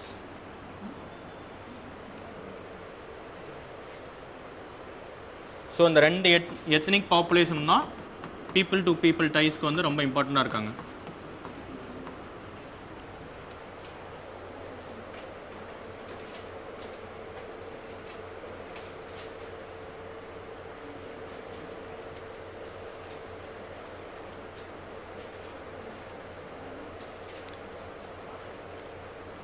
ஓகேவா?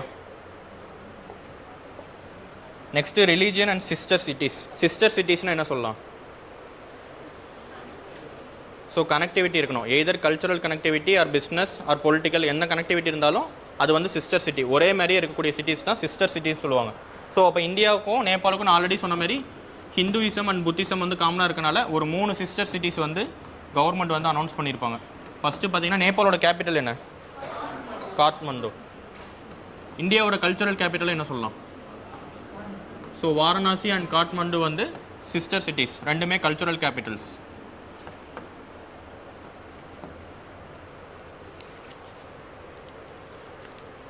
நெக்ஸ்ட்டு புத்தா வந்து எங்கே பார்ன் ஆனார்? பார்ன் பிளேஸ் ஆஃப் புத்தா எங்கே? லும்பினி. என்லைட் ஆனது போத்கயா. ஸோ இது ரெண்டும் ஒரு சிஸ்டர் சிட்டிஸ்.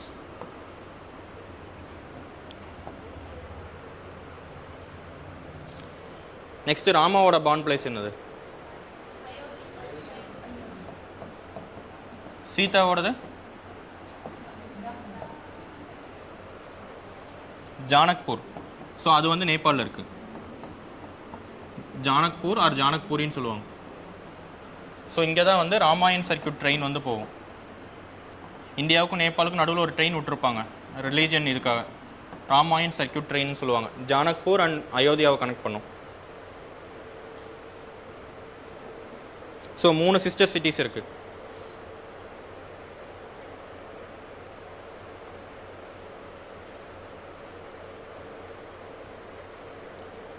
ஸோ மோடி வந்து மகாபலிபுரம் வந்தார், ஞாபகம் இருக்கா எல்லாத்துக்கும்? ஸோ அப்போ வந்து கூட யார் வந்தா? ஸோ அப்போ வந்து தமிழ்நாடு வந்து சிஸ்டர் ஸ்டேட் ஆஃப் சைனான்னு சொல்லி ஒரு ஸ்டேட்டோட அனுபவிச்சிருப்பாங்கல்ல, அது என்ன அனௌன்ஸ் பண்ணியிருப்பாங்க? யாருக்காச்சும் ஞாபகம் இருக்கா? ஃபூஜியான்னு சொல்லி ஒரு ஸ்டேட் இருக்கும் சைனாவில். ஸோ இது ரெண்டும் சிஸ்டர் ஸ்டேட்ஸ்ன்னு சொல்லுவாங்க. இந்த ஃபூஜியனோட தான் வந்து சோலாஸோட ட்ரேட் நடந்திருக்கும். ஈஸ்டர்ன் பார்ட் ஆஃப் சைனாவில் இருக்கும். இங்கே வந்து பார்த்தீங்கன்னா நம்ம வந்து பல்லவாஸ்க்கு மகாபலிபுரம் வந்திருப்பாங்களா? ஸோ இது ரெண்டையும் கனெக்ட் பண்ணுற மாதிரி அவங்க போட்டிருப்பாங்க சிஸ்டர் ஸ்டேட்ஸ்ன்னு சொல்லி. Tamil Nadu and Fujian சைனாலேருந்து.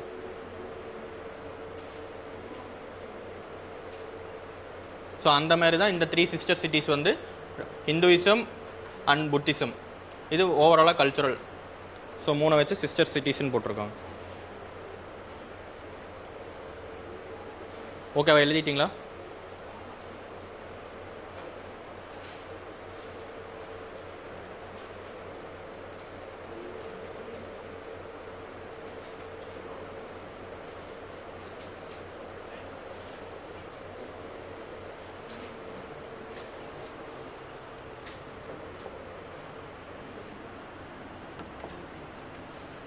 Next humanitarian cooperation. So Nepal வந்து ஒன் ஆஃப் தி ஹிமாலயன் ஸ்டேட்ஸா? ஹிமாலயன் ஸ்டேட்ஸ்லாம் ஏன் ஃப்ரெஜைலாக இருக்கும்? அங்கே என்ன அடிக்கடி வரும்? ஸோ எர்த்குவேக் அண்ட் லேண்ட்ஸ்லைட்ஸ் வந்து அதிகமாக வரும். ஸோ நேபாள் வந்து லாஸ்ட்டாக எப்போ எர்த்குவேக் வந்துச்சு? 2015 வந்து நேபாளில் one of the biggest earthquake வந்திருக்கும். நியர்லி 10,000 பீப்புள்ஸ் வந்து இறந்துருப்பாங்க 2015. ஸோ அப்போ வந்து இந்தியா தான் லார்ஜஸ்ட் ரெசிபியண்ட்டாக இருந்துச்சு. நியர்லி பார்த்தீங்கன்னா 1.4 பில்லியன்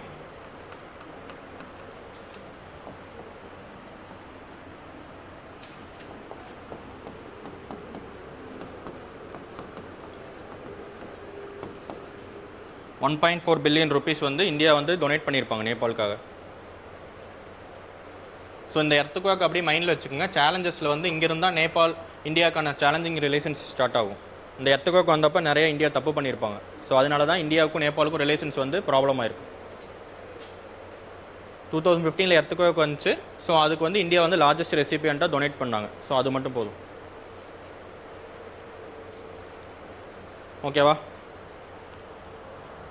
நெக்ஸ்ட்டு வந்து நான் ஆல்ரெடி சொல்ல மறந்துட்டேன். இன்டர்நேஷ்னல் ரிலேஷன்ஸில் இன்னொன்று என்ன நீங்கள் படிக்கிறீங்கன்னா மல்டிலேட்ரல் கோஆப்ரேஷன்ஸ் வந்து நீங்கள் எக்ஸ்ட்ரா நோட் பண்ணிக்கணும்.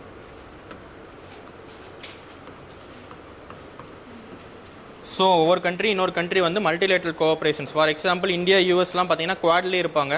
இந்தியா சைனா வந்து எஸ்சிஓவில் இருப்பாங்களா? ஸோ அந்த மாதிரி மல்டிலேட்ரல் கோஆப்ரேஷனோட ஆர்கனைசேஷன்ஸ்லாம் இந்தியா ஒவ்வொரு கண்ட்ரி படிக்கும்போது நோட் பண்ணிக்கிறீங்க. ஸோ அந்த பீரியடில் வந்து பார்க்கும்போது multilateral cooperation between India and Nepal பார்க்கும்போது சார்க்கோட ஃபுல் ஃபார்ம் யாராவது சொல்கிறீங்களா? South Asian association for regional cooperation. So அந்த சார்க்கை வந்து நம்ம லேட்டர் பார்ட்டில் 4th டாப்பிக்கில் பார்க்கலாம். ஸோ நெக்ஸ்ட்டு பீம்ஸ்டெக்கோட full form bay of Bengal initiative for multi sectoral technical and economical cooperation. Next BBIN இல்லை Bhutan, Bangladesh, India and Nepal. So இந்த 3 ஆர்கனைசேஷன்ஸும் வந்து காமனாக இருக்குது, இந்தியா அண்ட் நேபாள். ஸோ இந்த 2 ஆர்கனைசேஷன்ஸும் வந்து லேட்டர் பார்ட்டில் நம்ம பார்ப்போம், இன்னொரு டாப்பிக்கில் இருக்குது. ஸோ பிபிஐஎன் மட்டும் பார்த்துக்குங்க. பிபிஐஎன் வந்து எதுக்காக கொண்டு வந்தாங்க? மெயினாக கனெக்டிவிட்டி. ஸோ அது வந்து எக்கனாமிக்கல் கனெக்டிவிட்டியாக இருக்கலாம், பீப்புள் டு பீப்புளாக இருக்கலாம். ஸோ கனெக்டிவிட்டிக்காக கொண்டு வந்தது தான் பிபிஐஎன். இது ஏன்னா பூட்டான் அண்ட் நேபாள் ரெண்டுமே ஹிமாலயன் ஸ்டேட்ஸ், அவங்களுக்குன்னு போர்ட் அக்சசபிலிட்டி கிடையாது. பங்களாதேஷில் இருக்கக்கூடிய ஒரு போர்ட்டும் இந்தியாவில் இருக்கக்கூடிய போர்ட்டுக்கும் கனெக்டிவிட்டி கொண்டு வந்திருப்பாங்க. ஸோ பிபிஐஎன்னா பூட்டான், பங்களாதேஷ், இந்தியா, நேபாள். ஓகேவா? நெக்ஸ்ட் இப்போ லேட்டராக வந்தக்கூடிய சைனா ஃபேக்டர். இப்போ நேபாளில் வந்து என்ன பார்ட்டி வந்து ரூல் பண்ணுறாங்க? இப்போ கோயிலிஷனில் இருக்கனால அந்த சைனாவோட ப்ராஜெக்ட் வந்து இந்தியாவுக்கு கொடுத்துருக்காங்க. ஸோ இதுக்கு முன்னாடி வந்து கம்யூனிஸ்ட் ரெஜிம் தான் வந்து இருந்திருக்கும். ஸோ நேபாள் வந்து மொனார்கியா இல்லை டெமோக்ரஸியா? ஸோ மொத்தம் 3 டைம் பீரியட் நோட் பண்ணிக்கோங்க. 2008 வரைக்கும் மொனார்கியாக இருந்துச்சு. 2008 to 15 இது வந்து டிரான்சிஷன் பீரியட். நெக்ஸ்ட்டு 2015க்கு அப்புறம் இது வந்து ஒரு democratic nation backed by constitution.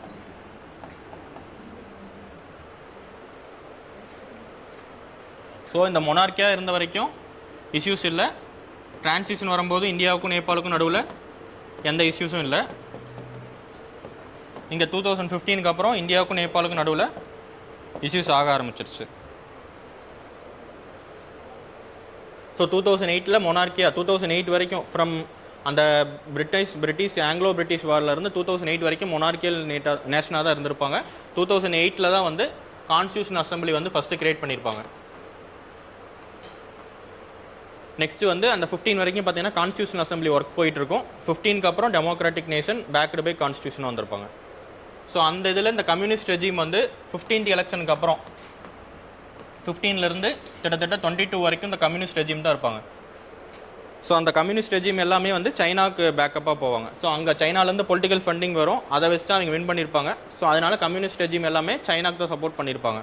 So 2015லேருந்து 22 வரைக்கும் நேபாளுக்கும் இந்தியாவுக்குமான ரிலேஷன்ஷிப்பை வந்து ஸ்ட்ரெயின்டு ரிலேஷன்ஸ் சொல்லுவாங்க. அதுக்கு முன்னாடி வந்து ஃப்ரெண்ட்லி ரிலேஷன்ஸ்னு சொல்லுவாங்க, அதுக்கப்புறம் ஸ்ட்ரெயின்டு ரிலேஷன்ஷிப், இப்போ வந்து ரீகெய்னிங் ரிலேஷன்ஷிப்னு சொல்லுவாங்க. ஸோ 3 ஃபேக்டர்ஸாக வந்து இதை அட்ரஸ் பண்ணிக்கலாம். திருப்பி வந்து ரிலேஷன்ஷிப் வந்து ரீகெயின் பண்ணிகிட்ருக்கோம். ஃப்ரெண்ட்லி ரிலேஷன்ஸ் டு ஸ்ட்ரெயின்டு, திரும்பி ரீகெய்னிங்.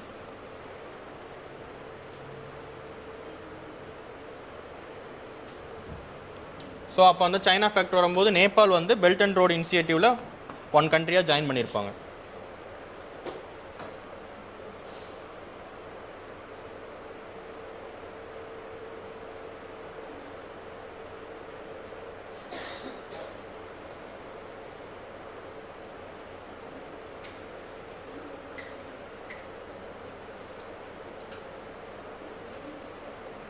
ஓகேவா?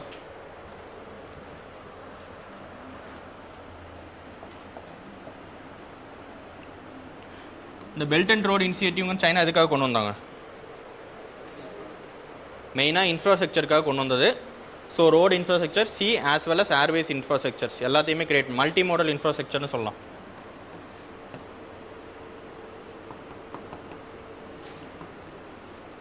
இது ஒன்லி ஏசியா மட்டும்தான் கவர் பண்ணுமா? Asia, Africa and European nation. So இதில் வந்து இது வரைக்கும் சைன் பண்ணாத ஏசி நேஷன்ஸ் யார்? இந்தியா ஒன்று, இன்னொன்று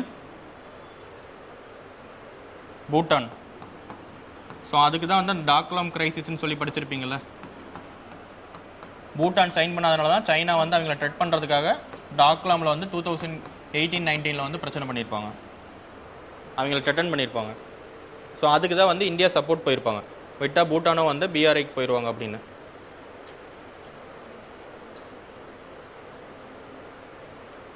ஸோ ஓகேவா, ஏசியன் நேஷன்ஸ்லேயே 2 கண்ட்ரி தான் இது வரைக்கும் பிஆர்ஐக்கு சைன் பண்ணாத countries, India and Bhutan. So அப்போ வந்து சைனாவோட ஃபேக்டர் உள்ளே இருக்குது. கம்யூனிஸ்ட் ரெஜிம் வந்தால் திருப்பி நேபாள் வந்து இந்தியாவோட ரிலேஷன்ஷிப் மாற காரணமாக இருக்கலாம். நெக்ஸ்ட் பெல்ட் அண்ட் ரோடு இனிஷியேட்டிவில் இப்போவும் நேபாள் வந்து ஒன் ஆஃப் தி ஃபேக்டராக தான் இருக்காங்க. ஸோ அது ரெண்டையும் மைண்டில் வச்சுக்கோங்க.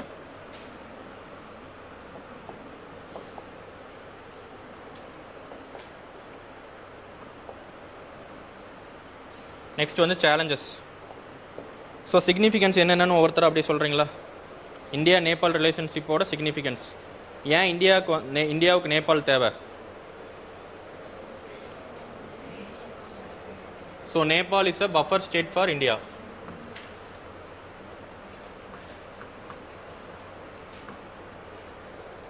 இந்தியாவுக்கும் சைனாவுக்கும் நடுவில் நேபாள் வந்து one of the buffer state. இதேமாரி தான் பூட்டான்னு சொல்லலாம், மியான்மர், இது எல்லாமே வந்து buffer states for India and China. So இந்தியாவோட ப்ரெசன்ட் சவுத் ஏசியாவில் இருக்கிறதுக்கு நேபாள் ரொம்ப தேவை. ஸோ அதெல்லாம் நீங்கள் பார்த்துக்கலாம் ஜென்ரலாகவே. நெக்ஸ்ட் நான் ஆல்ரெடி சொன்னேன்ல, கான்ஸ்டியூஷன் வந்து 2008 ஆரம்பித்தாங்கன்னு. ஸோ எப்போவுமே யார் வந்து கான்ஸ்டியூஷனுக்கு வந்து வேணும்னு கேட்பாங்க, மொனார்க்கியிலேருந்து பீப்புள்ஸ் தான் கான்ஸ்டியூஷன் வேணும்னு கேட்பாங்க. ஸோ அப்போ இந்தியன் நேஷனலிசம் இருக்க மாதிரி நேபாளி நேஷனலிசமும் இருக்கும். ஸோ நேபாளி நேஷனலிசம்லாம் வந்து கான்ஸ்டியூஷன் சப்போர்ட் பண்ணியிருப்பாங்களா? நான் முன்னாடி ஒரு பீப்புள்ஸ் சொன்னேன்ல, மதேசி பீப்புள்ஸ். ஸோ இவங்க வந்து நேபாள் இருக்கக்கூடிய பார்டர் ரீஜன்ஸ்லாம் இருக்கிறாங்க. ஸோ ஃபார் எக்ஸாம்பிள் இப்போ நேபாளோட மேப் இப்படி இருக்குன்னா நேபாள் மேப்பை இப்படி பிரிக்கிறாங்க கான்ஸ்டியூஷன் படி.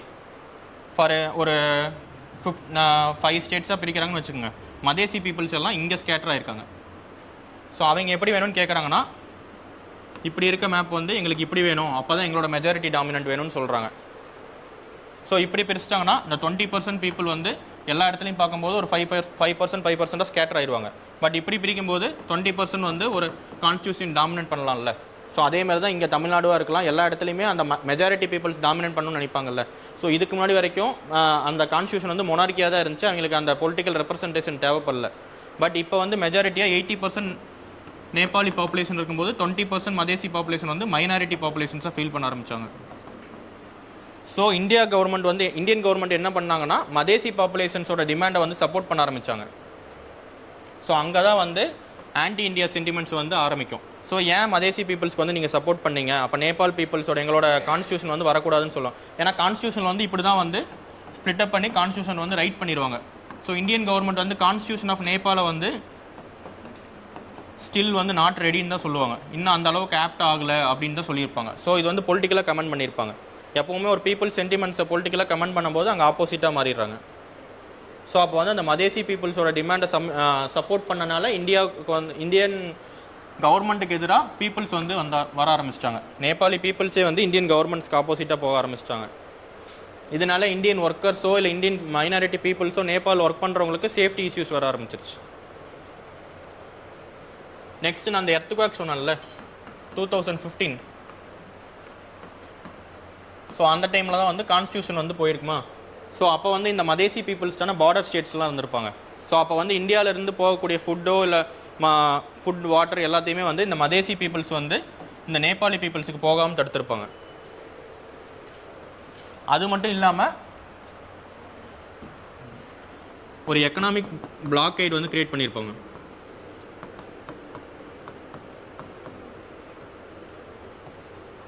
ஸோ இந்த எக்கனாமிக் பிளாக்கேட்னு ஏன் சொல்கிறேன்னா, நேபாள் வந்து ஃபுல்லாக அந்த பார்டர் தாண்டி தான் ட்ரேட் பண்ணி ஆகணும். ஸோ அப்போ அந்த பார்டர் எல்லாத்தையுமே மறைச்சிட்டாங்கன்னா அந்த நேபாளால் ட்ரேடு வந்து பண்ண முடியாது, எக்ஸ்போர்ட்டோ இம்போர்ட்டோ எதுவுமே பண்ண முடியாது. ஸோ இந்த எக்கனாமிக் பிளாக்கேடும் one of the reasons for anti India sentiments. So Indian government வந்து மதேசி பீப்புள்ஸ் சப்போர்ட் பண்ணனால அந்த எக்கனாமிக் பிளாக்கேட் வந்து அவங்க கொண்டு வந்திருக்காங்க. ஸோ இதனால் நேபாளோட வாழ்வாதாரமே அஃபெக்ட் ஆக ஆரம்பிச்சிருச்சு அந்த 2015. ஏன்னா ஆல்ரெடி வந்து எர்த்குவேக்கில் ஃபுல்லாக அவங்களோட ரிசோர்ஸஸ் எல்லாமே போயிருக்கும். திருப்பி இந்த எக்கனாமிக் பிளாக்கேட் கொண்டு வரும்போது ஓவராலாக பீப்புள்ஸ் எல்லாம் ஆப்போசிட் டு இந்தியாவை மாறிட்டாங்க. ஸோ இங்கே தான் வந்து நேபாள் வந்து சைனாவை சப்போர்ட் பண்ண ஆரம்பிச்சிருப்பாங்க. யாரெல்லாம் இந்தியாவுக்கு ஆல்டர்னேட்டிவ்னு பார்க்கும்போது சைனா வந்து மேஜர் ஆல்டர்னேட்டிவாக இருக்கனால நேபாள் வந்து சைனாவோட தில்ட் ஆக ஆரம்பிச்சிட்டாங்க. So both peoples as well as government எல்லாருமே வந்து சைனாவை நோக்கி போக ஆரம்பிச்சிட்டாங்க. ஓகேவா? ஃபஸ்ட்டு 2 சேலஞ்சஸ் புரிஞ்சில்ல, Nepali nationalism, anti India sentiments. So அங்கே தான் economic blockade by India. So இதை வந்து ஏன் எக்கனாமிக் பிளாக்கேட் பை இந்தியான்னு சொல்லணும்னா இந்தியன் கவர்மெண்ட்டும் சப்போர்ட் பண்ணாங்க மதேசி பீப்புள்ஸ்க்கு. நெக்ஸ்ட் வந்து சைனா ஃபேக்டர், இது எல்லாமே ஆல்ரெடி டிஸ்கஸ் பண்ணது தான். ஸோ மூணாவது பார்த்தீங்கன்னா China factor. Belt and road இனிஷியேட்டிவ்ஸில் வந்து நேபாளும் வந்து ஒன் ஆஃப் தி காம்பனண்ட்டாக இருக்குது. நெக்ஸ்ட்டு நேபாளுக்கும் திபெட்டுக்கும் நடுவில் one of the rail road வந்து ரெடி ஆகிட்டு இருக்கு, திபெட் அண்ட் காட்மண்டுக்கு நடுவில்.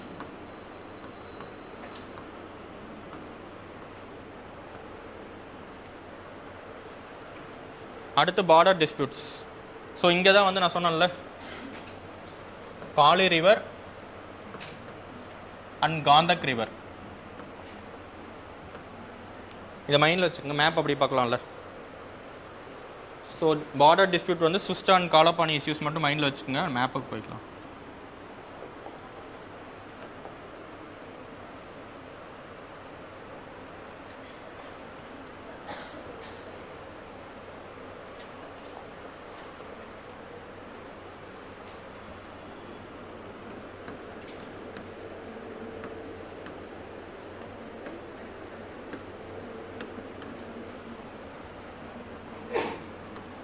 இந்த ட்ரீட்டி ஆஃப் சகுலி வந்து நான் சொன்னேன்ல, இதுதான் வந்து பார்டர்ஸை டிமார்க்கெட் பண்ணியிருக்குன்னு.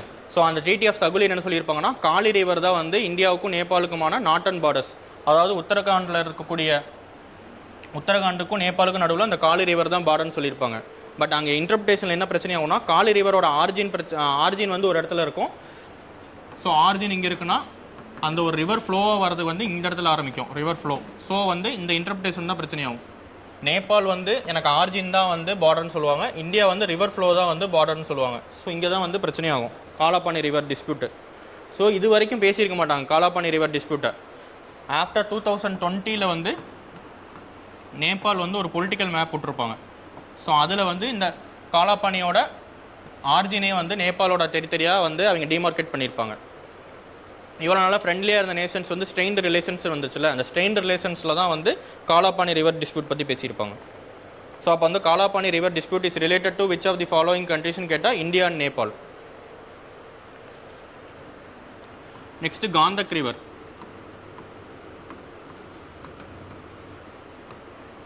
ஸோ அந்த காந்தக் ரிவர் பார்த்தீங்கன்னா இதில் தான் சுஸ்டாங்கிற சொல்லி ஒரு பிளேஸ் இருக்கும். இந்த காந்தக் ரிவர் வந்து 1816 வந்து பிரிச்சிருப்பாங்களா, இன்னொரு இடத்துல வெஸ்டர்ன் பார்டர்ஸ் வந்து காந்தக் ரிவர்னு சொல்லியிருப்பாங்க. ஸோ அப்போ வந்து காந்தக் ரிவர் வந்து நேபாள் நோக்கி அதோட ரிவர் ஸ்ட்ரீம் இருக்கும். பட் இப்போ இருக்கக்கூடிய கிளைமேட் சேஞ்சஸ்னால பார்த்தீங்கன்னா அந்த ஸ்ட்ரீம் வந்து இந்தியாவை நோக்கி வர ஆரம்பிச்சிருச்சு. ஸோ இந்த கேப்பும் வந்து நேபாள் வந்து எனக்கு வேணும்னு கேட்குறாங்க. ஸோ அந்த ஸ்ட்ரீம் ஆல்டர் ஆகினதும் வந்து ஒரு ரீசன். இது வந்து கிளைமேட்டிக் சேஞ்சஸ்னால நடந்துச்சு. இதுவுமே வந்து ஃப்ரம் 2010 இருக்கும். பட் அவங்க வந்து 2021 தான் வந்து டிமாண்ட் பண்ணியிருப்பாங்க இந்த பிளேஸ் எங்களுக்கு தேவைன்னு. ஸோ அப்போ சூஸ்டா ஒரு காந்தக் ரிவர் வந்து transboundary river between India and Nepal. So இப்படி காந்தக் ரிவர் இங்கே போயிட்டு இருந்தது, இப்போ இங்கே வர ஆரம்பிச்சிருச்சு. இந்த டெரிட்டரி தான் வந்து நேபாள் எனக்கு வேணும்னு கேட்குறாங்க.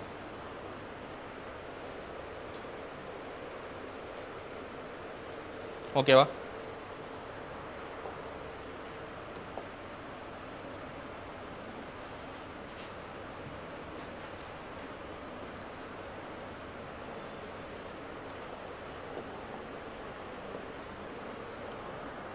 நெக்ஸ்ட் இன்டர்னல் செக்யூரிட்டி ஆஃப் இந்தியாவுக்கும் வந்து நேபாள் ஒரு டெட்டனிங் ஃபேக்டராக இருக்குது. Smuggling, counterfeit currencies as well as trafficking.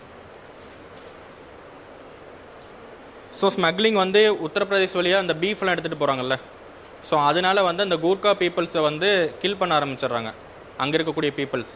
So அதனால வந்து நேபாளுக்கும் இந்தியாவுக்கும் நடுவில் ஒரு ஸ்ட்ரெயின்டு ரிலேஷன்ஷிப் வர ஆரம்பிச்சிருச்சு பீஃப் ஸ்மக்லிங்னால. நெக்ஸ்ட் வந்து பார்த்தீங்கன்னா இன்னொரு ஸ்மக்லிங் வந்து இந்தியாவுக்கும் இதுக்கும் மேஜராக என்ன இருக்குன்னா ஃபெர்டிலைசர் ஸ்மக்லிங்.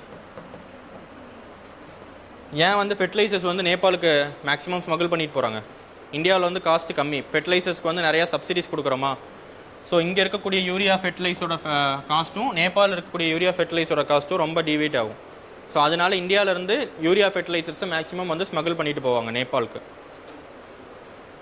நெக்ஸ்ட் இந்த கவுண்டர்ஃபெயிட் கரன்சிஸ். லாஸ்ட் 3 monthsோட ரிப்போர்ட் படி நியர்லி 10 crores வந்து கவுண்டர்ஃபெயிட் கரன்சிஸ் வந்து நேபாளிலேருந்து மட்டும் வந்திருக்கு அப்படின்னு சொல்லியிருக்காங்க இந்தியன் கவர்மெண்ட். நெக்ஸ்ட் டிராஃபிக்கிங் பார்த்தீங்கன்னா ஹியூமன் டிராஃபிக்கிங், இன்சர்ஜென்சி குரூப் வந்து நேபாளில் இருக்கவங்க வந்து ஹியூமன் டிராஃபிக்கிங் பண்ணுறாங்க. ஸோ அதுவும் வந்து இன்டர்னல் செக்யூரிட்டி ஆஃப் இந்தியாவில் ஒரு கொஸ்டினாக இருக்குது. So smuggling, counterfeit currencies and trafficking.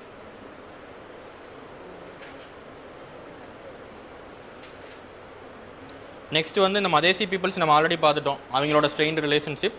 Next இந்த பிக் பிரதர் அட்டிடியூடுங்கிறது தான்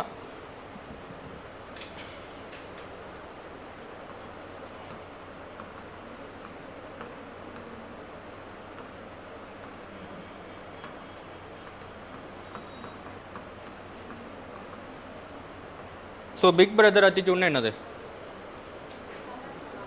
கமாண்டிங் ரோல் மாதிரி, நான் தான் பெரியவன், நான் தான் எல்லாத்தையும் கமெண்ட் பண்ணுவேன். ஸோ இந்தியா வந்து நேபாளோட கண்ட்ரி வைஸும் பெருசு, எக்கனாமிக் வைஸும் பெருசு. ஸோ அந்த மாதிரி தான் இந்தியா வந்து மற்ற கண்ட்ரிஸ், அதாவது நெய்பரிங் கண்ட்ரிஸ், சின்ன சின்ன கண்ட்ரிஸோட இந்த பிக் பிரதர் அட்டிடியூடுங்கிறது காமிச்சாங்கன்னு சொல்லி பீப்புள்ஸ் எல்லாமே ட்ரஸ்ட் டெஃபிசிட் ஆவாங்க. ஸோ அந்த big brother attitude one of the problem. இது நான் ஆல்ரெடி சொன்ன மாதிரி 2015 மதேசி பீப்புள்ஸ் சப்போர்ட் பண்ணி நேபாளி கண்ட்ரீஸ்க்கு அப்போஸ் பண்ணியிருப்பாங்கல்ல. ஸோ அதுதான் வந்து பிரச்சனை. Next political instable. நேபாள் வந்து one of the political instable கண்ட்ரியாக வந்துருச்சு ஆஃப்டர் கான்ஸ்டியூஷனுக்கு அப்புறம். ஏன்னா போத் சைனா அண்ட் இந்தியா, இப்போ நீங்கள் ஸ்ரீலங்கா பார்த்தீங்கன்னா ராஜபக்சேக்கு ஆப்போசிட்டாக தான் இந்தியா இருப்பாங்க. இந்த பக்கம் பார்த்தீங்கன்னா சைனா, நேபாளில் பார்த்தீங்கன்னா கம்யூனிஸ்ட் ரெஜிமுக்கு ஆப்போசிட்டாக இருப்பாங்க. ஸோ வந்து சைனா வந்து ஒரு பொலிட்டிக்கல் பார்ட்டி சப்போர்ட் பண்ணும், இந்தியா வந்து ஒரு பொலிட்டிக்கல் பார்ட்டி சப்போர்ட் பண்ணும். நெய்பரிங் கண்ட்ரிஸ் எல்லாத்துலையும் அதே தான் நடக்குது. பங்களாதேஷ்லேயே இருக்கட்டும், பங்களாதேஷில் ஷேக் ஹசீனாவுக்கு வந்து இந்தியா சப்போர்ட் பண்ணுவாங்க, ஆனால் சைனா அப்போஸ் பண்ணுவாங்க. ஸோ அந்த மாதிரி இந்தியா அண்ட் சைனா வந்து பொலிட்டிக்கலாக ஒரு கண்ட்ரியை வந்து இன்ஸ்டேபிள் பண்ணுறாங்க. ஸோ அதுவுமே ஒரு சேலஞ்சஸாக இருக்குது. ஓகேவா? ஓவராலாக இந்தியா நேபாள் ரிலேஷன்ஸ் ஓகேவா? வே ஃபார்வர்ட்ஸ் எல்லாத்தையும் நீங்களே எழுதிக்கங்க. சேலஞ்சஸ் அப்படியே மாற்றினீங்கன்னா வே ஃபார்வர்ட். ஸோ சேலஞ்சஸில் என்னென்னா வே ஃபார்வர்டில் என்ன எழுதுறீங்கன்னா நேபாளி நேஷனலிசம் வந்து இந்தியா வந்து ரெஸ்பெக்ட் பண்ணணும், இந்த ட்ரஸ்ட் டெஃபிசிட்டை வந்து அட்ரஸ் பண்ணணும். ஸோ அந்த மாதிரி நீங்கள் சேலஞ்சஸை வே ஃபார்வர்டாக மாற்றி எழுதிக்கங்க. வேறு ஏதாவது டவுட்ஸ் இருக்கா இந்தியா நேபாள் ரிலேஷன்ஸில்? ஃபுல்லாக அண்டர்ஸ்டாண்ட் ஆயிடுச்சா? ஸோ இதேமாரி தான் ஸ்பெசிஃபிக்காக எல்லா கண்ட்ரிஸும் நீங்கள் பார்க்க ஆரம்பிச்சிருங்க, கரண்ட் அஃபேர்ஸில் வர கண்ட்ரிஸ் எல்லாத்துலேயும்.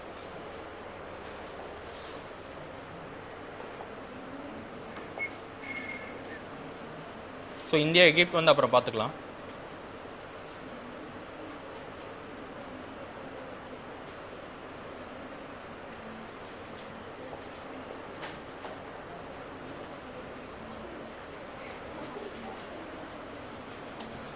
நெக்ஸ்ட் கான்செப்ட் பார்த்தீங்கன்னா யூஎன்எஸ்சி ரிஃபார்ம்ஸ். யூஎன்எஸ்சினா என்னது ஃபுல் ஃபார்ம்?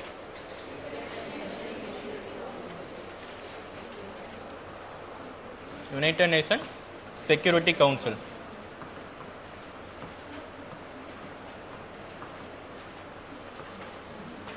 மொத்தம் யூஎன்ல எத்தனை பாடிஸ் இருக்கு? யாரோ சொன்னீங்க 6 பாடிஸ் இருக்கு. என்னென்னது? ஃபஸ்ட்டு வந்து ஜென்ரல் அசம்பிளி,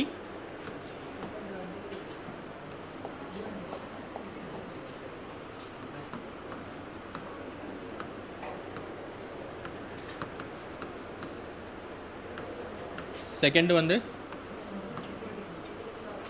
யூஎன்எஸ்சி சொல்லலாம், third ICJ international court of justice,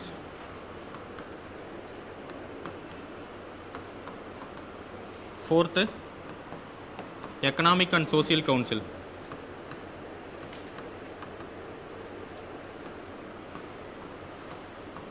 fifth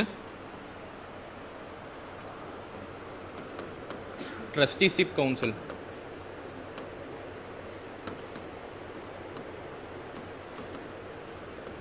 லாஸ்ட்டாக செக்ரட்டேரியட். ஸோ மொத்தம் 6 principal bodies of UN.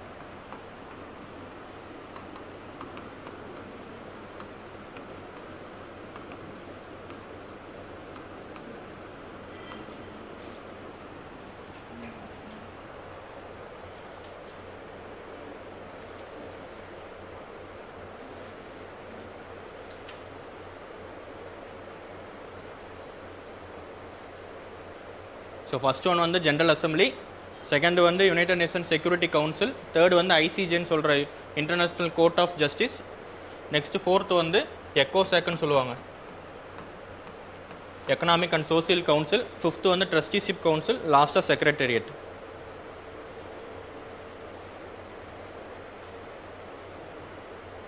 So இப்போ ஏன் இது நியூஸில் வந்திருக்குன்னா, நம்ம டிஃபென்ஸ் மினிஸ்டர் ராஜ்நாத் சிங் வந்து யூஎன்எஸ்சி ரிஃபார்ம்ஸ் கொண்டு வரணும்னு சொல்லியிருப்பாங்க.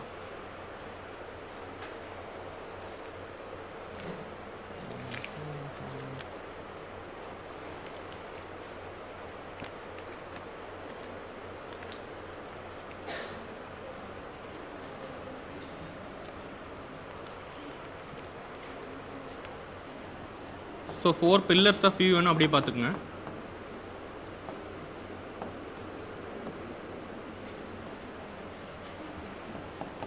First peace and security,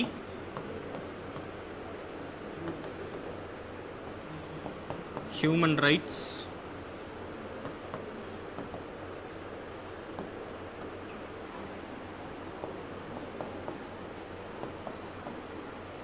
rule of law,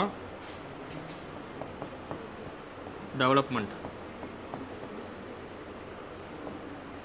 so இதுதான் 4 pillars of United Nations. First one வந்து பீஸ் அண்ட் செக்யூரிட்டி, செகண்ட் வந்து ஹியூமன் ரைட்ஸ், தேர்ட் வந்து rule of law, last one வந்து development. So 4 pillars of UN, peace and security, human rights, rule of law and development. So இந்த peace and security வந்து எந்த organisations வந்து இதில் பண்ணுது? இதுதான் UNSC. Second human rights economic and social council, rule of law வந்து international court of justice, next later part of development வந்து எல்லாமே பண்ணுறது தான். ஸோ ஒவ்வொரு ஆர்கனைசேஷனும் வந்து ஒவ்வொரு பில்லருக்கு தான் இருப்பாங்க. ஃபஸ்ட்டு வந்து பீஸ் அண்ட் செக்யூரிட்டிக்கு வந்து யூஎன்எஸ்சி, செகண்ட் ஹியூமன் ரைட்ஸ்க்கு வந்து economic and social council, third வந்து ரூல் ஆஃப் லாக்கு வந்து international court of justice, next development.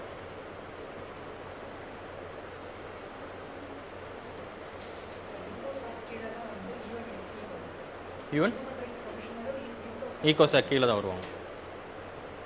UNHRC.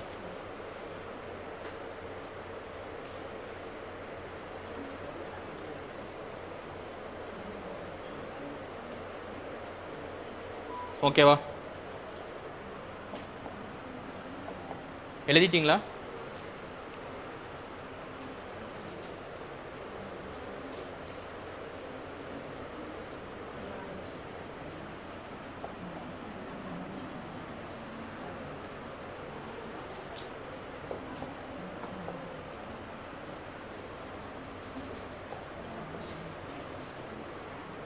So யூஎன்எஸ்சியோட மேஜர் ஒர்க் என்னென்னா peace and security of the nations கொண்டு வரது தான். யூஎன்எஸ்சி வந்து எப்போ ஆரம்பிச்சிருப்பாங்க? ஆஃப்டர் செகண்ட் வேர்ல்டு வார்க்கு அப்புறம் 1946 வந்து ஆரம்பிச்சிருப்பாங்க. இதோட ஹெட் குவார்ட்டர்ஸ் எங்கே இருக்குது? நியூயார்க்கில் இருக்கும். ஸோ இதோட ரோல் ஆல்ரெடி சொன்ன மாதிரி பீஸ் அண்ட் செக்யூரிட்டிக்காக இது பண்ணுவாங்க. நெக்ஸ்ட்டு பவர்ஸ் ஆஃப் யூஎன்எஸ்சி என்னது? என்னென்ன பவர் அவங்கக்கிட்ட இருக்குது? Deployment of military. இங்கே மிலிட்ரின்னு யாரை சொல்லலாம்?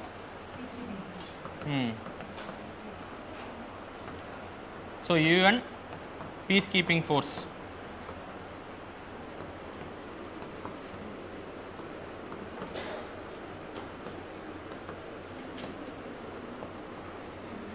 ஸோ இந்த யூஎன் பீஸ் கீப்பிங் ஃபோர்ஸை வந்து பீஸ்க்காக வந்து யூஎன்எஸ்சி தான் வந்து அப்ரூவ் பண்ணும். ஸோ கொஸ்டின்ஸ் எப்படி கேட்பாங்கன்னா, யூஎன் பீஸ் கீப்பிங் ஃபோர்ஸ் வந்து யார் அப்ரூவ் பண்ணுறாங்க? ஜென்ரல் அசம்பிளியா இல்லை ஐசிஜேவா அந்த மாதிரி கேட்டாங்கன்னா யூஎன்எஸ்சி தான் அப்ரூவ் பண்ணுறாங்க. நெக்ஸ்ட்டு யுனைடெட் நேஷனில் இருக்கக்கூடிய ஒன்லி பைண்டிங் ஆர்கனைசேஷன் வந்து இதுதான். இவங்க போட்டால் வந்து பைண்டிங். ஸோ ஏதாவது கண்ட்ரி ஃபாலோ பண்ணலன்னா இவங்க ஆக்ஷன்ஸ் எடுக்கலாம். ஈவன் ஜென்ரல் அசம்பிளினால கூட பைண்டிங் ரெசல்யூஷன்ஸ் போட முடியாது. யூஎன்எஸ்சினால மட்டும்தான் பைண்டிங் ரெசல்யூஷன்ஸ் போட முடியும்.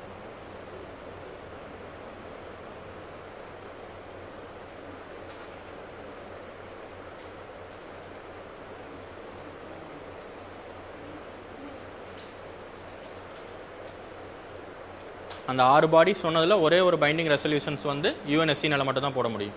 சப்போஸ் எந்த கண்ட்ரியாச்சும் இதை ஃபாலோ பண்ணலன்னா அவங்க ஆக்ஷன்ஸ் எடுக்கலாம். ஸோ சப்போஸ் நாளைக்கே இந்தியா மேலே ஒரு பைண்டிங் ரெசல்யூஷன் போட்டாங்கன்னா இந்தியா ஃபாலோ பண்ணி தான் ஆகணும். ஸோ அதனால தான் அதில் ரிஃபார்ம்ஸ் வேணும்னு இந்தியா கேட்குறாங்க. இந்தியாவும் ஒன் ஆஃப் தி மெம்பராக வரணும்னு.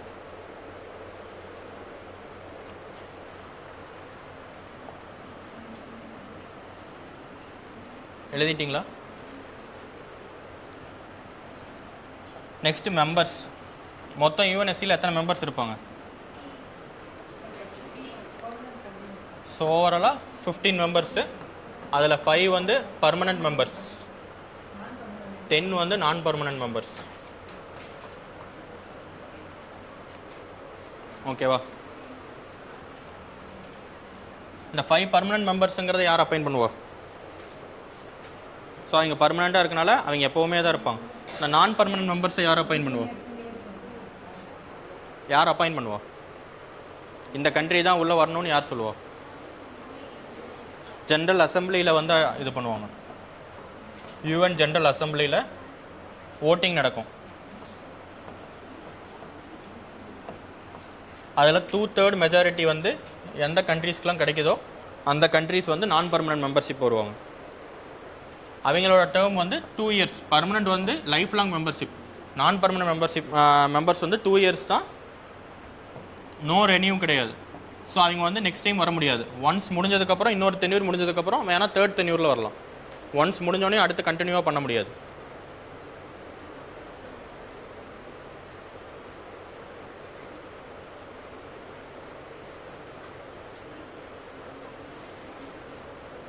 ஓகேவா? மொத்தம் 15 மெம்பர்ஸ், 5 பர்மனெண்ட் மெம்பர்ஸ் அண்ட் 10 நான் பர்மனெண்ட் மெம்பர்ஸ்.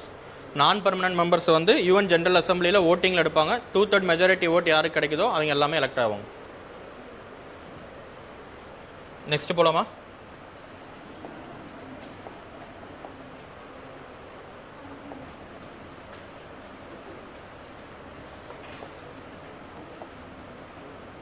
ஸோ ஆல்ரெடி சொன்ன மாதிரி தான் யுனைடெட் நேஷன் செக்யூரிட்டி கவுன்சில் வந்து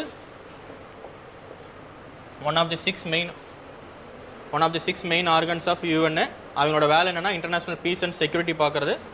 1946 ஃபார்ம் பண்ணியிருப்பாங்க. இதோட லொக்கேஷன் லண்டனாக இருந்தாலும் பர்மனெண்ட் ஹெட் குவார்ட்டர்ஸ் வந்து நியூயார்க்கில் தான் இருக்குது.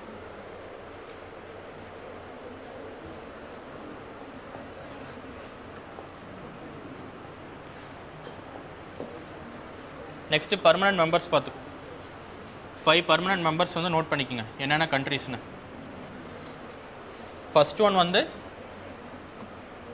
US, UK, France, Russia and China.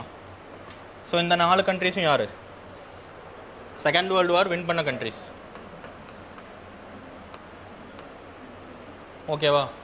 இந்த சைடு செகண்ட் வேர்ல்டு வார் தோத்த கண்ட்ரீஸ்லாம் யார்? லூஸான கண்ட்ரீஸ் யார்? ஜெர்மனி, ஜப்பான், இட்டாலி,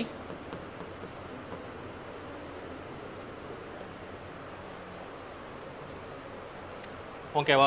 ஸோ இந்த கண்ட்ரீஸ்லாம் இப்போ பர்மனெண்ட் மெம்பர்ஷிப் வேணும்னு கேட்குறாங்க. இது இல்லாமல் இந்தியா ஆட் ஆவாங்க, அதை லேட்டராக பார்க்கலாம். ஸோ ஏன்னா செகண்ட் வேர்ல்டு வார் வின் பண்ணதுக்கப்புறம் இவங்க சொல்கிறது தான் டாமினன்ட் ஆகணும்னு சொல்லி இந்த 4 கண்ட்ரீஸ் உள்ள வந்திருப்பாங்க. இந்த 5th மெம்பருங்கிறது வந்து ஃபஸ்ட்டு யாருக்கு வந்திருக்கும் ஆஃபர்? இந்தியாவுக்கு வந்திருக்கும். பட் நேருவோட பிளண்டர் மிஸ்டேக்குன்னு சொல்லுவாங்க. ஸோ அதுதான் வந்து சைனாவுக்கு போயிடுச்சு.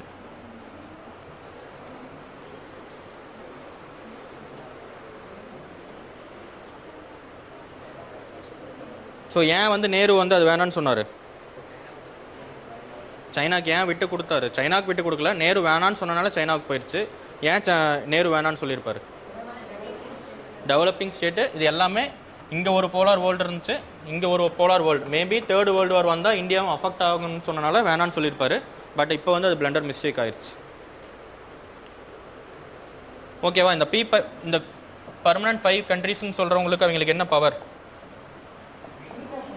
ஸோ பைண்டிங் ரெசல்யூஷன் சொன்னோன்னா, ஸோ இந்த பைண்டிங் ரெசல்யூஷனில் இந்த 15 கண்ட்ரீஸும் ஓட் போட்டு 2/3 மெஜாரிட்டி யார் வராங்களோ அதுதான் பைண்டிங் ரெசல்யூஷன்ஸ். பட் இந்த P5 கண்ட்ரீஸ் நினச்சா வீட்டோ பவர் இருக்குது. வீட்டோ பவர்னால் என்னது? ஸோ சப்போஸ் எனக்கு பிடிக்கல, நான் வேண்டான்னு சொன்னேன்னா, ஒரு கண்ட்ரி வேணான்னு சொன்னாலும் அந்த டெசிஷன் போகாது, வீட்டோவாக எடுத்துக்கிறது தான், பாக்கெட்டில் வச்சுக்கிற மாதிரி. ஸோ இப்போ எக்ஸாம்பிள் பார்த்தீங்கன்னா இந்தியா வந்து ஒரு டெரரிஸ்ட்டை வந்து யூஎன்எஸ்சி டெரரிஸ்ட்டாக அனௌன்ஸ் பண்ணணும்னு சொல்லியிருப்பாங்க. ஸோ அப்போ வந்து பார்த்தீங்கன்னா சைனா வந்து அந்த வீட்டோ பவர் எடுத்திருப்பாங்க. நெக்ஸ்ட் இந்தியாவோட பர்மனன்ட் மெம்பர்ஷிப்க்கு வந்து இந்த 5 கண்ட்ரீஸில் என்னென்ன கண்ட்ரிஸ் சப்போர்ட் பண்ணுறாங்க? 4மே சப்போர்ட் பண்ணுறாங்க. இந்த கண்ட்ரி மட்டும் சப்போர்ட் பண்ணாதனால இந்தியானால் வர முடியல. ஸோ அந்த வீட்டோ பவர் வந்து இங்கே இஷ்யூஸ் ஆகுது. சப்போஸ் இங்கே வீட்டோ பவர் இல்லை, மெஜாரிட்டி கண்ட்ரி சப்போர்ட் பண்ணால் போதும்னா இந்தியா எப்போவோ மெம்பராக வந்திருப்பாங்க. நெக்ஸ்ட் நான் பர்மனன்ட் மெம்பர்ஸ் வாங்க. ஸோ நான் ஆல்ரெடி சொன்ன மாதிரி நான் பர்மனன்ட் மெம்பர்ஸ் வந்து யுனைடெட் நேஷன் ஜெனரல் அசம்பிளியில் 2/3 மெஜாரிட்டி ஓட்டில் வின் பண்ணுறவங்க. ஸோ இந்த 5 கண்ட்ரிஸ் வந்து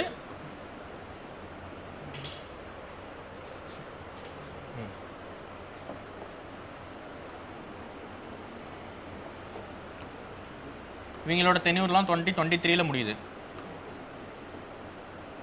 ஸோ அல்பேனியாங்கிறது என்ன கண்ட்ரி, எந்த காண்டினென்ட்லேருந்து வரும்? ஸோ அப்போ யூரோப்பில் எந்த சைட்லேருந்து வரும்? So eastern Europe. Next Brazil, south America. Third வந்து கேபான்,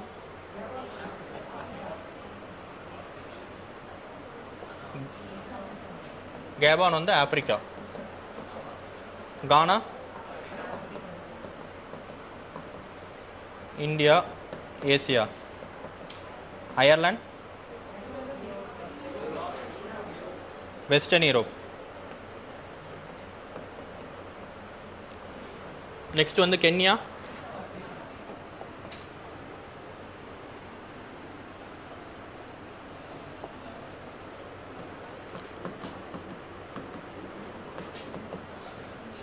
நெக்ஸ்ட் மெக்சிகோ.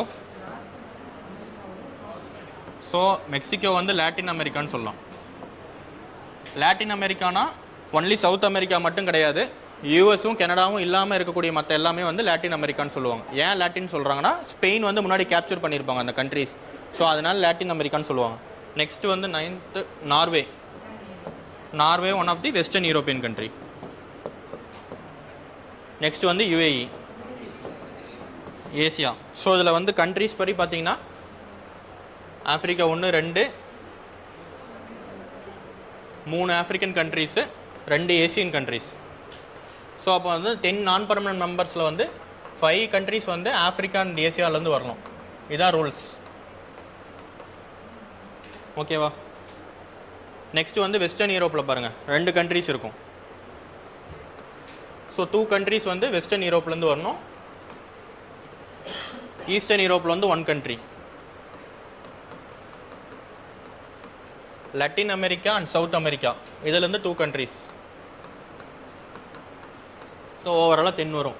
இதை வச்சு தான் வந்து ஒவ்வொரு டைமும் அந்த ஓட்டிங் நடக்கும். இதை தாண்டி வேறு எந்த கண்ட்ரிஸும் வர முடியாது. ஆஃப்ரிக்கன், அதாவது ஏசியா ஆஃப்ரிக்கா மொத்தம் 2 காண்டினென்ட்டுக்கும் 5 நேஷன்ஸ் தான் வரும் உள்ள.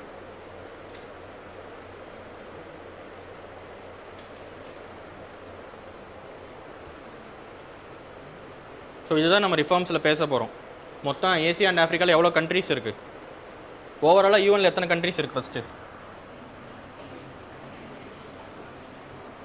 யுனைடெட் நேஷன்ஸில் எவ்வளோ கண்ட்ரிஸ் ரெப்ரசன்ட் பண்ணுறாங்க? 193 கண்ட்ரிஸ் இருப்பாங்க.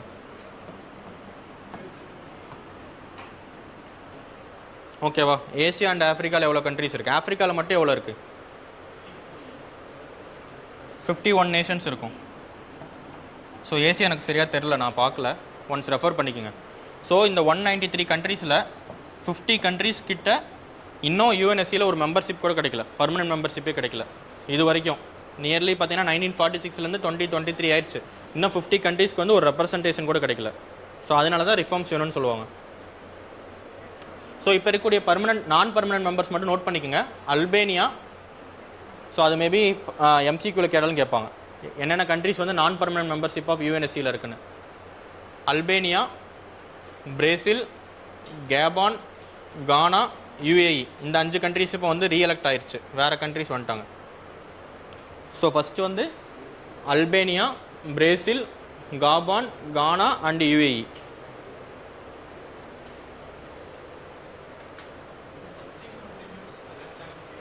புரியல? அதான் சொல்கிறேன், நெக்ஸ்ட் பின்னாடி வரும். ஓகேவா? எழுதிட்டிங்களா? Albania, Brazil, Gabon, Ghana and UAE.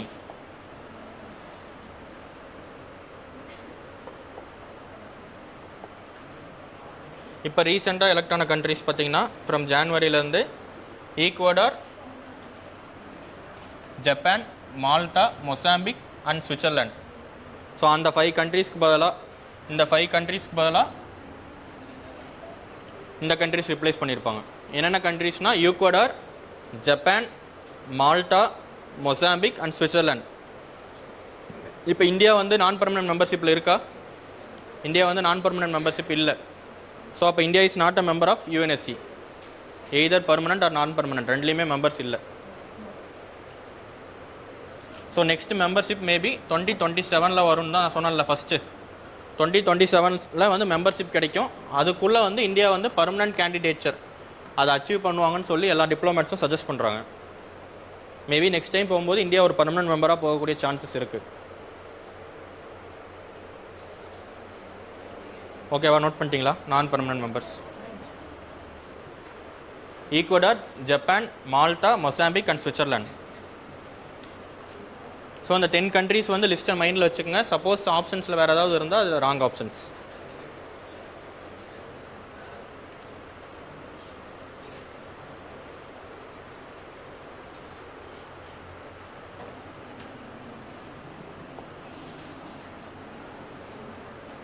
போலாமா? நெக்ஸ்ட் வந்து இந்தியா இது வரைக்கும் எத்தனை தடவை வந்து எலெக்ட் ஆயிருக்குன்னு கேட்பாங்க நான் பர்மனன்ட் மெம்பர்ஷிப்பாக. ஸோ ஓவராலாக 8 அக்கேஷன்ஸில் வந்து இந்தியா வந்திருக்கு. ஸோ மொத்தம் வந்து 8 டைம்ஸ் வந்து இந்தியா வந்திருக்கு இது வரைக்கும். ஃப்ரம் 2022 வரைக்கும் 8 டைம்ஸ் வந்து இந்தியா வந்திருக்கு. அப்போ 10 டைம்ஸ்க்கு மேலே ஏதாவது ஒரு ஆப்ஷன் வந்தால் ராங்.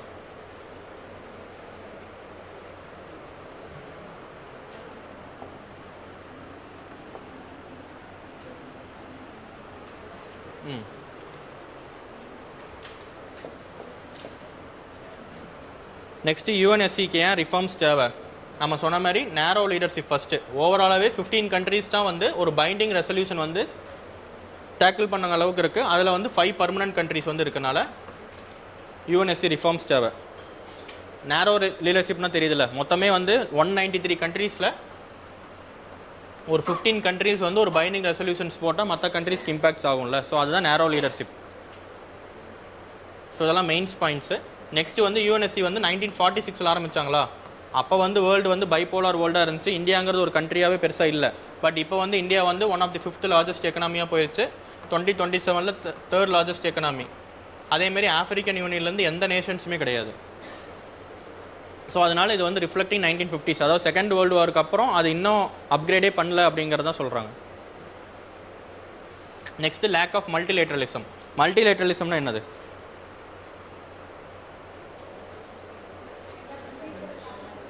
ஸோ எல்லா கண்ட்ரீஸோட வாய்ஸ் வந்து ஈக்குவலாக கேட்கணுங்கிறது. ஸோ இங்கே வந்து மல்டிலேட்ரலிசம் கிடையாதுங்கிறாங்க. ஏன்னா P5 கண்ட்ரீஸ் மட்டும்தான் அப்பர் ஹேண்ட் வாய்ஸஸ் இருக்கும். ஸோ மல்டிலேட்ரலிசம் யூஎன்எஸ்சிங்கிறது, யூஎன்ங்கிறது ஒரு மல்டிலேட்ரல் பாடி, ஆனால் யூஎன்எஸ்சிங்கிறது ஒரு மல்டிலேட்ரல் பாடி கிடையாது.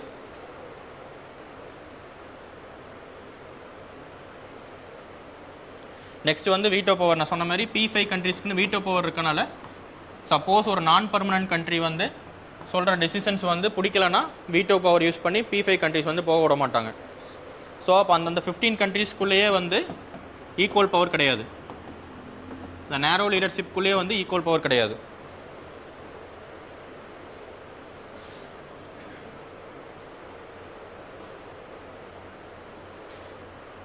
நெக்ஸ்ட்டு வந்து powers and sanctions.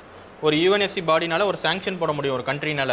So suppose இந்த கண்ட்ரியோட ஒரு எக்கனாமிக் ட்ரேட் வந்து யாரும் வச்சுக்கூடாதுன்னு சொன்னால் எந்த கண்ட்ரிஸும் வச்சுக்கூடாது.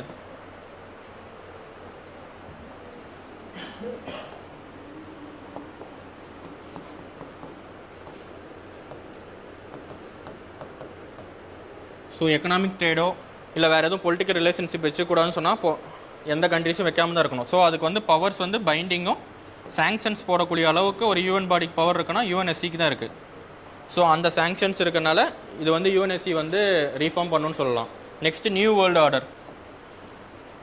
இப்போ வந்து வேர்ல்டு ஆர்டர் வந்து எப்படி மாறி இருக்கு? ஸோ மல்டிபோலார் வேர்ல்டு, குளோபல் சவுத்துக்கான வாய்ஸ் வந்து ரொம்ப ரைஸ் ஆகிட்டு இருக்கு. ஸோ இதுக்கு ஒரு எக்ஸாம்பிள் வந்து பார்த்தீங்கன்னா ஆஃப்ரிக்கன் யூனியனை வந்து G20 எடுத்தது தாங்க. ஆஃப்ரிக்கன் யூனியன் வந்து G20 ரெப்ரசன்ட் பண்ணுறது குளோபல் சவுத்தோட வாய்ஸ் வந்து அதிகமாகிறது காரணம். இந்த நியூ வேர்ல்டு ஆர்டரில் குளோபல் சவுத்துக்குன்னு ஒரு வாய்ஸ் கிரியேட் ஆகிட்டு இருக்கு. ஸோ அதை வந்து யூஎன்எஸ்சி வந்து ரிஃப்ளெக்ட் பண்ணல இன்னும்.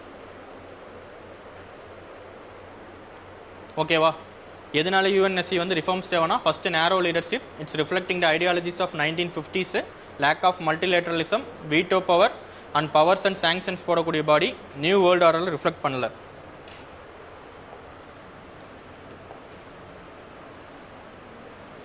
நெக்ஸ்ட் ஏன் இந்தியாவுக்கு தேவை அப்படிங்கிறதுக்கான பாயிண்ட்ஸ் பார்த்தீங்கன்னா, இந்தியா வந்து world's largest democracy, next 5th largest economy. இந்தியாவுக்குன்னு இண்டிபெண்டன்ட் ஃபாரின் பாலிசி இருக்குது. ஸோ இந்தியாவோட ஃபாரின் பாலிசி என்னது? இந்தியாவோட அதெல்லாம் இருக்கட்டும், எந்த அலையன்ஸோடையும் இந்தியா கிடையாதா? ஸோ அப்போ வந்து நான் அலைன்ட் மூமெண்ட் அந்த இதில் வந்து இந்தியா இருந்துச்சு. இப்போ வரைக்கும் வந்து இந்தியா வந்து சாவரின் பாடியாக தான் இருக்கும். ஈவன் ஏன் உக்ரைன் வாரில் வந்து ரஷ்யாவுக்கு சப்போர்ட் பண்ணுறாங்க இந்தியா? ஸோ ரஷ்யாவோட அலையன்ஸ் கிடையாது, பட் நம்ம கண்ட்ரீஸ்க்கான இன்ட்ரெஸ்ட்னால தான் வந்து ரஷ்யாவுக்கு சப்போர்ட் பண்ணுறாங்க. ஸோ அப்போ வந்து இண்டிபெண்டன்ட் ஃபாரின் பாலிசி வந்து இந்தியாவுக்கு இருக்கனால இந்த P5 கண்ட்ரீஸ் இந்த P5 கண்ட்ரீஸில் P3 வந்து டெமோக்ராட்டிக் நேஷன்ஸ், அவங்க எல்லாருமே வந்து நேட்டோவில் இருக்கவங்க. ரிமைனிங் இருக்க P2 சைனா அண்ட் ரஷ்யா வந்து சோசியலிஸ்டிக் நேஷன்ஸ். ஸோ எல்லாத்துக்கும் வந்து ஒரு ஐடியாலஜி இருக்குது, பட் இந்தியாவுக்குன்னு எந்த ஐடியாலஜியும் கிடையாது, இண்டிபெண்டன்ட் ஃபாரின் பாலிசி தான் இருக்குது.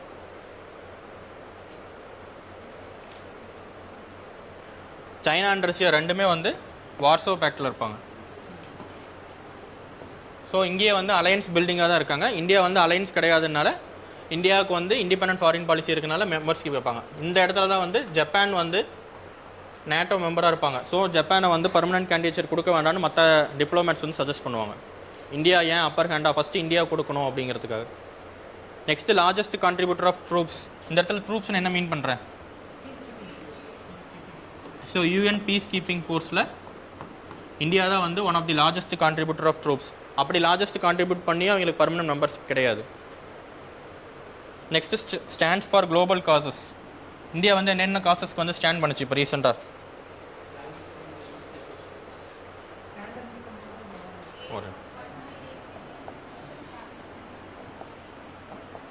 ஸோ ஃபஸ்ட்டு வந்து கிளைமேட் சேஞ்சு, இன்னொன்று என்னது? டெரரிசம்க்கு வந்து இந்தியா ஃபஸ்ட்லேருந்தே வாய்ஸஸ் கொடுத்துட்ருக்காங்க. நெக்ஸ்ட்டு COVID-19 அப்போ குளோபல் சவுத்துக்கு வந்து வேக்சின்ஸ் தேவை அப்படின்னு சொன்னது எல்லாமே வந்து இந்தியா தான். சொன்னதும் இல்லாமல் வேக்சின் டிப்ளமேசின்னு சொல்லி வேக்சின் சப்ளை பண்ணது இந்தியா தான். இதில் இன்னொன்று கொண்டு வந்தோம்னா branded drugs versus generic drugs concept.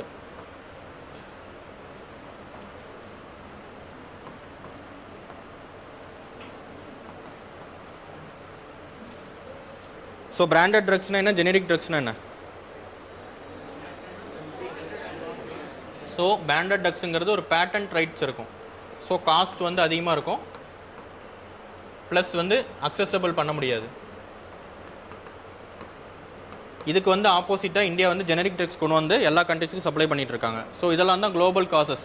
ஏதாவது ஒரு பேண்டமிக் வருதுன்னா நம்ம எல்லா கண்ட்ரிஸுக்கும் சப்ளை பண்ணோன்னா பிராண்டட் ட்ரக்ஸ் மட்டும் வச்சா பண்ண முடியாது, இந்த பேட்டன் ரைட்ஸ் கம்மி பண்ணி ஜெனரிக் ட்ரக்ஸ் கொடுக்கணும்னு சொல்லுவாங்க.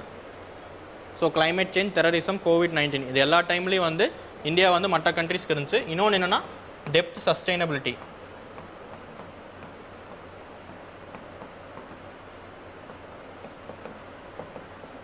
இந்த டெப்த் சஸ்டைனபிலிட்டின்னு ஏன் கொண்டு வரேன்? இப்போ இந்தியாவே வந்து எல்பிஜி ரிஃபார்ம்ஸ்க்கு வந்து இந்த ப்ராப்ளத்தினால தான் வந்துச்சு. இப்போ சைனா வந்து அந்த BRI ப்ராஜெக்ட்னு சொல்கிறாங்கல்ல, belt and road initiative. So அது வந்து டெப்த் டிப்ளமேசின்னு சொல்லுவாங்க. சைனா வந்து மற்ற கண்ட்ரீஸ்க்கு வந்து கடன் கொடுத்து அவங்கள உள்ளே வர வைக்கிறாங்கன்னு. ஸோ அதுக்கு ஆப்போசிட்டாக வாய்ஸ் கொடுக்குறதும் இந்தியா தான். ஸோ அதுக்கு ஆப்போசிட்டாக இப்போ G20 கூட ஒன்று பண்ணியிருப்பாங்கல்ல, என்னது? Middle east, India middle east Europe corridor or west Asia காரிடார்னு சொல்லலாம். ஸோ அது வந்து இந்தியா வந்து கிரியேட் பண்ணியிருக்காங்க. நெக்ஸ்ட்டு வந்து இந்தியாவுக்குன்னு வந்து நியர்லி 80% ஆஃப் தி கண்ட்ரிஸ் வந்து சப்போர்ட் பண்ணுறாங்க யூஎன்எஸ்சி கேண்டிடேச்சர் வேணும்ன்ட்டு. அதில் P4 கண்ட்ரிஸ் வந்து சப்போர்ட் பண்ணுறாங்க, ஒரே ஒரு கண்ட்ரி மட்டும் சப்போர்ட் பண்ணல. ஸோ இதெல்லாம் தான் இந்தியாவோட யூஎன்எஸ்சி சீட்ஸ்க்கு வந்து ஃபேக்டர்ஸ். ஸோ இந்த ஃபேக்டர்ஸ்லாம் சப்போர்ட்டிவாக இருக்குது.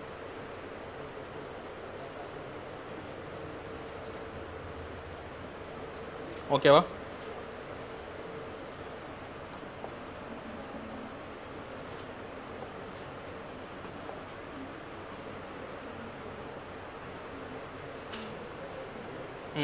நான் சொன்ன மாதிரி இந்தியா சப்போர்ட்டிங் கண்ட்ரிஸ்னு பார்த்தீங்கன்னா P4 countries, France, Russia, United kingdom and US, இந்த 4 கண்ட்ரிஸ் சப்போர்ட் பண்ணுறாங்க.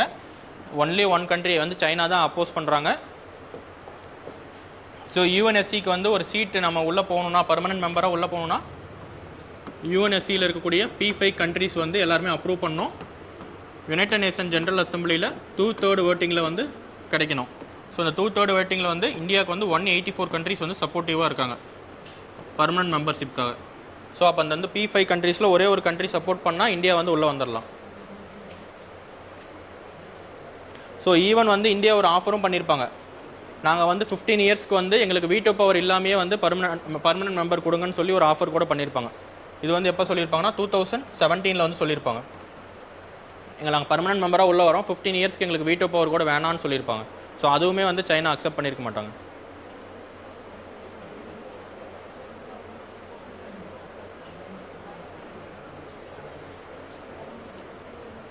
ஓகேவா?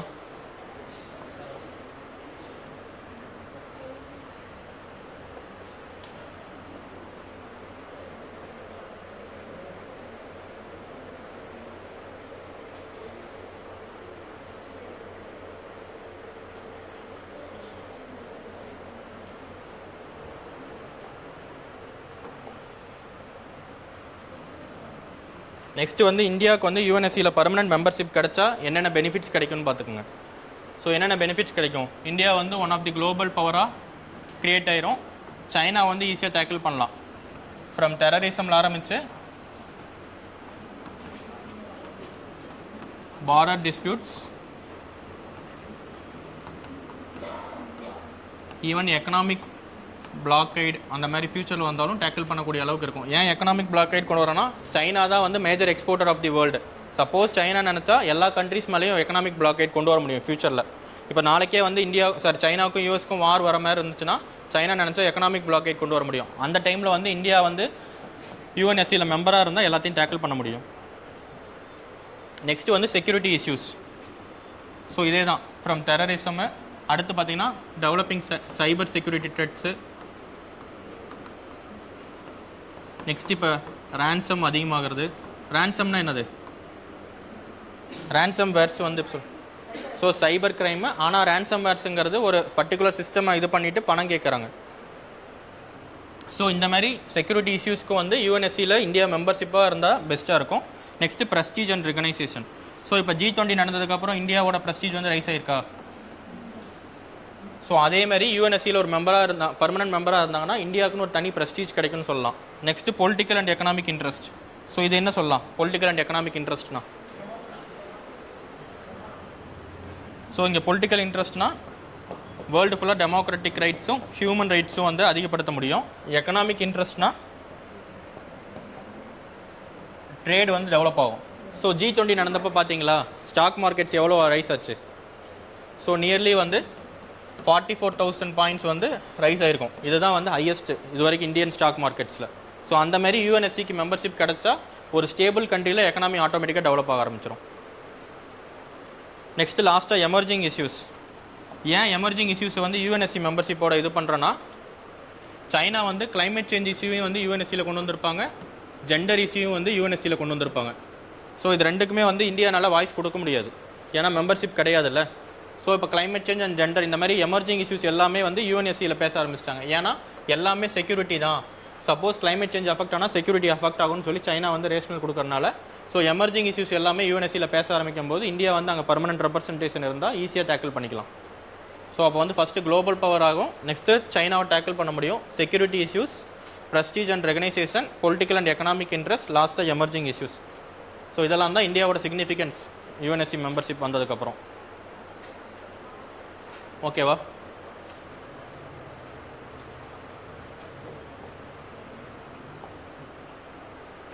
நெக்ஸ்ட் வந்து என்னென்ன சேலஞ்சஸ் இருக்குது இந்தியானால ஏன் வர முடியலன்னா, நான் ஆல்ரெடி சொன்ன மாதிரி வீட்டோ பவர். ஸோ P5 கண்ட்ரிஸோட வீட்டோ பவர்னால இந்தியானால ஒரு மெம்பராக வர முடியல. நெக்ஸ்ட்டு ரைவல்ரி அண்ட் காம்படிஷன், மற்ற கண்ட்ரிஸ் வந்து இந்தியா வரத்துக்கு விட மாட்டேங்கிறாங்க. ஸோ அதில் வந்து ஒன் ஆஃப் தி ஆர்கனைசேஷன் வந்து காஃபி கிளப். காஃபி கிளப்பில் வந்து யார் யாரெல்லாம் மெம்பர்ஸாக இருக்காங்க? டர்க்கி, பாகிஸ்தான், இவங்கெல்லாம் மெம்பராக இருப்பாங்க. ஸோ அந்த காஃபி கிளப் வந்து எந்த ஆர்கனைசேஷனுக்கு ஆப்போசிட்டாக கொண்டு வந்ததுன்னா G4. G4ல் யார் யார் members? So Japan, India,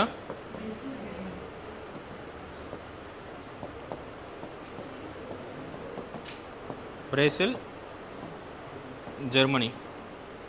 so Japan வந்து எதுக்காக இந்த G4 கண்ட்ரிஸ் எல்லாமே பர்மனன்ட் மெம்பர்ஷிப் வேணும்னு சொல்லுவாங்க. ஜப்பான் எதுக்காக கேட்குறாங்க permanent membership? So Asia's largest எக்கனாமின்னு சொல்லுவாங்க. சைனாக்கு அடுத்து நான் தான் Asia's second largest economy. So எனக்கு பர்மனன்ட் மெம்பர்ஷிப் வேணும். இந்தியா வந்து வேர்ல்ட்ஸ் லார்ஜஸ்ட் டெமோக்ரஸின்னு சொல்லி கேட்பாங்க. பிரேசில் வந்து சவுத் அமெரிக்காவில் இவங்க தான் லார்ஜஸ்ட் எக்கனாமின்னு சொல்லி கேட்பாங்க. ஜெர்மனி வந்து யூரோப்ஸ் லார்ஜஸ்ட் எக்கனாமின்னு சொல்லி கேட்பாங்க. ஸோ அதனால தான் இந்த G4 கண்ட்ரிஸ் வந்து எல்லாருமே எங்களுக்கு பர்மனன்ட் மெம்பர்ஷிப் வேணும்னு சொல்லுவாங்க. ஸோ அந்த கண்ட்ரிஸோட ஆப்போசிங் கண்ட்ரிஸ் எல்லாருமே காஃபி கிளப்பில் இருப்பாங்க. நியர்லி 40 மெம்பர்ஸ் இருப்பாங்க. யார் யாருக்கெல்லாம் மெம்பர்ஷிப் வேணும்னு நினைக்கிறாங்களோ அவங்களாம் காஃபி கிளப் எங்களுக்கும் மெம்பர்ஷிப் வேணும்னு சொல்லி கேட்டுட்ருப்பாங்க. ஸோ இந்தியாவுக்கு ஆப்போசிட்டாக பாகிஸ்தானு, ஜப்பானுக்கு ஆப்போசிட்டாக பார்த்தீங்கன்னா சவுத் கொரியா, ஜெர்மனிக்கு ஆப்போசிட்டாக இட்டாலி, பிரேசிலுக்கு ஆப்போசிட்டாக அர்ஜென்டினா. ஸோ இந்த மாதிரி மேஜர் கண்ட்ரிஸ் ஓவராலாக ஒரு 40 கண்ட்ரிஸ் வந்து காஃபி கிளப்பில் இருப்பாங்க.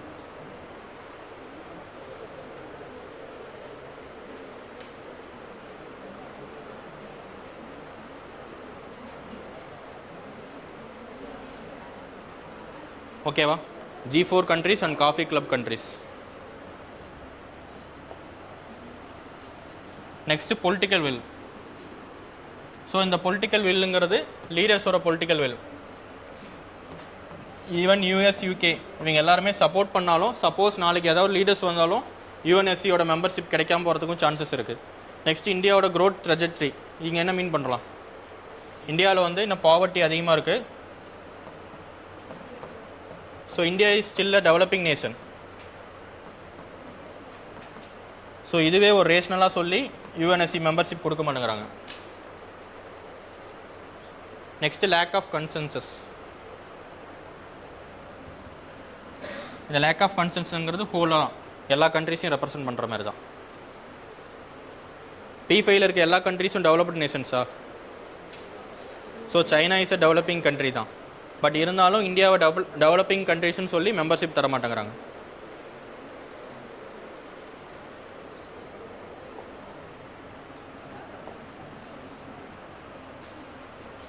ஸோ லாஸ்ட்டாக இந்தியா என்னென்னலாம் பண்ணணும் அப்படின்னு பார்த்தீங்கன்னா, ஃபஸ்ட்டு டிப்ளமேட்டிக் என்கேஜ்மெண்ட். பைலேட்ரலாக எல்லா கண்ட்ரிஸோட இது பண்ணோம். இதில் தான் அந்த காஃபி கிளப்புங்கிற கண்ட்ரிஸ் அந்த 40 மெம்பர்ஸ் நேஷன்ஸை வந்து பைலேட்டரலாக போய் எல்லாத்தையும் வந்து ஓகே வாங்கி சொல்லணும். Next coalition building. G4 மாதிரி மற்ற ஆர்கனைசேஷன்ஸ் ஏதாவது க்ரியேட் பண்ணி டிமாண்ட் பண்ணோம். Next proactive role in global affairs. So நிறைய விஷயத்தில் வந்து இந்தியாவோட டெசிஷன் மேக்கிங் பவர்ஸ் வந்து இன்னும் கொஸ்டினாக தான் இருக்குது. ஸோ எந்த சைடு வந்து டில்ட் ஆகணும்னு சொல்லாமே இருப்பாங்க. ஈவன் ரஷ்யா உக்ரைன் வார்லேயுமே வந்து இந்தியாவோட டெசிஷன் மேக்கிங்கும் ப்ரோஆக்டிவ் ரோலும் கிடையாது மற்ற கண்ட்ரிஸை கம்பேர் பண்ணும்போது. ஸோ அப்போ வந்து எப்படி இந்தியாவுக்கு வந்து பர்மனன்ட் மெம்பர்ஷிப் கொடுக்கணும்னு ஒரு கொஸ்டின் ஆகும். ஸோ அந்த மாதிரி இன்டர்நேஷனல் அஃபேர்ஸ் எல்லாத்துலேயுமே வந்து இந்தியா ப்ரோஆக்டிவ் ரோல் காமிக்கணும் அப்படின்னு சொல்கிறாங்க. Next reforms within UN. So UN system எல்லாத்துலேயுமே வந்து ரிஃபார்ம்ஸ் கொண்டு வரணும். அதில் ஒன் ஆஃப் தி பாடி வந்து UNSC. ஸோ ஈவன் IMF-ஆக இருக்கும், வேர்ல்டு பேங்காக இருக்கட்டும், எல்லாத்துலேயும் ரிஃபார்ம்ஸ் கொண்டு வரணும்னு சொல்லலாம். நெக்ஸ்ட்டு லாஸ்ட்டாக வந்து மல்டிலேட்ரலிசம் வந்து என்ஹான்ஸ் பண்ணலாம். UNSCயில் வந்து மல்டிலேட்ரலிசம் இல்லை அப்படின்னு சொல்லி மல்டிலேட்ரலிசம் கொண்டு வரலாம்.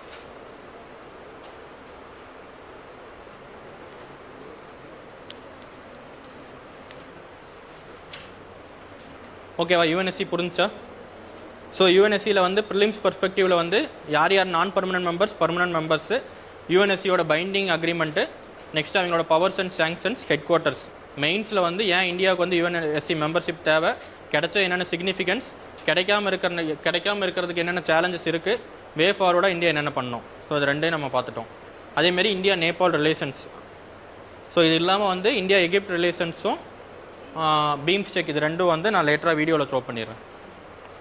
ஸ்லோவாக போகிறது தானே ஓகே, ரொம்ப ஸ்பீடாக போனாலும் புரியாது தானே, ஓகே தானே.